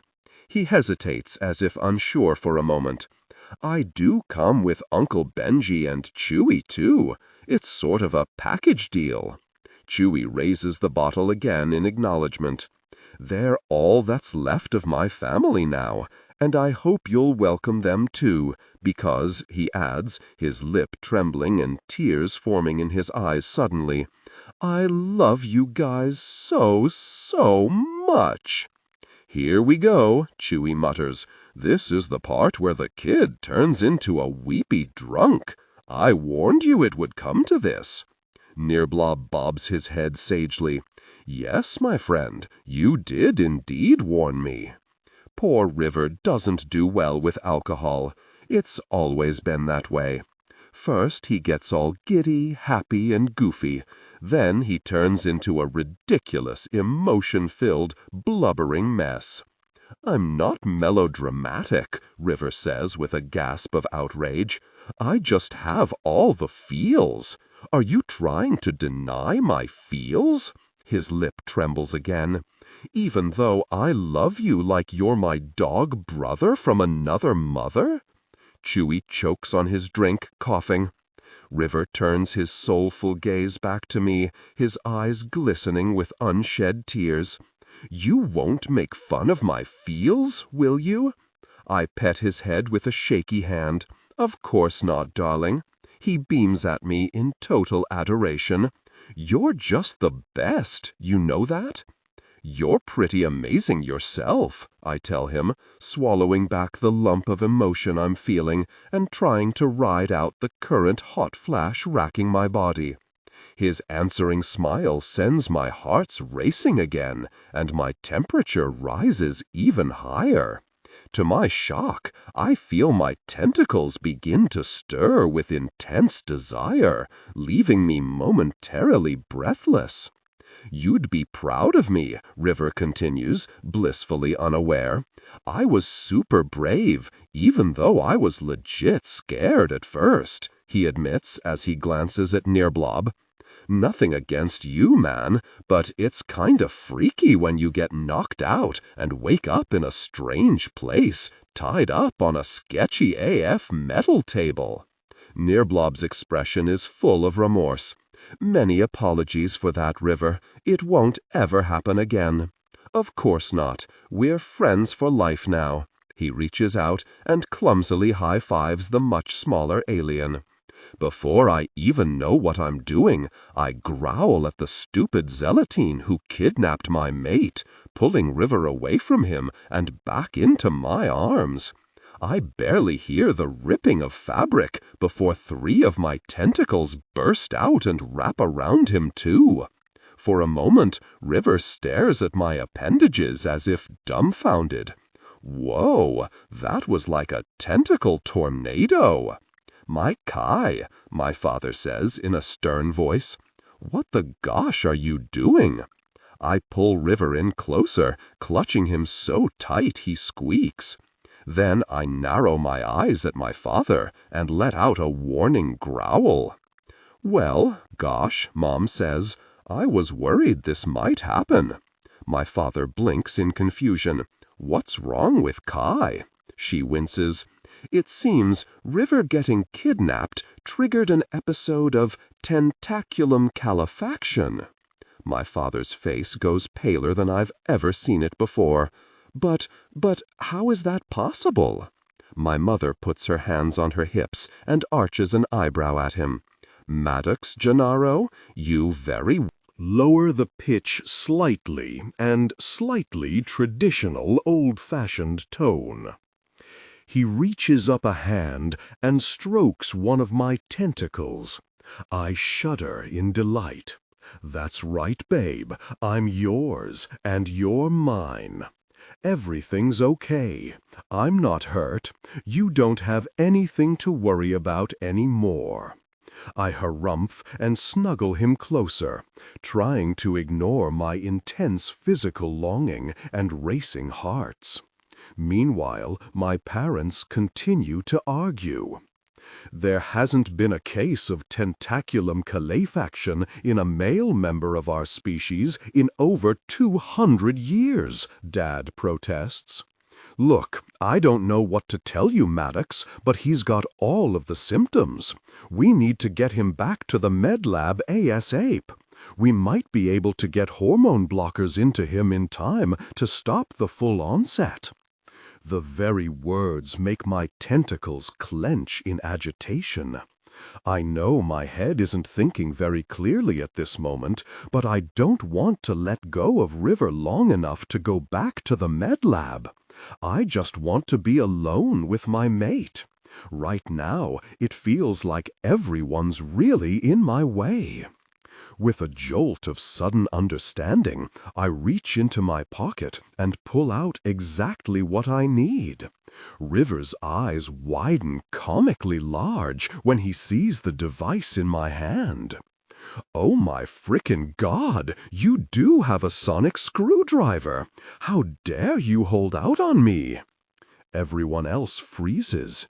"Whoa, bro, what are you going to do with that?" Mal asks, holding his hands in a calming gesture. "Let's all settle down here." Mom stares at me hard. "Kai, don't do anything rash. Give that to me." "I'm not going back to the med lab," I grit out between clenched teeth, feeling sweat trickle down my temple. The symptoms that started earlier at River's house are back with even more force, but this time I'm also feeling an intense physical longing for my mate.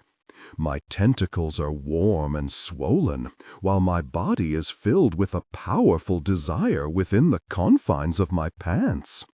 Son, my father says in a steady voice, you know you're not supposed to use that except in dire circumstances and critical emergencies. Holy guacamole, River says in a breathy voice. What does that thing do? I bet it's awesome.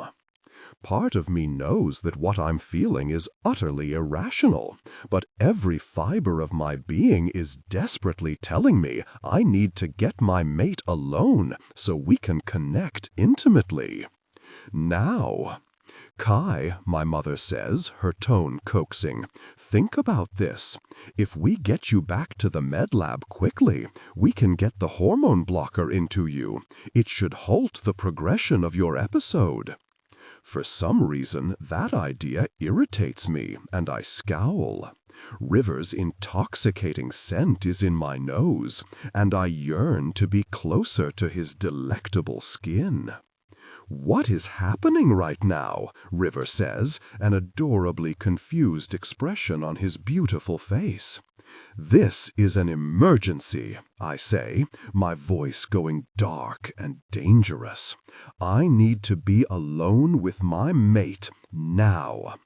I click the setting I want and press the button on the pen-shaped device, which quickly erects a narrow force field crackling with energy around us. River stares at it in wide-eyed fascination. This is so freaking cool. What? There's a familiar sucking sensation as River's voice fades away into the ether, and the pulse teleporter whips us through time and space until we land with a dizzying thump in my bedroom at home. From the ANAL archive of Intergalactic Communications, email communique from Taltronia Sigma. Sender, if I found love in a TTCS forum, starmail.com. Dear River Sullivan, my fiancé and I are huge fans of your story. It actually brought us together. We met online in a forum chatting about your work. For that reason alone, your series will forever hold a special place in our hearts. In fact, our upcoming wedding has a tentacular tales theme. We've commissioned a room for the ceremony that's going to be modeled after the interior of Lord Vardok's ship. I'm dressing up as Captain Starblade, and my soon-to-be husband is dressing up as Lord Vardok's, minus the tentacles, that is. The logistics were just too complicated for that. Anyway, it's going to be a spectacular and joyous affair. I do have a kind of crazy off-the-wall request, though.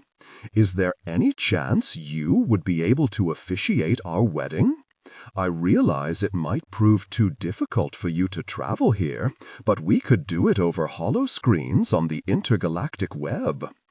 Oh gosh, I'm going to puke, I warn. Kai lets me go just in time. I manage to fling myself into the bathroom, heaving my guts into the porcelain toilet bowl.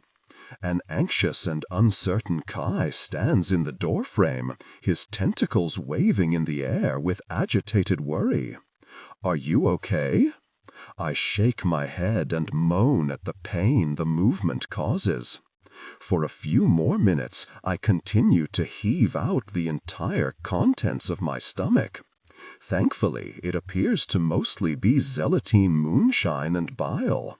After what feels like several hours, but is probably only a couple of minutes, I'm down to dry heaves, and the tilt-a-whirl dizzying sensation I've been feeling since we landed in Kai's bedroom begins to recede. I also realize I'm mostly sober now, but nursing a throbbing headache. I moan pitifully.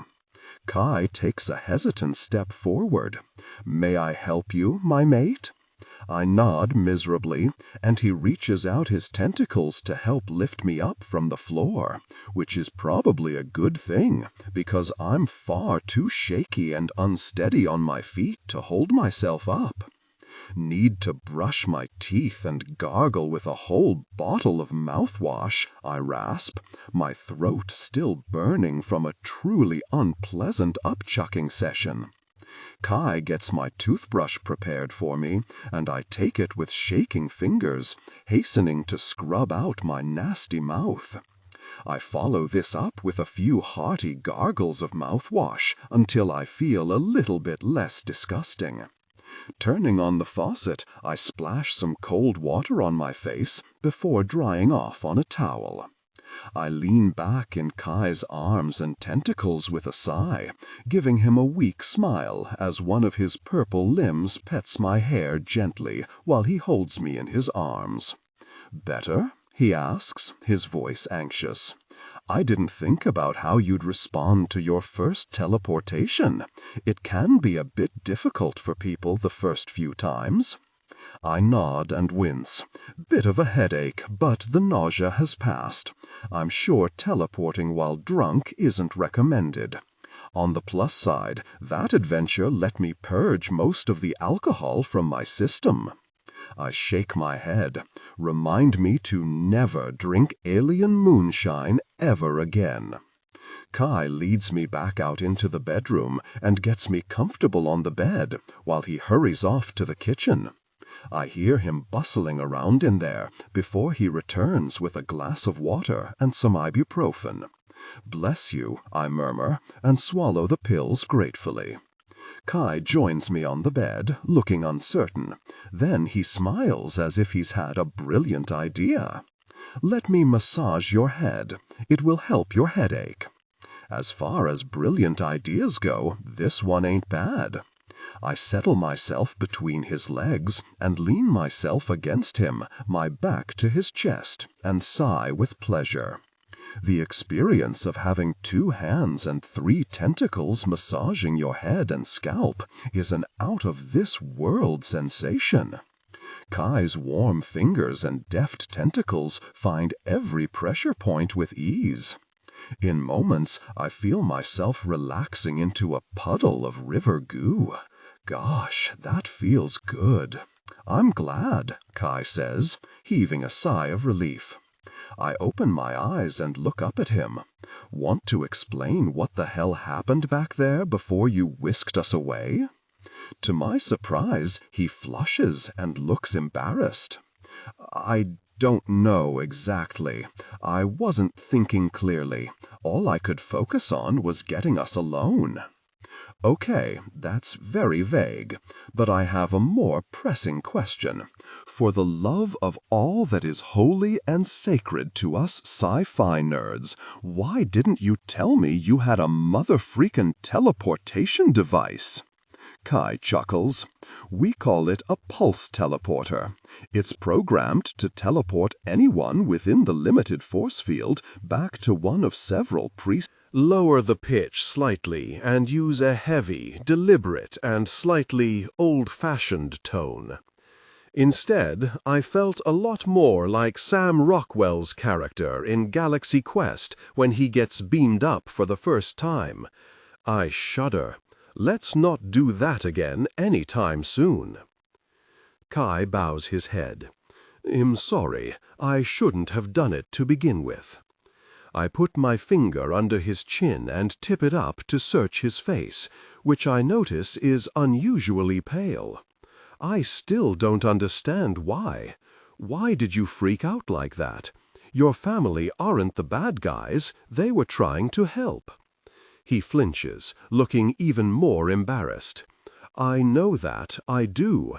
This isn't how I'd normally behave, but something happened to me when you were kidnapped." I sit up and turn to face him directly. His tentacles linger in the air, flailing around, almost as if they're not sure if they should touch me. The silly things are so very cute sometimes. They're quite expressive and often reveal a hidden side of Kai's feelings that I don't think even he's aware of. What I do know is that they're telling me my boo needs some serious reassurance right now. With a fond sigh, I reach out and take the nearest tentacle, pulling it closer to me and stroking it lovingly. The velvety soft purple limb relaxes in my hands and seems to vibrate gently in satisfaction. I didn't know they could do that. Tell me, what happened? Worry mounts in me. Were you hurt? He shakes his head and looks down. No, not physically anyway. He glances up at me, his eyes so pained that honestly it steals my breath. I thought I lost you. I didn't know who'd taken you or where they'd gone, let alone what they were going to do to you.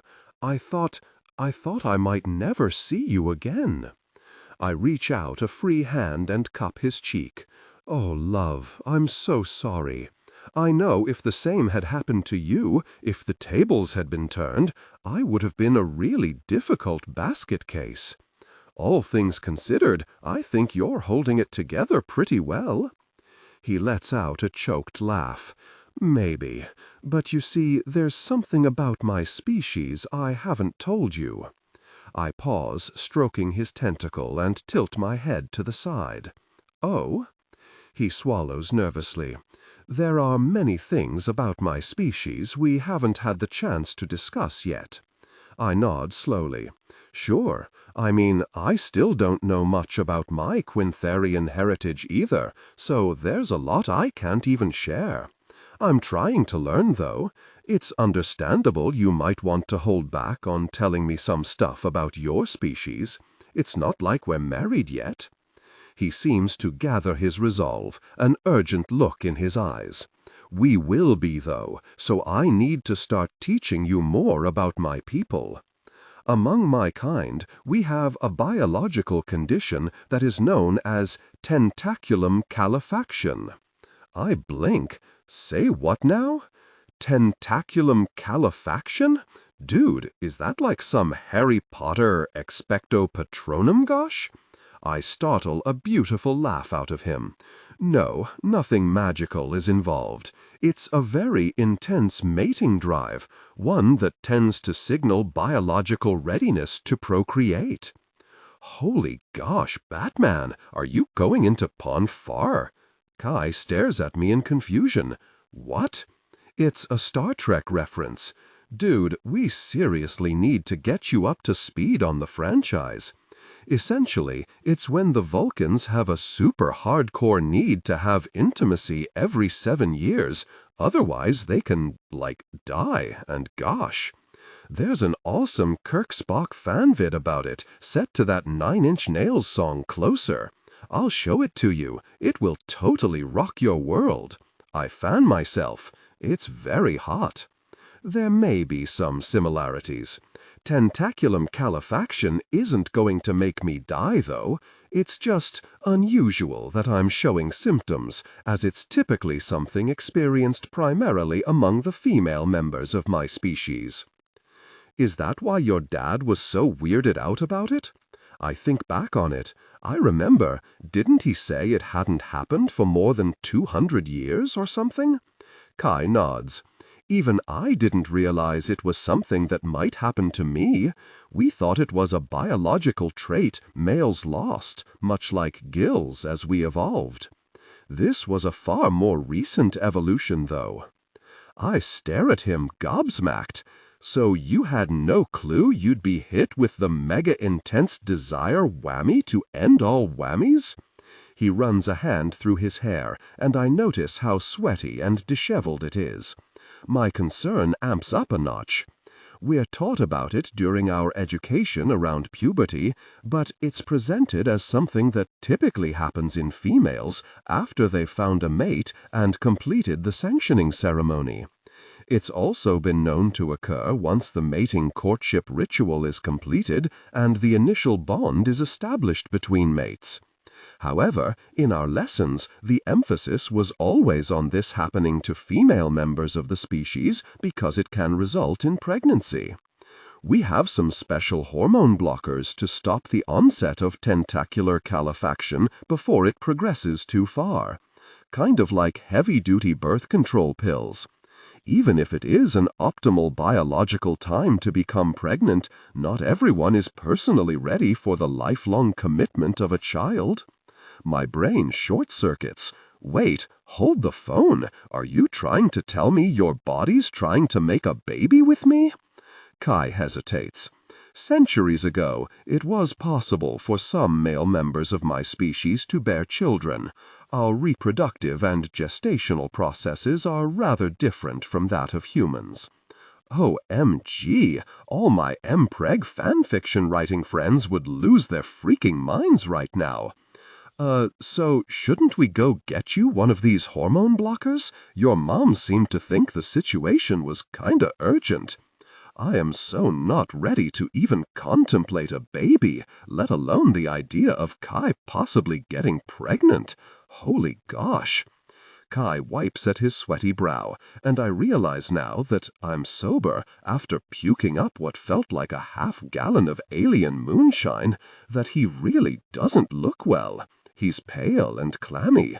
I can even see a faint tremor coursing through his limbs. My worry shoots through the roof. Honey, you don't look so hot. Maybe the folks in the med lab can give you something to make you feel better. We should head over there. He swallows audibly. The mating fever has kicked in. He gasps as if in pain. Already I feel like I'm going to die if I can't make love to you very soon. The hormone blockers will have to wait. My eyebrows practically shoot to my scalp. Okay, that doesn't sound good. What does this mean? It sounds like you're basically saying you need to have sex or you'll get sicker. From the look on his face, I can tell he's feeling utterly miserable about this. I'm sorry, I won't force you, but you may need to leave me alone if things get worse. I'm not leaving you, boo. I can't help but grin. Also, this is possibly the cheesiest pickup line for intimacy of all time.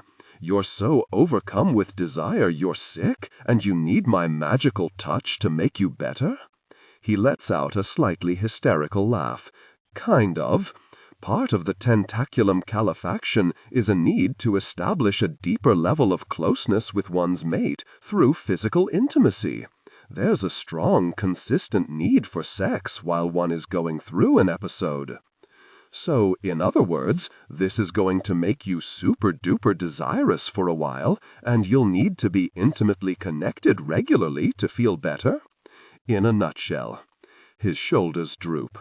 I'm sorry, I've never experienced this before, and I can't think very clearly right now. All I can do is yearn for you. I'm burning to be close to you again. Who could say no to that? Not me, that's for very sure. Darling, I'm more than happy to join you on this far intimate journey. Never fear, I'll help you in your hour of need. In all honesty, it's highly unlikely you could impregnate me, he hastens to reassure me. Cross-species breeding rarely works. There's even less chance if we are intimately connected. But we should go back to using condoms to be safe. Whew, okay, yes, let's use condoms for now. I'm not ready to be a baby daddy just yet. Kai groans. I told you, highly unlikely. Whatever you say. I lean closer and lick a trail up the side of his sweaty neck. Let's get this far intimate time started. Kai's eyes turn molten hot with passion.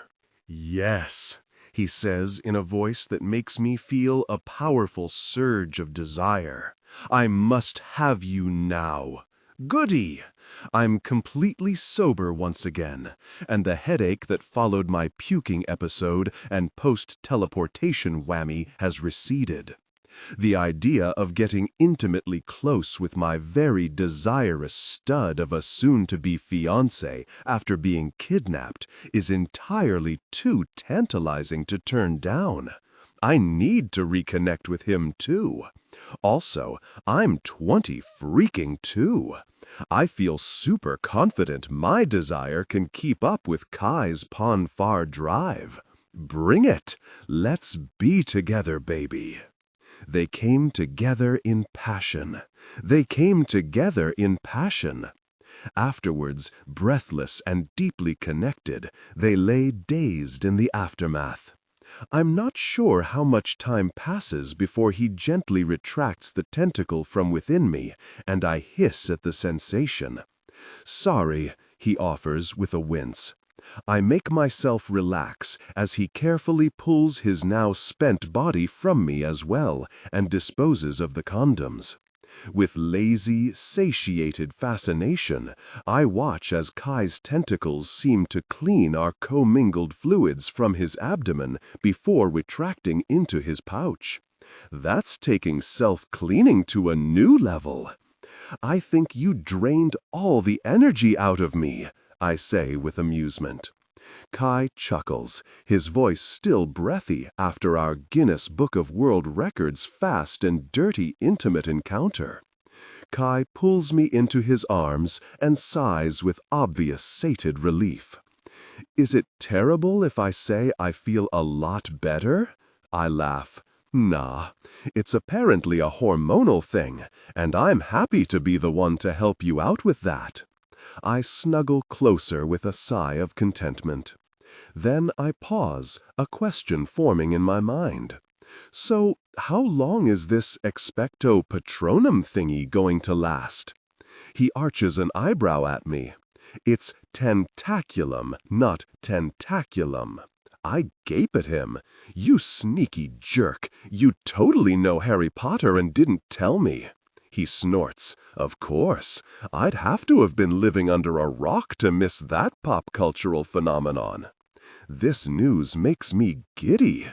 Future pajama party nights are going to involve binge-watching all the movies. Be prepared. He rolls his eyes. I never should have said anything. Mwahaha, I cackle. Too late now, sucker. For so many things, he laments, and I lightly smack his arm.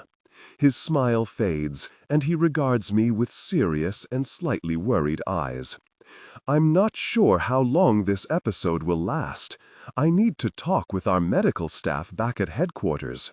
It's been so long since it's happened to a man that I just don't know. I frown. Why does it happen in men at all? At one time, some Ayaran men could gestate a fetus if impregnated by another Ayaran male. That's way cool, but my mind is racing with questions. How does that work, though? Please tell me it isn't an unconventional birth. I've read some of those stories, and I just couldn't imagine any person's body being able to birth a baby without being wrecked for life. From the twitching of his lips, I can tell that Kai's trying to hold back a laugh. No, there are no unconventional births, as you so eloquently put it. He gestures to his abdominal pouch. This is something we haven't talked about yet, but all Ayarans have a fifth tentacle that generally stays inside us.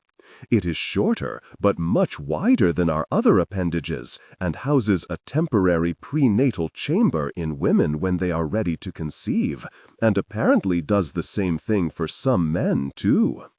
My eyes are huge as I stare at him. Prenatal chamber? Is that like a womb? He considers this and shrugs. Sort of. It forms when someone passes a certain stage of tentaculum calefaction. Hormone blockers usually inhibit this from happening. If no pregnancy occurs, the chamber will wither and be reabsorbed into the body. Should impregnation be successful, the chamber will descend to the base of the tentacle to house the embryo as it gestates into a fetus. When it is time for birth, the fifth tentacle will emerge from the abdominal pouch, and the chamber, which visually resembles more of a birth sac, will burst and the baby will be born. I shake my head slowly in amazement. Wowza, that's sort of amazing and terrifying. Sounds like birth is a lot less painful for your species than for humans. From what I understand, yes. However, Ayaran pregnancies are quite a bit longer than those of humans.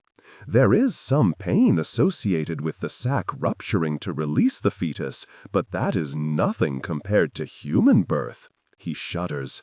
It's remarkable that humans procreate as much as they do. One would think the process would deter more women. I laugh.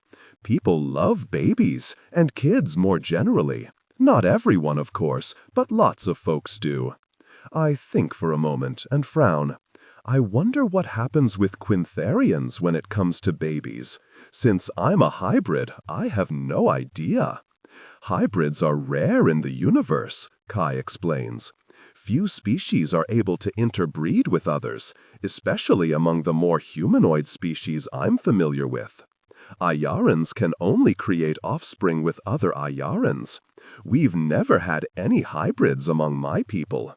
Our biology must not be very compatible with other species. I elbow him with a smirk. I guess that means we don't have to worry about me knocking you up, eh? He flushes and coughs. No, I don't believe so. He frowns. Also, hybrid species tend to have lower fertility rates. I'm sorry to say you might not be able to biologically produce offspring at all. I brush away a lock of dark hair from Kai's forehead. That's okay.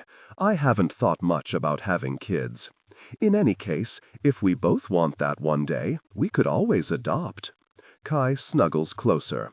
Indeed, we have plenty of time to think about that later.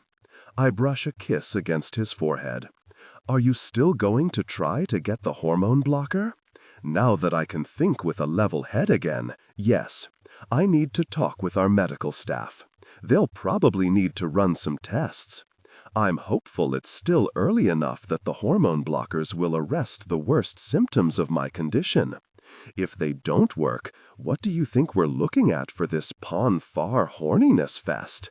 Days? Weeks? Months? Probably several weeks, but possibly longer. His eyes are filled with worry as he watches me. I know this puts you in a difficult position. Please know, if it becomes too much, you can tell me. Even if I'm raring to go, it doesn't mean you have to consent to intimacy for my sake. Promise me you won't force yourself. I'm sure the med lab can provide me with medication to dull the strongest of the urges.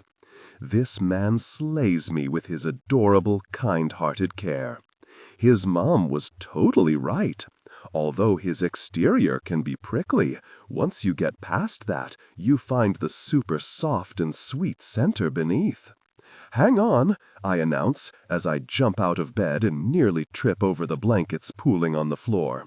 I race to where Kai flung my pants and hastily search through the pockets, my body still twinging from our exertions. Aha! I declare proudly as I grab the small velvet pouch and race back, diving onto the bed with a grin. I offer Kai the pouch with a grin. Open it! Kai stares at me with a bemused expression as he takes the small velvet bag and opens it. He carefully pulls out the ring with a reverent expression. The band is a bit thinner than the average ring designed for a man, but it's a beautiful sterling silver piece with an infinity knot design featuring amethyst accent stones centered inside the knot. He turns it over in the light in stunned awe. It's beautiful, he rasps. I flush with pleasure. Score! It made me think of you and your beautiful eyes. Turn it over and look at the engraving on the inside. He does as I ask and stares at the two familiar words. I know. It takes him a moment and then he snickers. Did you just Han Solo me this time?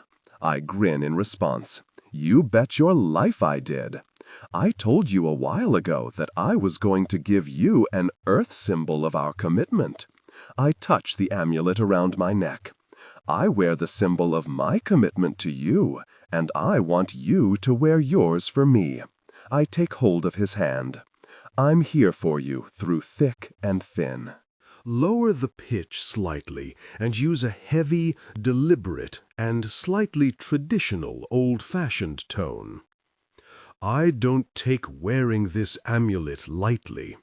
I'll do everything I can to help you through this unexpected situation. I grin. Don't forget, I'm younger than you and have the enthusiasm of a herd of energetic goats. I think I'm up to the challenge. Your tentacles are yummy, and I'm ready to be close to you any time you need.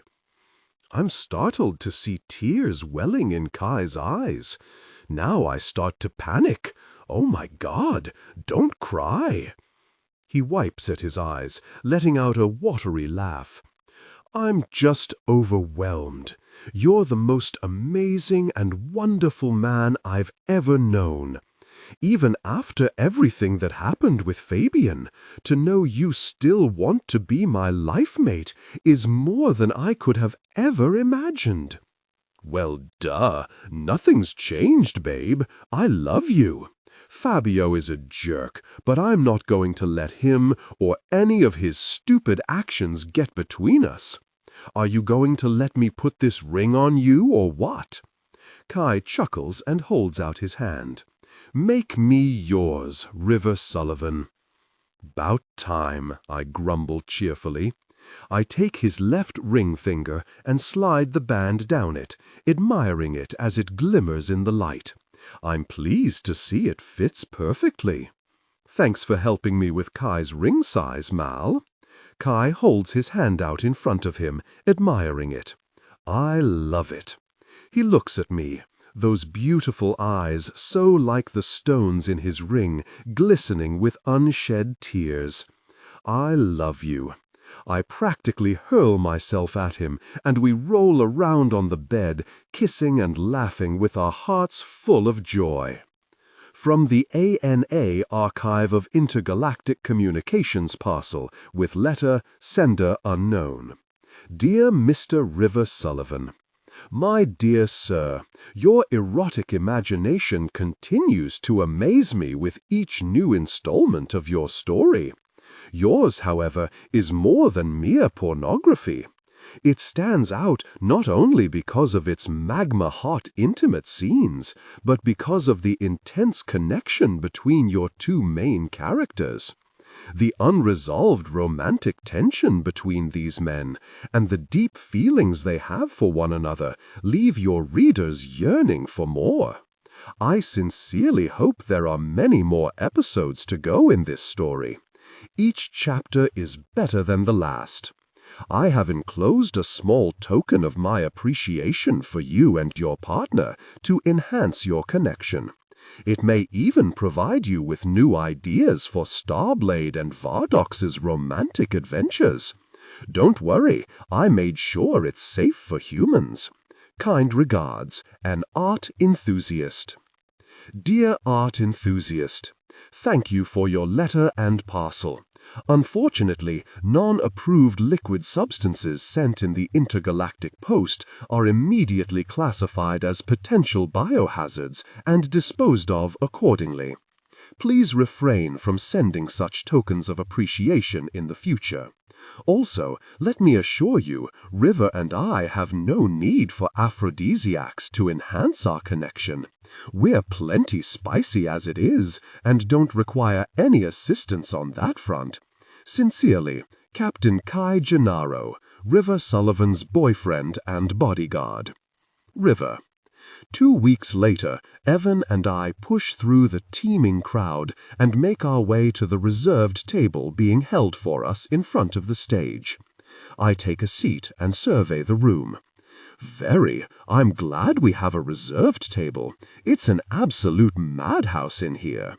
Evan nods, grinning with obvious satisfaction. We've got a full house for our first show. How many tickets did we sell? More importantly, I ask, darting a worried glance around me, what's the maximum occupancy of this venue again? The gleam in Evan's eyes is smug.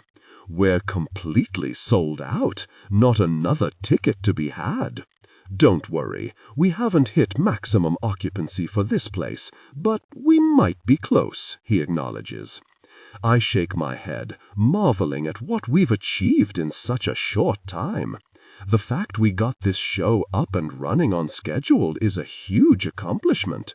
I couldn't have done it without Evan. The last 2 weeks have been a total whirlwind. Kai and I missed most of the hubbub following my kidnapping when he teleported us away for intimate time together. By the time Alliance agents went to apprehend Lane Madison, he'd already vacated where he was staying and managed to escape Earth on an illegal vessel. Once again, he was at least 2 steps ahead of us. Infuriating, to say the least. For now, he's a wanted man, hiding out who knows where in the universe, probably concocting more dangerous schemes. We can only hope we've driven enough of a wedge in his plans on Earth for him to abandon them entirely. Even more frustrating to me, however, was the fact that some of his flunkies managed to waylay the Alliance agents, taking Fabian back to headquarters. Our people had been outnumbered and overpowered, which means Kai's jerk of an ex also flew the coop, presumably with Lane Madison. I'm of 2 minds about the whole situation. On the one hand, I'm glad that deceitful person Fabio is gone for good. Even he wouldn't be stupid enough to come back here, I don't think. If caught, he'd be facing serious charges.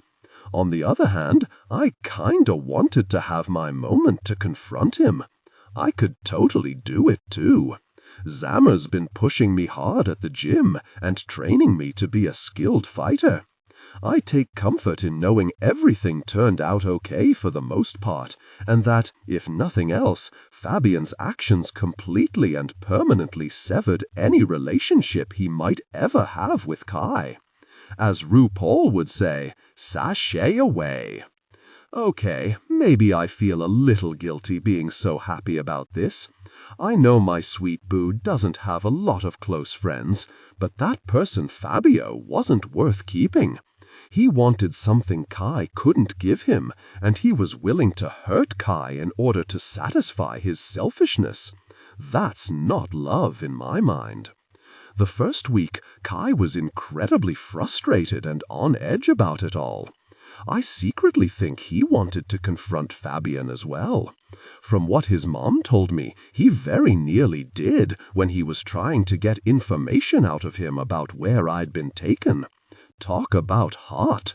I wish I could have witnessed that. Grr. More to the point, I'm convinced Kai's unpredictable mood swings at the moment are tied much more to his hormonal condition. Tentaculum calefaction. I can't help but giggle-snort every time I hear the name. Legit, it sounds like something out of freaking Harry Potter. But I digress. The Alliance medical experts are somewhat stumped when it comes to Kai. They've never dealt with a male Iriaran experiencing the condition. When we made it to the med lab, they administered the hormone blockers, but still aren't sure if they'll do much at this stage, since we lost precious hours after onset, 'cause, well, we were intimate. Said intimacy was super enjoyable, if not the smartest move on our part. But what are you going to do? Anyway, it seems like the medical experts are figuring things out along with my poor boo. Honestly, I can't complain about the situation. It's resulted in some of the most profound intimacy I've had in my entire life. I mean, Kai and I can share passionate moments, no problem, but it's like things have been taken to the next level. The fact that he's become so much more emotionally open and intimate with me as well has made the physical side of our relationship even more intense. I smile. If this is just the beginning of our life together, then I can't wait to see what's to come. Right now, things just keep getting better and better. No matter what obstacles we may encounter along the way, I know we'll overcome them together. Evan breaks me out of my reverie.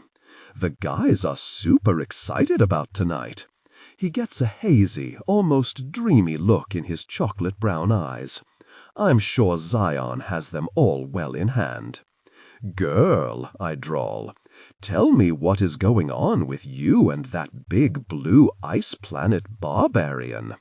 To my surprise, Evan flushes. I stare. I don't think I've seen him blush since we were in high school and he had an epic crush on Tyson Mallory. My mouth drops open. Oh, my God, you are totally into him for real, aren't you? Evan crosses his arms defensively. I don't know what you're talking about. I wave a finger in his face. Nuh-uh, honey, we've been friends for way too long. Lower the pitch slightly, and use a heavy, deliberate, and slightly traditional, old-fashioned tone. I'm not gonna buy any of that nonsense. You totally have feelings for him, all the schmoopy, lovey-dovey feels. Evans scowls. You know I don't do feelings. Besides, we haven't even kissed yet, let alone been intimate. Wow, are you broken? Have you lost your mojo? Really? My body's just fine. A little tired of only being alone, but whatever. I blink. Back up. Are you telling me you haven't hooked up with anyone in over 2 weeks? Evan averts his eyes from me, and I squeal in delight. Don't read too much into it, hermano. I'm just taking a break from the club scene. I've been busy. I could totally land a dude if I wanted one. I prop my elbows on the table and hold my grinning face in my hands as I stare at him with my BFF supervision that sees past all nonsense.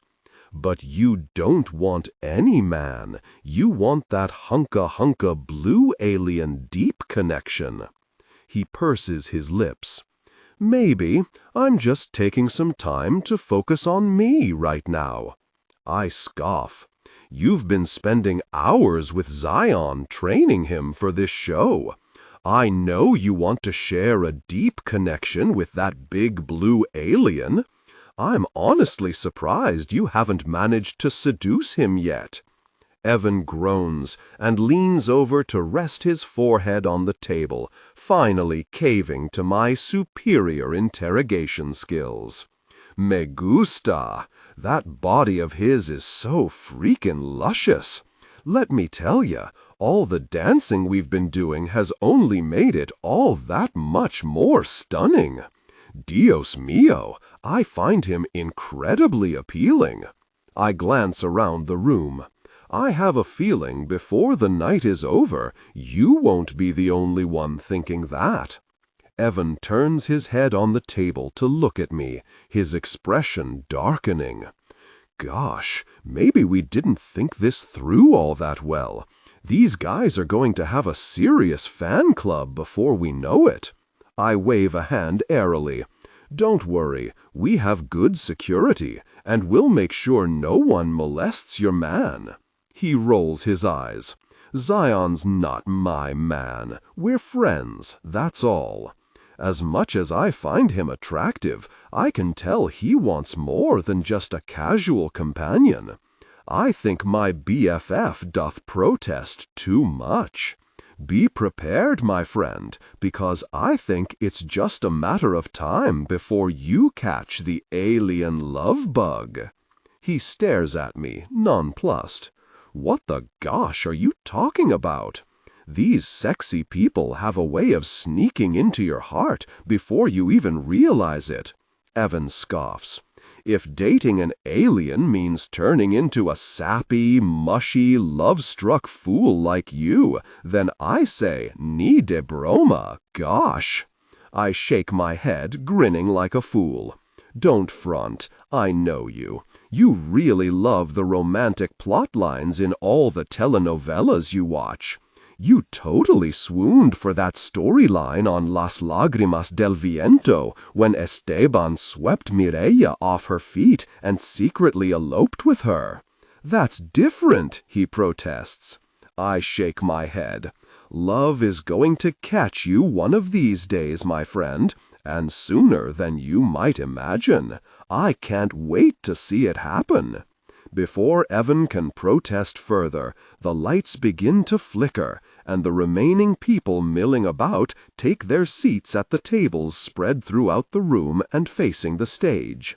Initially, we'd thought about getting a venue right on the strip, but soon realized we wanted to maybe keep things a little bit lower key for the guys' first time out, so we booked a room in a smaller casino off the strip.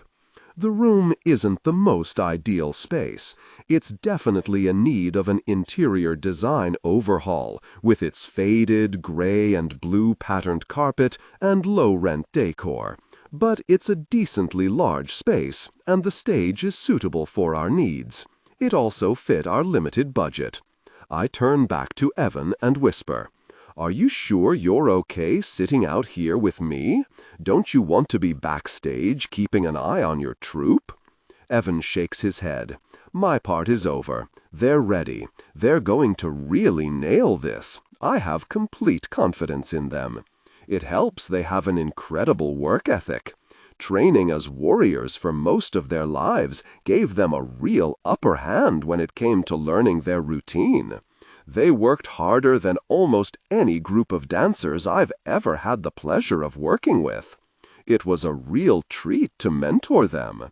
I'm sure the eye candy didn't hurt either," I say with a wink. "I'm excited to see them in action." Evan's answering smile is wicked. There's a lot of fun in store, maybe even a few surprises. I immediately narrow my eyes. "What in the world do you have planned? I know your scheming voice when I hear it." He feigns a look of innocence. "I have no idea what you're talking about." "Evan," I warn. The lights go out, and a spotlight on the stage centers on our MC for the evening. Roxy is in her usual blonde bombshell form, and she's rocking a very serious Jessica Rabbit vibe tonight, with a tight-fitting red dress, black satin gloves up to her elbows, and her hair in a wavy cascade over one shoulder. She struts to the front of the stage on her stiletto heels, flashing her long-toned legs. "Good evening, ladies, gentlemen," and she looks around knowingly, "extraterrestrials." There's an amused titter and some loud whoops from the audience. How little they know about the reality of this situation. Roxy continues. "It's my supreme pleasure tonight to introduce you to the hottest men in the galaxy who've made a pit stop here on Earth tonight to fulfill all your wildest fantasies." That seems to flip a switch. The audience goes from docile to screaming enthusiastically. One half-drunk woman stands up on her chair, waving her arms like she's signaling a plane to land. "Bring on the Ice Planet Barbarians!" Loud clapping and cheers from others in the audience accompany her. "See?" I hiss at Evan. "I told you this would work." I never doubted it. Honey, I read those books, and plenty of others. Alien romances are very hot, and these men are sexy alien thirst traps come to life for our very eager audience. Roxy arches a delicately sculpted eyebrow at the audience and tosses her hair. "Patience, darlings. Let's go over a few rules before we get started. I know it's going to be quite difficult to hold yourselves back from the sheer magnetic force of these very fine men. While flash photography is allowed, please maintain at least a 4-foot distance from the stage and our performers." She gestures down in front of the stage. "Our wonderful security staff are here to ensure the performers' safety as well as your own. If anyone is overcome by the raw masculine power and strong magnetism of these hunkalicious extraterrestrials, the exits are clearly demarcated with lighting at both ends of the room." She tosses her hair again and raises her arm dramatically. "Now that we have the rules out of the way, welcome to your night of intergalactic passion. It's going to take you out of this world." The spotlight goes out, cloaking the stage in darkness once more, as the largely female audience, although I do spot a number of men peppered here and there, screams with excitement. Evan clearly wasn't playing around with his choreography, because the very first song notes begin to play, and the crowd goes wild. I shake my head. Isn't this a little contrived and overdone at this point? I ask over Genuine's pony thumping through the stereo system's speakers. Oh, please. When it comes to male strip shows, that song's really canon. I couldn't not include it. There's a flash of blue smoke, and the 5 enormous Vroknu men glide onto the stage in their carefully conceived costumes. Evan and I spent quite a lot of time designing their outfits with the help of a seamstress friend of his. For this act, they're channeling the alien warrior look. Their outfits are bringing Dothraki from Game of Thrones meets Star Trek's Klingons' realness. Their faces are also painted with dark markings that make them even more ferocious and sexy. I fan myself. Ooh, baby, Ice Planet barbarians indeed. I watch the tall, hunky men move flawlessly together on the stage as if they've been doing this for years. It's clear they know this number backwards and lower the pitch slightly, and use a heavy, deliberate, and slightly traditional, old-fashioned tone. I may be devoted to Kai, but I sure as heck can enjoy watching a veritable buffet of hot, half-naked men perform on stage. Speaking of Kai, I'm getting a little concerned he isn't here yet. I pull my phone out quickly and glance at my screen with a frown. I haven't heard from him, not even a text message. He should be here by now. I turn to Evan, but he's mesmerized watching his own handiwork come to life on stage. It doesn't escape my attention that his eyes are glued to Zion and every move his muscular blue body makes. I shoot a quick text to Kai. "Boo, where are you? The show's already started." I see the little dots indicating he's writing a response and bounce in my seat with excitement, only to frown when his message comes through. Kai: "Sorry, love, running late. Not sure when I'll be able to wrap things up here. I'll keep you posted." Me: "Is everything okay at work?" Kai: "Yep, nothing to worry about. I'll be there as soon as I can."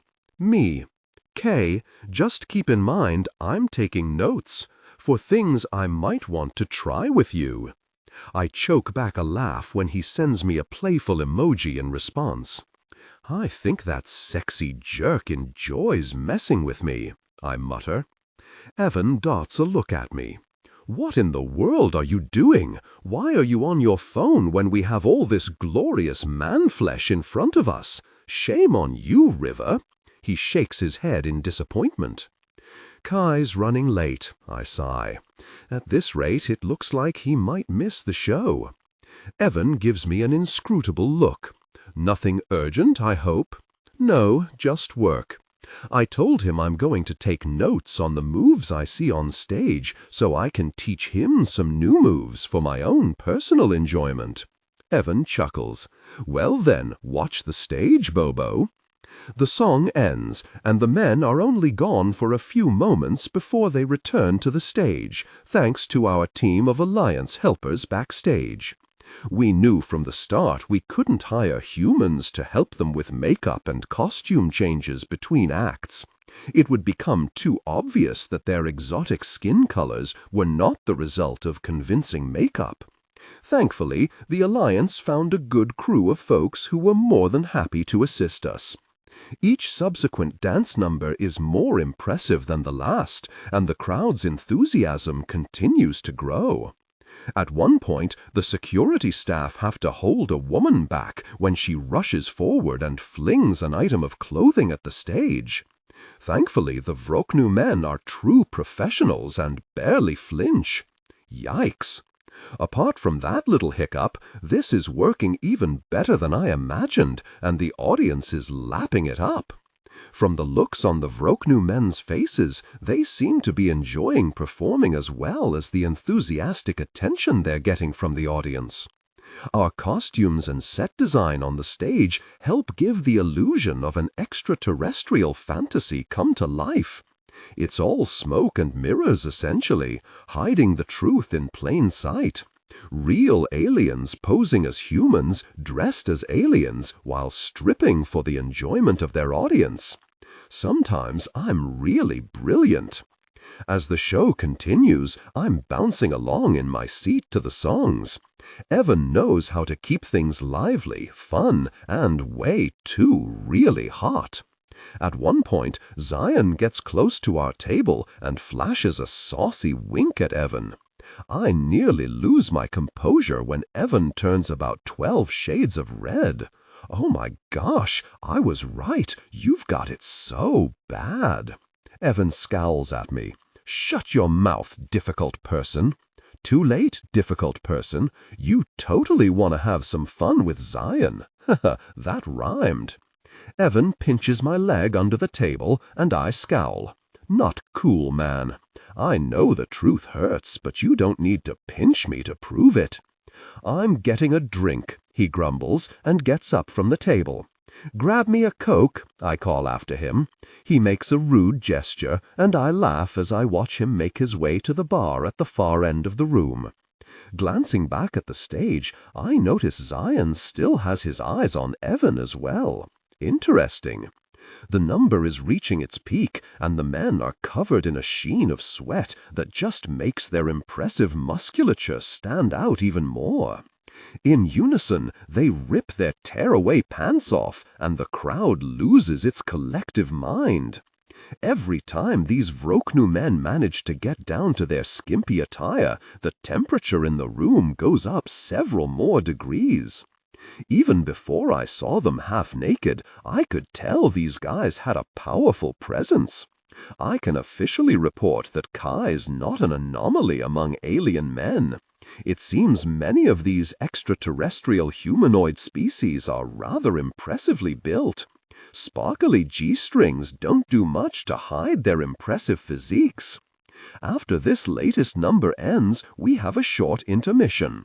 The lights come back on, and Evan returns to our table with a mojito for himself and a Coke for me. I'm still steering clear of alcohol after drinking way too much alien moonshine with Chewy and Nearblob 2 weeks ago. I lean over and kiss Evan on the cheek. "Ah, you still love me. Thanks." He gives me a fierce scowl, and I chuckle. I take a moment to check my phone again. Still no news from Kai. I frown. "Problem?" Evan asks. I'm not sure where Kai is, and he hasn't messaged me in a while. I look up and spy Mal, Ellie, and Maddox heading toward our table. Where really is my hunkalicious alien boo? "Where's Kai?" I ask them with a frown. "Didn't he come with you?" Mal and Ellie glance at each other with what I can only call a suspicious look. Then Mal smiles at me, his ridiculously attractive and distracting dimple on display. "Oh, he had to run to the bathroom. He'll be here momentarily." I don't trust that smile. "What are you hiding from me?" He startles, and I detect a faint glimpse of panic in his eyes. "What? I'm not hiding anything from you." I narrow my eyes at him. "I'm starting to learn your ways, future brother-in-law. Let me just warn you, I can tell when you're bullshitting me." His eyes go wide. "Ah, now tell me where Kai." The lights flicker and go out, and the audience screams again. I sigh. Damn it. Everyone hastily grabs seats at our table just as the spotlight returns and Roxy steps forward. For this next number, we have a special one-time guest with us. He's going to join our exquisite extraterrestrial gentleman on stage to lead them in a top-secret number. His performance tonight is dedicated to a special someone in the audience. Enjoy. The crowd goes wild, and I whip my head over to Evan. What's going on? Eyes front, sailor. Purple and green lights begin to pulse on stage, and a man in tight leather pants wearing a hooded cloak leads the procession of Vroknu men in the same outfit onto the stage as the familiar strains of Britney Spears' I'm a Slave for You come out of the loudspeakers. The guy in the lead is definitely smaller in stature and muscularity than the rest of his enormous cohort, but the glimpses I see under his hooded cloak show he has a very nice body, a rather familiar-looking body. My brain stops all critical cognitive function when he twirls and flings off the cloak to reveal my really hot boyfriend. I jump to my feet, knocking over my chair. I'm half torn between being overwhelmed with emotion on the spot and bursting into tears. I've joked before that Kai bears a rather uncanny resemblance to David Tennant as the Doctor. That adorable widow's peak, those lean, lanky good looks, that artfully messy dark hair, all further enhanced by his stunning amethyst eyes. Right now, he's giving me goth, ultra-sexy David Tennant in leather from Fright Night. He's even wearing really eyeliner, and he's painted his nails black. My body reacted with an intense surge of admiration. Well, really played, sir. I'm ready to swoon, but don't want to miss a moment of this amazing and magical moment of a lifetime. As he lip-syncs to one of my favorite Britney songs, I start jumping around and waving my hands. "You better work," I scream at him. His lips twitch, but he stays focused and continues with his performance, the tantalizingly tight black leather pants he's donned for tonight riding low on his hips. Lower the pitch slightly and use a heavy, deliberate, and slightly traditional, old-fashioned tone. I can tell they've covered his abdominal pouch with some kind of makeup to conceal it from the audience. His chiseled torso is also earning some avaricious looks from other members of the audience. I smile, knowing that his sexy self is all mine. He's even wearing my ring on his finger, and it glints under the stage lights. My heart swells as an electric tingle of pure joy races through my body with the speed of a roller coaster. This is so outside Kai's comfort zone, but I know he's doing this for me. The whole group is even performing most of the choreographed numbers from the damn music video to one of my favorite old-school Britney songs. I'm overwhelmed by all the frickin' feels. I have so much love bubbling up inside me that I'm worried it might cause me to explode. Kai's not as smooth and seamless as the other dancers, but I can tell he's spent serious time training for this. That sneaky, sexy jerk, I mutter under my breath. So that's what he's been doing every night for the last 2 weeks. He'd told me he was doing extra work to get infrastructure in place for Operation Rehoming Aliens Lovingly. Clearly, that's not all he's been up to. I dart a quick glance at my BFF and see a smirk of satisfaction on his face. 2 sneaky, difficult people. Gosh, I love them. My eyes are instantly drawn back to the stage and the glorious man dancing just for me. It's really freaking awkward having such intense physical excitement and crying at the freaking time, but this is quite possibly the most wondrous moment of my life. I want to remember it always. Feeling bold, I move up close to the stage, shoving between a few women who are crowded in front of the security guards and the protective barriers. That's my man up there, and I'm going to get a freaking front row seat.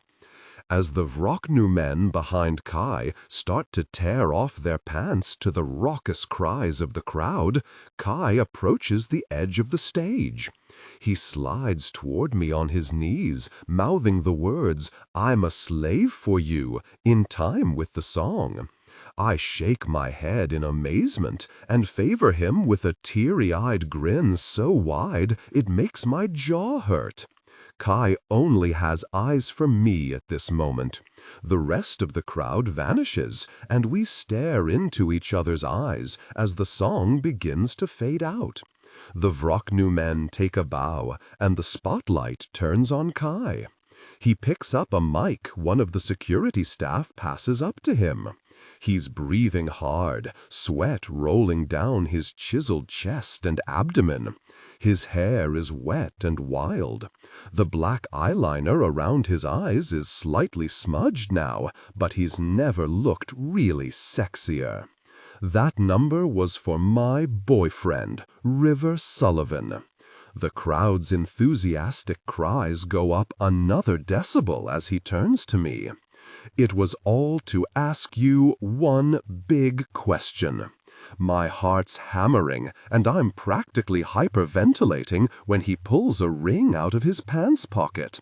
I have enough mental faculties to marvel at his ability to fit it in there to begin with.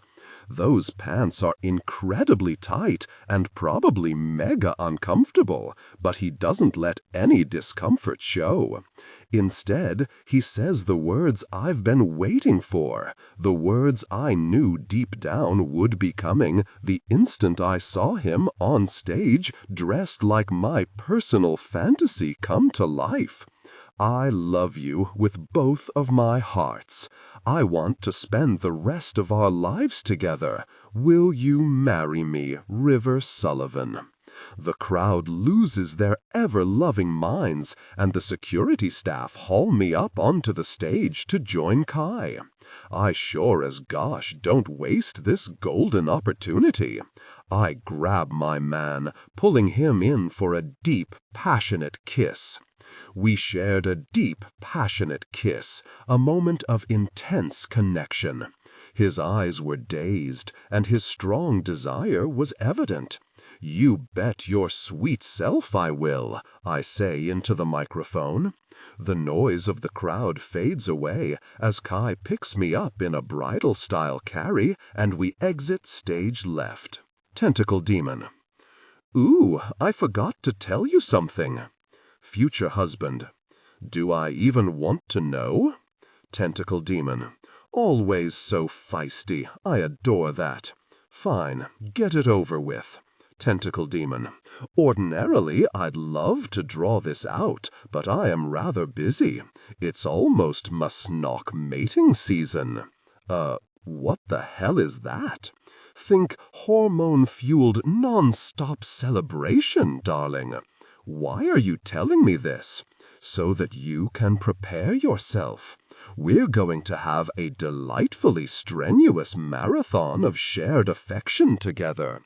I'm sure you could endure an intergalactic week of pleasure with me, right? After all, you wouldn't want to leave me without companionship in my hour of need. Try me. The Tentacular Tales of Captain Starblade, Chapter 134. Kai. "Can I take these pants off?" River's sitting in my increasingly uncomfortable lap, his expression aghast. "Gosh, no. I want to peel you out of these myself when we get home." I wince. Peel is probably right. I think they've adhered to my skin by now. River pats my thigh with a tender smile. "Don't be a drama queen, Kai. That's my job in this relationship.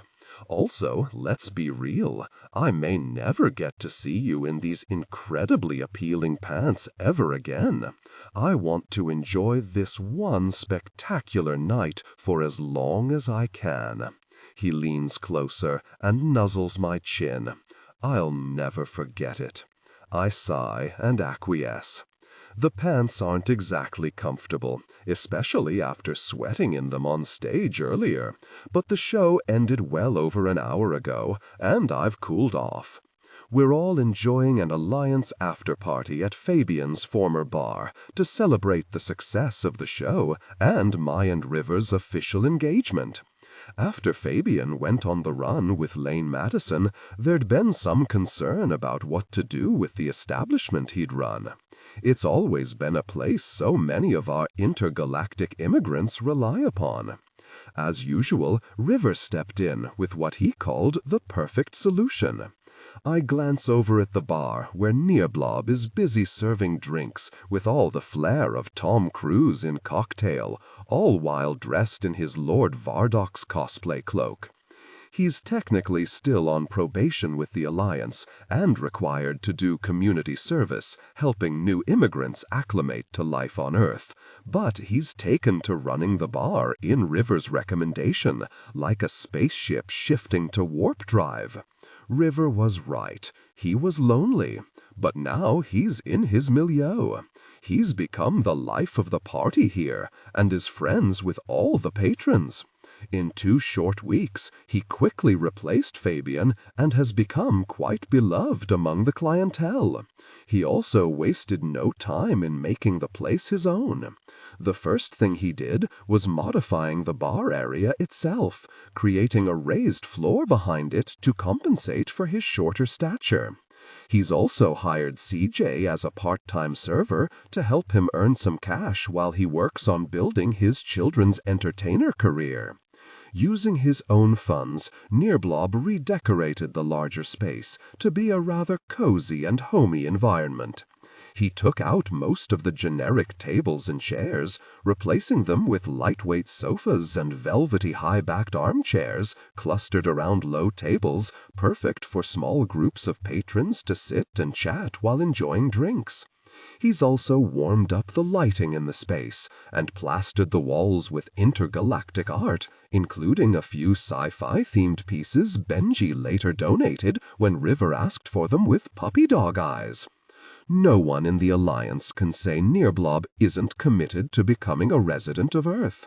He's investing his own money, time, and labor into making the bar, now, not surprisingly, called Vardox's Cantina, a success. Like so many others recently, he's also glommed on to River, making him his main confidant and friend. Even I can tell he wants River's approval and is thrilled every time he gets it. My mate has an impressive ability to win over my fellow extraterrestrials. Tonight, our group has snagged a large couch and several chairs to accommodate the rather large and seemingly growing number of people here to celebrate.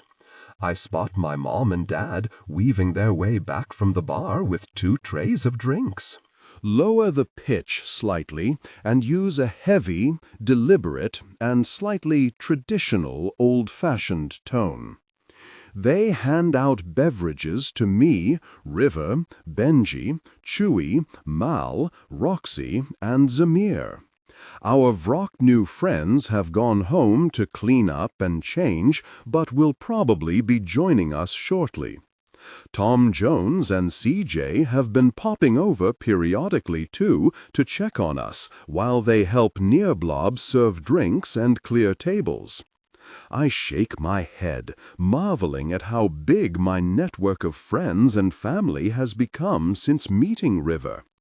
Pulling my mate and Earth fiancé closer, I bury my face in his neck and inhale deeply, savoring his sweet, masculine scent mixed with that oh-so-tasty new cologne. "Time for a toast," my mom says, raising her glass. "To River and Kai. May their union be blessed with love, laughter, and longevity." Everyone raises their glasses, and we drink. My mom beams. "I'm so proud of you, Kai. You pulled out all the stops tonight." She sniffs loudly, her eyes misting. "Good work, son." My father pulls her into his lap. "So sentimental," he murmurs before kissing her. River peeks up at me from his position in my lap. "Your mom's right. It was an epic proposal. I absolutely loved it." I fail to stop my cheeks from flushing. I wanted to do something special for you. You deserved a proposal you wouldn't forget, and wouldn't dream of saying no to. I may be many things, but a fool isn't one of them. I wasn't taking any chances. He takes hold of my hand and clasps our fingers together. It was perfect. You should thank Evan as well. He helped train me. River smiles at his best friend. I have no idea how you even had time to do that, on top of preparing our Vrock new dancers for their debut. Evan winks. De nada. Anything for my BFF. Who needs sleep after all? They raise their glasses and clink them together. Love you, River says, before taking a sip of his fruity concoction. Right back at ya, Evan replies, downing part of his own drink. River looks around the bar with a satisfied smile. See? Didn't I tell you putting Nearblob in charge of this place would work out? My dad chuckles. I'm starting to learn that your ideas, although somewhat unconventional, are often ingenious. Did you hear that? The look River gives me is smug and already a little buzzed. I've learned the hard way how much of a lightweight he is. I'm a genius. Sure, kid, Chewy drawls, before taking a hearty swig from his pint of beer. So, when's the wedding? My brother asks, slurring a bit and swaying where he sits. He just had to order Nearblob's signature cocktail, the Vardox Annihilator, when River dared him to. It contains a hearty dose of Nearblob's homemade moonshine. That stuff is potent enough to strip the rust off a starship's hull. Benji sitting beside Mal on the couch, looking more put together than I've ever seen him. Although he couldn't join us at the show, he was able to come to the after-party knowing we'd most likely be celebrating my engagement to his nephew. He's dressed for the occasion in a nice paint-free pair of jeans and a snug, lightweight black sweater well suited for this cool fall desert night. In late October, it can still be quite warm during the day, but once the sun goes down, it gets downright chilly. More surprisingly, though, Benji looks groomed. His beard has clearly been trimmed into a much shorter and tidier version. His long hair is down and brushed for a change. Streaks of gray are peppered here and there through the glossy chestnut-brown locks falling over his shoulders and down his back. I have to say, he looks more sophisticated and hipper than I've ever seen him. He reaches over and puts a steadying hand on my brother, who's listing to the side, as if he can't stay fully upright anymore. Whoa there, looks like your cocktail hit you pretty fast, man. Mal drops his head to Benji's shoulder and blinks up at him with an utterly smitten expression. Your hair is so beautiful, Benji. To my surprise, River's uncle blushes at Mal's words. Thanks. I went to the salon today and got myself tidied up for tonight. It had been far too long. My agent was getting prickly about it because I have a show coming up. This party was added incentive to spruce myself up for a change. You look great, River offers with a smile. I'm so glad you could join us tonight. Mal hiccups and starts nuzzling Benji's neck. Benji always looks really attractive, so very appealing all the time. It's driving me crazy. Now this is getting entertaining, Chewy says, leaning back in his chair. It seems we're entering one of those in vino veritas moments. After what happened with my magic brownie episode, I think it only right and fair that Mal has his own moment now. Benji's eyes widen and his mouth goes slack with shock. He begins. Mal peers up at him and busts out his signature grin, the one that makes his dimple pop. I want to be with you intimately. River inhales part of his drink and chokes, coughing loudly. Benji is an intense shade of scarlet now and runs a nervous hand through his hair. Wow, I don't know what to say to that. River snorts at his uncle and downs the last of the fruity slush in his glass. Uncle Benji, now you're just teasing him with your attractive Vidal Sassoon hair. Take pity on a guy, seriously. Even I have hair envy, Roxy adds from her perch on an armchair next to us. Mal sits up and reaches out to pet Benji's hair. The older man freezes as Mal strokes it reverently, letting the glossy strands slip through his fingers. So beautiful. I want to feel it close to me. He picks up some strands and rubs them against his cheek before sighing with longing. Chewie turns to my mom. Is your whole family unusual? First it was Kai with his interest in costumes, and now Mal with the hair. Is there something about Ayarans you aren't telling us? Everyone's heads swivel in unison to stare at me and River. Furry interest? Roxy asks, mouth twitching. Zamir calmly sips his whiskey.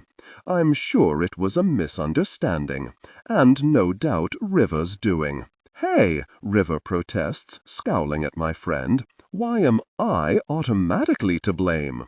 I nod my head furiously, clutching this lifeline with all my might.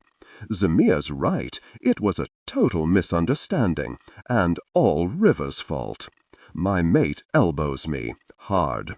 Way to throw me under the bus, Snookums. If the shoe fits, and all that, honey, he smirks. Don't you mean if the onesie fits? Onesie? Mom asks, a familiar sparkle of devilishness in her eyes. I have recall you mentioning this before. I have a picture, River announces triumphantly, holding up his phone. I pale. Son of a phaser-freakin' difficult person. I thought you deleted those. I make a futile grab for the phone. It, like my pride, is gone in a flash. Everyone crowds around my mother, who snagged the phone. I should have known I couldn't win against her. She chortles at the image on the screen.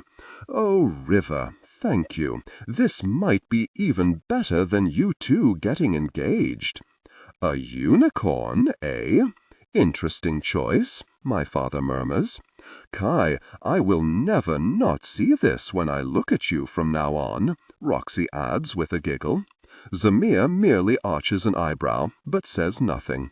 Thankfully, Mal is too distracted by Benji and his hair to pay attention to my moment of supreme mortification. Chewie takes another swig of beer, emptying his glass. He wipes his mouth and belches. Imagine my surprise when I walked in on these two in their furry costumes, getting ready for intimate moments. The sight was all kinds of wrong. I was traumatized, I tell ya. I facepalm. Really my life. We don't judge preferences in this family. If River and Kai like being playful in costumes, I say let them have their fun. Maddox and I like to wear costumes too, Mom says as she taps away at the phone. An instant later, her own device pings. All set. Now I've got my copy. Ooh. I come with a no-return policy.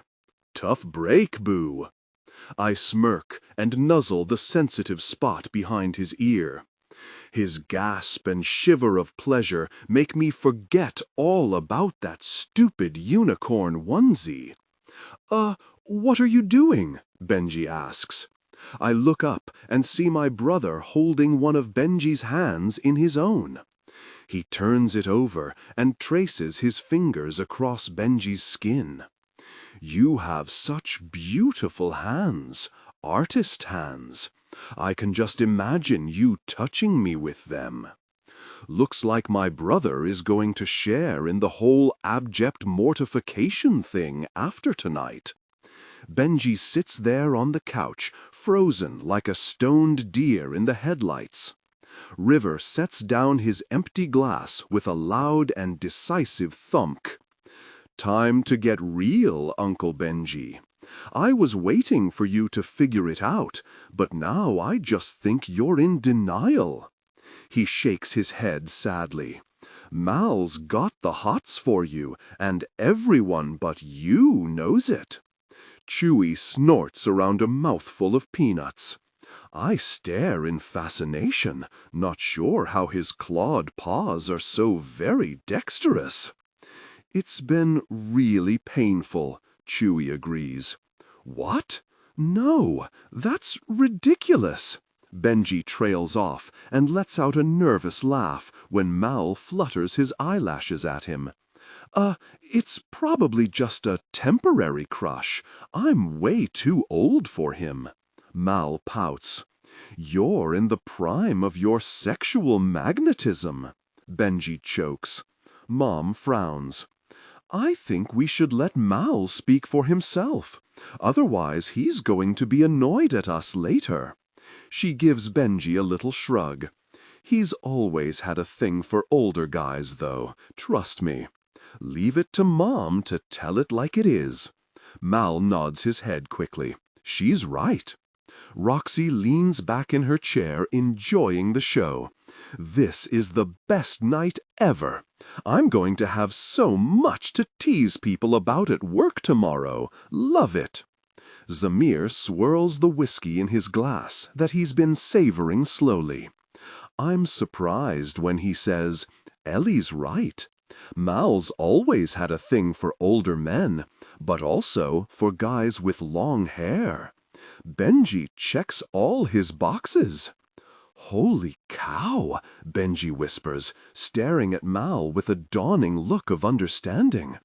My brother gazes back at him with that lazy, cocky smile that's made him popular more times than I can count. Benji's breath catches. Mom claps her hands together. "Well, this is the perfect time to announce some big news. Mal and Benji are going to have the opportunity to get to know each other much better very soon." River jumps out of my lap and joins my mom in a united front, and clearly one that's been in the making for some time. Ellie's right. Now that Kai and I are engaged, I'm going to move into his place. We'd already finalized our plans about this on the way to the bar, so I nod in approval. He blows me a kiss, punctuated by a saucy wink. That means Benji will be on his own, and River has brought it to my attention that he might benefit from a roommate for a while, Mom adds smoothly. I try not to laugh. They very clearly rehearsed this. "Why, yes, Ellie, I sure did." River looks at Benji, his eyes full of earnestness and love. "I don't like the idea of you being on your own, so I hope you'll agree to this new arrangement. Pretty please." Benji swallows. "Roommate?" Mom flushes her most persuasive smile. "That's right. My son Mal is going to be your roommate for the next 6 months or so." Mal stares at her for a minute before grinning and shooting her a double thumbs up. "Excellent idea, Mama, I mean." Benji runs a hand through his hair, looking flustered. "But why?" River moves closer and kneels beside him, taking hold of both his hands. "I'd feel so much better knowing you aren't alone. You're not the greatest at taking care of yourself. Like most artists, you get lost in your craft and forget to do simple things like eat and sleep. Without me around, I'm worried you might have trouble. Mal will be filling in for me and helping out. In exchange, you're going to help him work on his people skills around humans." Dad clears his throat. "Mal's also going to be in charge of setting up a studio for extraterrestrial art classes as we implement the next parts of River's plan. He's going to need to work very closely with you, Benji, to ensure we're meeting your needs in this new venture. he adds with his sensible voice of reason that's hard to deny. My mom plops herself down in Dad's lap again and gives him an enthusiastic kiss before leaning back to grin at him. "You are so going to have a wonderful night, babe." Dad flushes, but looks incredibly pleased. "Mom," I complain. River reaches over and high-fives her. "Get it, girl." She waggles her eyebrows at him, and he laughs. Benji still has a bewildered and slightly overwhelmed expression on his face. Yet he doesn't necessarily seem opposed to this roommate suggestion. He hasn't said no, at least. Mal leans closer to him, his eyes hooded. "Don't worry, I'll be a perfect gentleman." His voice lowers. "Unless you don't want me to be." Benji gulps. Well, maybe Benji isn't so unaffected by my brother after all." Tom Jones swings by our table with an empty tray and begins clearing glasses. "Another round, my friends. It's a big night to celebrate after all." Roxy salutes him. "Please, bring on another round. I need to get drunk and fast." "I have just the drink for you," Tom says. "The Tentacle Teeny, coming right up." I frown. Roxy and Zamir, while both very happy for me and River, are unusually quiet and subdued this evening. I know it has to do with Wilder. I brace myself. "How are things going with Wilder back at headquarters?" Zamir's body tenses, but he keeps his face stoic, giving nothing away. Roxy's shoulders slump. "My idiot brother has had the good sense not to cause any trouble since we placed him in custody. Even though he's given us most of the information we needed, he's staying very vague on why he was even working for that jerk Lane Madison to begin with." She scowls. "I don't get it." Zamir swirls his whiskey, staring into the glass's amber depths. "Wilder has made decisions he can't take back. Some things can't be forgiven, let alone forgotten." River's face scrunches with worry. What will happen to him? Dad sighs. "Because this has become an intergalactic matter due to the narcotics and crossing territorial boundaries, he'll have to go before the Alliance's intergalactic tribunal." I rub River's neck. "It's the same tribunal Nearblob will have to face. At present, the sessions are scheduled to take place via intergalactic teleconferencing, but they're fully booked for months, so we don't have a set date yet. The tribunal will determine their sentencing, but my parents will do what they can to advocate on both their behalf." Zamir grunts. "Wilder will stay in our holding facility until the tribunal hearing. He can't be trusted on the outside if left to his own devices." Roxy nods grimly. "I hate to say it, but he's a flight risk." My father massages my mom's back while considering us. "I've put through a request with Intergalactic HQ to provide us with a full workup on Lane Madison. We might know more about why Wilder ended up getting involved with him once we have more data about his background. From what I've received so far, it appears he has several aliases he uses, and he has been under Alliance scrutiny in other sectors for quite a while. But he's managed to escape capture and smoothly assume a new identity each time. No one had any idea he was here on Earth." River settles back in my lap and crosses his arms. "Well, I for one hope he and that really annoying Fabio stay lost and never show their faces here again. If we're lucky, maybe they'll get swallowed by a black hole or eaten by a sarlacc." I wrap my arms around him and kiss his neck, marveling at the shiver he gives. "This isn't Star Wars, darling. The latter is entirely unlikely. I don't think either of them would be foolish enough to risk coming back here either. Fabian has forfeited his visa and his ownership of this bar due to his criminal actions. Madison has multiple criminal charges pending against him. Both are persona non grata here." River grumbles with dissatisfaction. My bigger concern, however, is the fact that there's probably an assassin coming for River. This most recent kidnapping scare with Nearblob makes it clear we're still not prepared enough to keep River safe from the impending threat against his life. We can't stop living our lives and simply cower in fear, but we need to be better equipped to handle the threat when it materializes. For tonight, though, I'm going to enjoy my engagement. As if sensing the direction of my thoughts, my mom reaches into her bag and pulls out a familiar book that she hands to River. Before I forget, this is for you, River. It's to help you start learning more about our species. Now that you and Kai are going to be life mates. And married spouses, my dad interjects. She passes over the book. There's a lot you still need to learn about our people. River stares at A Guide to Your Igerian Mate from Courtship to Tentacles with wide eyes. OMG, there's a freaking handbook? Why am I only finding out about this now? A mic crackles to life and we hear Tom Jones's voice come over the bar's speaker system. Welcome to Friday night karaoke at Vardok's Cantina. I'm your DJ and ultimate karaoke master for the evening. To start things off, in honor of our happy couple, CJ and I are going to be doing a duet of a classic love song by the king himself. River and Kai, this one's for you guys.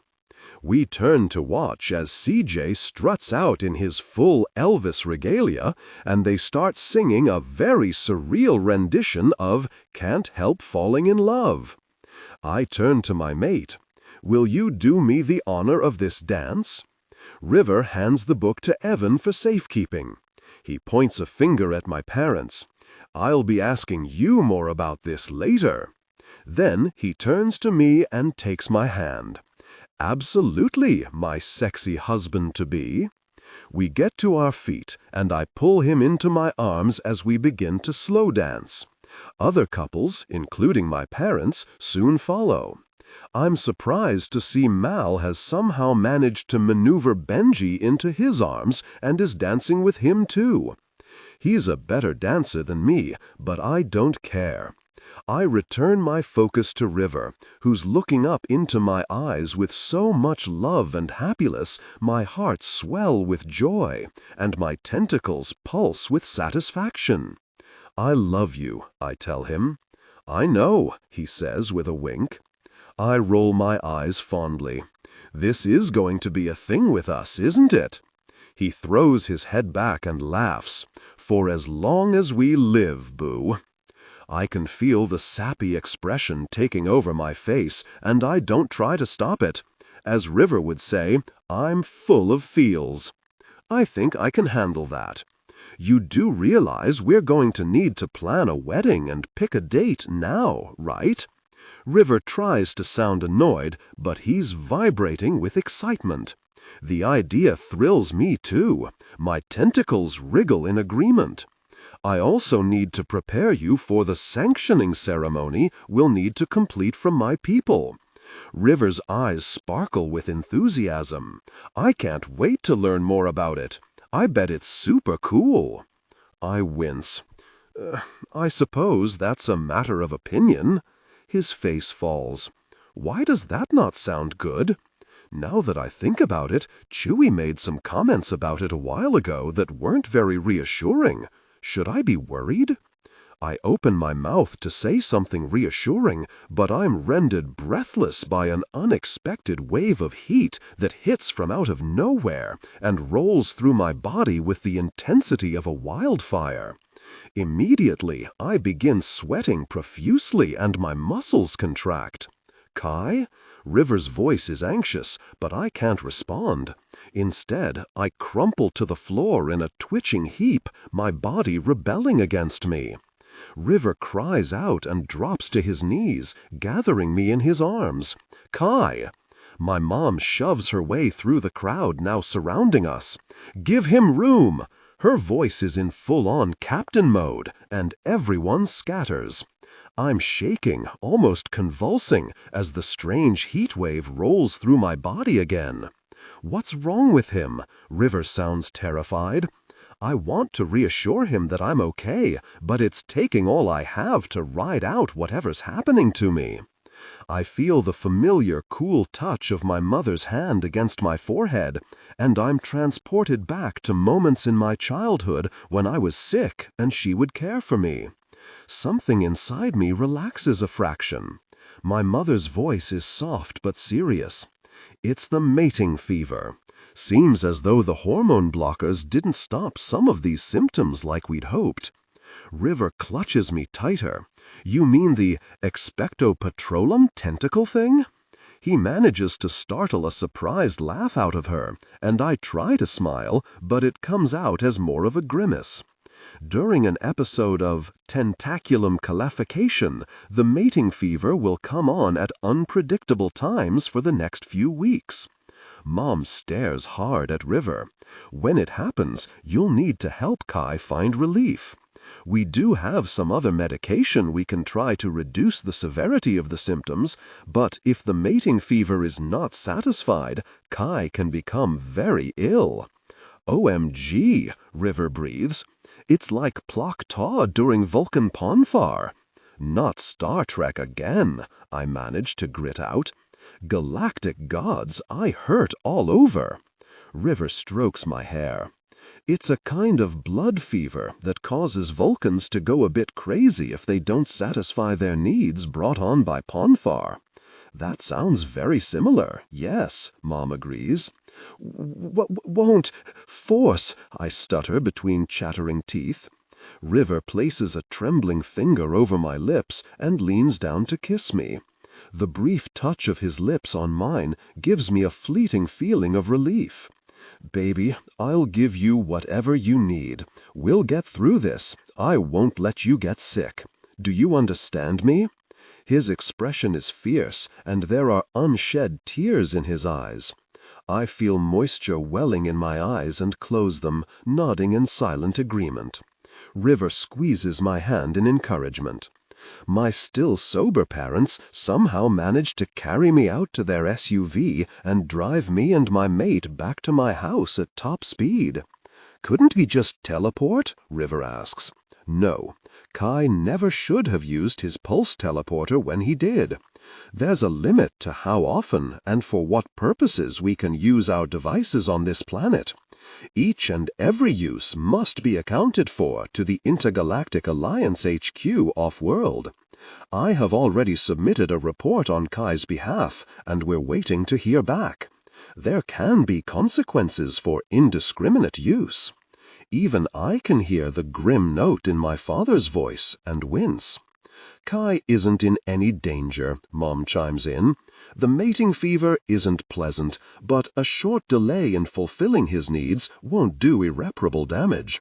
That's not exactly reassuring, mutters. I drift in and out of consciousness as we go, my head laid in my fiancé's lap. He strokes my damp hair and murmurs sweet words to me, but I can't hear all of them. What feels like an eternity later, I find myself collapsed in a weak, sweaty heap on my bed. My parents are talking quietly with River, and then they're gone. Stay with me, Kai. I'm going to give you what you need right now. I lie there limp and exhausted, my muscles still twitching and aching. My state is so pitiful that I can't even help as River mutters under his breath and valiantly tries to extricate me from the leather torture pants I foolishly wore tonight. They're stuck to me like glue. When they finally come off, an eternity later, River gives a triumphant shout. I, however, lie there sprawled on the mattress and ready to cry. My body was painfully aroused and leaking, but I have no idea how I'm going to muster the energy to be intimate with River. I'm beyond exhausted. Tension broke. They gave in to desire, connecting deeply. My limbs still feel like rubber, and I'm a panting mess, but I do feel better than I did. A bit. I feel my body twitch back to life and groan. Apparently, I spoke too soon. We both watch in fascination as my body fills again, rising to a tension with almost no refractory period at all. What in the tangled tentacle gosh is this? Mom didn't say anything about non-stop arousal. Gosh, River says, is that normal? No idea. It seems like I might need more than one intimate encounter to deal with this mating fever. Lower the pitch slightly and use a heavy, deliberate, and slightly traditional old-fashioned tone. I can't contain the sheepish note in my voice. In addition to being uncomfortable, this whole thing is proving incredibly embarrassing. I don't like not being in control. River leans back on his haunches, and I see the visible arousal behind his jeans. I think we need to try something we've been talking about for a while. He looks me squarely in the eye, his expression serious. How do you feel about me taking the lead? My tentacles do a joyful jig inside me at his words. They're fully on board.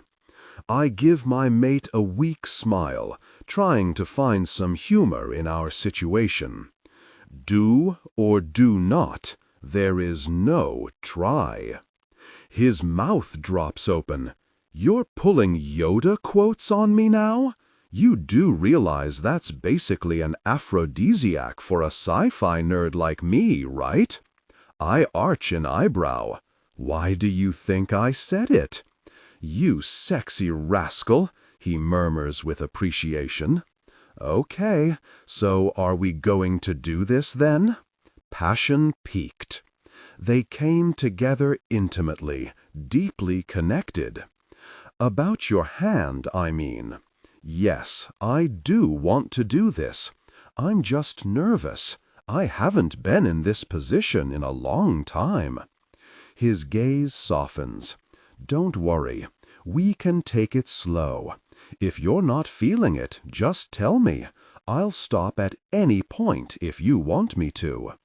My tentacles pulse in unison, telling me unequivocally that this is our mate and we can trust him completely. I already knew that, but I guess I just needed some reassurance. I relax. Show me your moves, mate. The grin he gives me is positively wicked. Before I know what's happening, he's shoving a pillow under my lower back and pushing my knees up to my chest, exposing my body to his perusal. Looks appealing. My words cut off, and I let out a shrill noise as he began to intimately pleasure me. I'm already plenty wet from my helpful tentacle, and River began to pleasure me intimately. When his touch deepened, I saw stars. Through the haze of desire that's descended over me, I hear myself whining and begging with a desperation I've never known. The mating fever amps up in response, stoking the fire inside me. Only River's tender touch quenches my need. "Enough!" I shout. "Please, take me now." "About very time," he huffs. I laugh. It might be a tad hysterical sounding, but right now I'm a quivering mess, overwhelmed with desire. Thankfully, River doesn't torment me any further. He kneels and positioned himself, connecting with me intimately. We both vocalize our pleasure loudly enough that I'm glad I soundproofed my home when I bought it. "Give it to me, fully," I managed to gasp out. "As you wish." River began to move with purpose. He frowns down at me. This might be an odd question to ask, but where in the gosh is your sensitive area? I flush. It's only accessible via my abdominal pouch. You don't have to touch me there. I know it can really bother those who don't have one. River stops moving, and his eyes search my face. "Kai, I told you before, I love and accept every part of you. I know how good it feels to have your sensitive area stimulated during intimacy. Don't worry, I'm not going to get squeamish now. I just pleasured you intimately after all. What I want to know is, do you feel comfortable with me feeling around in there? We've never done that before. He's right. The thought of him touching me in a place that is perhaps even more intimate makes me shudder with yearning. Yes, please, touch me. Your wish is my command. I narrow my eyes. Make it so, number one. River's responding smile is blindingly bright and beautiful. Oh, my freaking God! Now you're bringing Star Trek lines into our intimate moments. How did I get so lucky? You're going to make me reach my peak way too fast if you keep that up. I grab one of his hands and place it on my lower abdomen. When I open my flap, you can put your hand inside. He frowns. I won't hurt you? I shake my head. My abdominal cavity is different from a human's. My digestive tract is shorter and positioned behind my tentacles, enclosed in its own protective membrane, much like the human perineum. The tentacle chamber itself is large enough to accommodate my 5 appendages. It also does not pose any danger to me when open. River swallows. Okay, let's do this. I won't be able to hold back much longer with this intense connection. I clench down on him, and his eyes roll back in his head. You really, he growls. Maybe I'm a bit bossy when I'm in this position too. I can't resist messing with River a bit more. Is this going to be too challenging for you? I ask with fake concern. Being intimate with me and searching for my sensitive area at the same time? I wouldn't want to strain your abilities. A glimmer of competitiveness flashes in River's eyes. Challenge accepted. Bring it. I relax the opening to my abdominal pouch and watch River stick his whole hand in there without the slightest hint of trepidation. Sweet galactic gods, I shout, my tentacles going wild. They've wanted River to delve into their secret den for quite a while now. He starts slowly moving intimately with me again, his eyes going wide as he feels around in my pouch. Whoa, this is freaking wild. My hand's all the way in there. Gives a whole new meaning to the concept of deep connection. His fingers brush against my tentacles, and they writhe happily while my eyes flutter shut at the amazing sensation. Ah, ooh, River croons. Someone likes that. He grips the base of one of my tentacles, and my channel immediately tightens around him and convulses intensely. Really? He grits his teeth. I'm not gonna last much longer. Where in the gosh is your sensitive area? Give me Google Map directions in here, babe. A wave of heat rolls through me again, and my own body responds with intense arousal. Aim your hand down toward my pubic bone, the tentacle right in the front, at the base. River unerringly finds the magical spot on his first try. Bingo! I am the really king of alien intimacy. He begins moving inside me with renewed vigor as he skillfully stimulates my sensitive area at the same time. My mind's a fuzzy mess. I'm drowning in sensations that make me lose sense of the here and now. All there is left is desire and pleasure. My tentacles are writhing in utter rapture inside me, and I'm making needy whining noises in between begging River for more. He moved into me with single-minded determination, all while stimulating my sensitive area with the skill of a virtuoso. It's like he intuitively knows my body, and so much better than any other lover I've ever had. My perfect mate, I whisper, my eyes watering with unexpected tears. His eyes flash fire, and his expression becomes fierce. You're my destiny, Kai Jimaro. I'll love you until there's no more breath in this body. He takes my mouth in a savage, passionate kiss, leaving me breathless. One more movement in tandem with his hand's ministrations, and I'm careening over the edge into what is possibly the most amazing peak of my life. It seems to last for several minutes as my body finds its complete release. Everything goes white, and I float on a cloud of supreme satisfaction, filled with relief as the mating fever seems to retreat and fall silent at last. When I manage to open my eyes again, I find River collapsed on top of me, evidently having reached his peak as well. I wrap my arms around him, and two of my tentacles come out to pet him in thanks.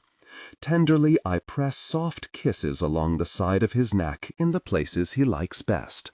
"Thank you," I tell him over and over. He finally manages to rouse himself and disengages from me, disposing of the... As far as I can tell, the mating fever has receded. Hopefully it won't return for a while. I close my eyes and grimace. Much as I enjoyed this, I can't imagine dealing with more episodes of the mating fever for several weeks to come. How are we going to handle this? River reaches up and caresses my cheek, and I close my eyes at the gentle gesture. It'll be okay. We can deal with anything the universe wants to throw our way so long as we're together. Don't ever forget that. I take his hand and hold it to my mouth, pressing a fervent kiss to his knuckles. The faint ringing of his cell phone bursts our post-intimacy bubble. He groans. I probably should get that. It could be your parents wanting to see how you're doing. Sure, I agree, and collapse back down on the bed, my body still thrumming with satisfaction. Naked, River hops out of bed, his curls bouncing. I grin at the sight. Then my phone starts ringing just as he answers his. With a heavy sigh, I climb out of bed with far less pep than River did and go in search of my phone.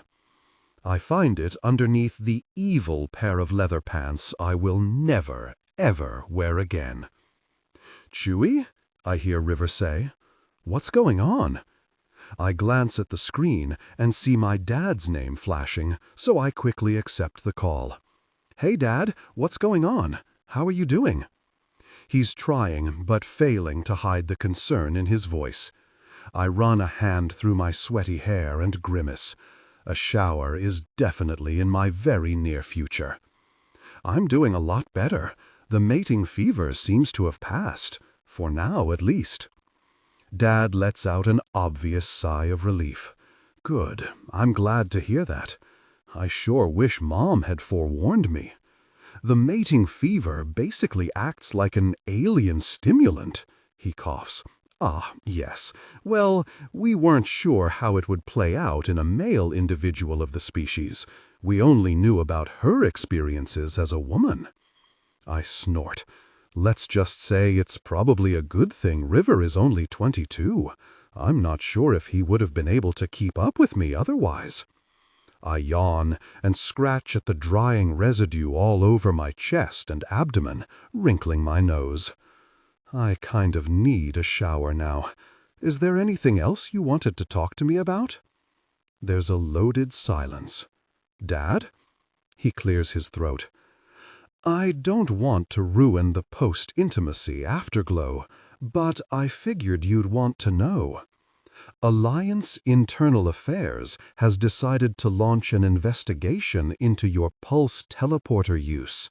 I freeze, and my hearts almost stutter in their normal rhythm. Are you serious?" "Unfortunately. They'll be sending an AIA investigator to our branch soon. You need to be prepared." "Really? Your mother and I already requested archival materials from the homeworld that address male Ayarans experiencing tentaculum calefaction. We think we can make a solid case for your use being out of medical necessity."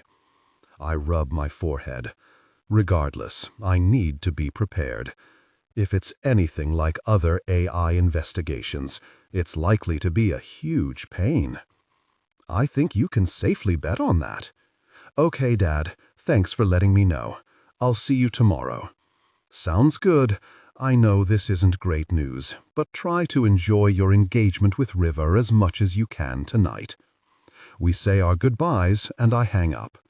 When I glance at River, I see he's standing there frozen, with his cell phone still in his hand and his face unnaturally pale. Instantly concerned, I rush over and take him into my arms. "What is it? Are you okay?" His emerald eyes are full of fear as they search mine. "That was Chewie," his intergalactic contact called him. He swallows. "It's official. My relatives have hired an assassin, and he's already on his way to Earth." My grip on him tightens. "He's certain?" River swallows convulsively a few times. "They said it's someone well known, a pro." Ice-cold dread washes over me. "Who?" "Someone called Shilgar Throgmood. I guess he's also known as Shilgar the Deadly, son of a bald-headed octogator." I pull my mate close, my heart's aching as he trembles in my arms. I wish I could lie to him, but I can't. He needs to know what we're dealing with. He's one of the most notorious and deadly assassins in 3 galaxies. River promptly bursts into tears. 4 of my tentacles burst free and wrap around him, trying to offer comfort. "What are we going to do?" he sobs. I strengthen my resolve. "We're going to make him wish he never took your relative's dirty money and came to this planet." But I hold his face tenderly in both my hands. This man is more precious to me than anything in this universe. I will keep him safe at all costs. We know he's coming now. We can research his MO, and we can prepare. Remember, there are many of us, and only one of him. We have some equally deadly members in the Alliance. Hell, between my mom and Zamir, this assassin will regret messing with us." River gulps and evens out his breathing. Gradually, the tears stop, and he brushes them away. "You think we can defeat him? You bet we can, and we will." I search his eyes, finding his answering faith in me there. "We'll keep you safe. In the meantime, we'll teach you how to defend yourself. Shilgar probably thinks this is an easy job. We're going to show him he's dead wrong. Believe me, if we have to take him out to keep you safe, we will. I would risk anything to keep you alive and safe." His answering kiss is vaguely salty from his tears. When he pulls back, I watch the feisty conviction return to his eyes. We are so gonna open a whole 6-pack of Whoop trouble on this troublemaker. I grin. "Really? Yeah."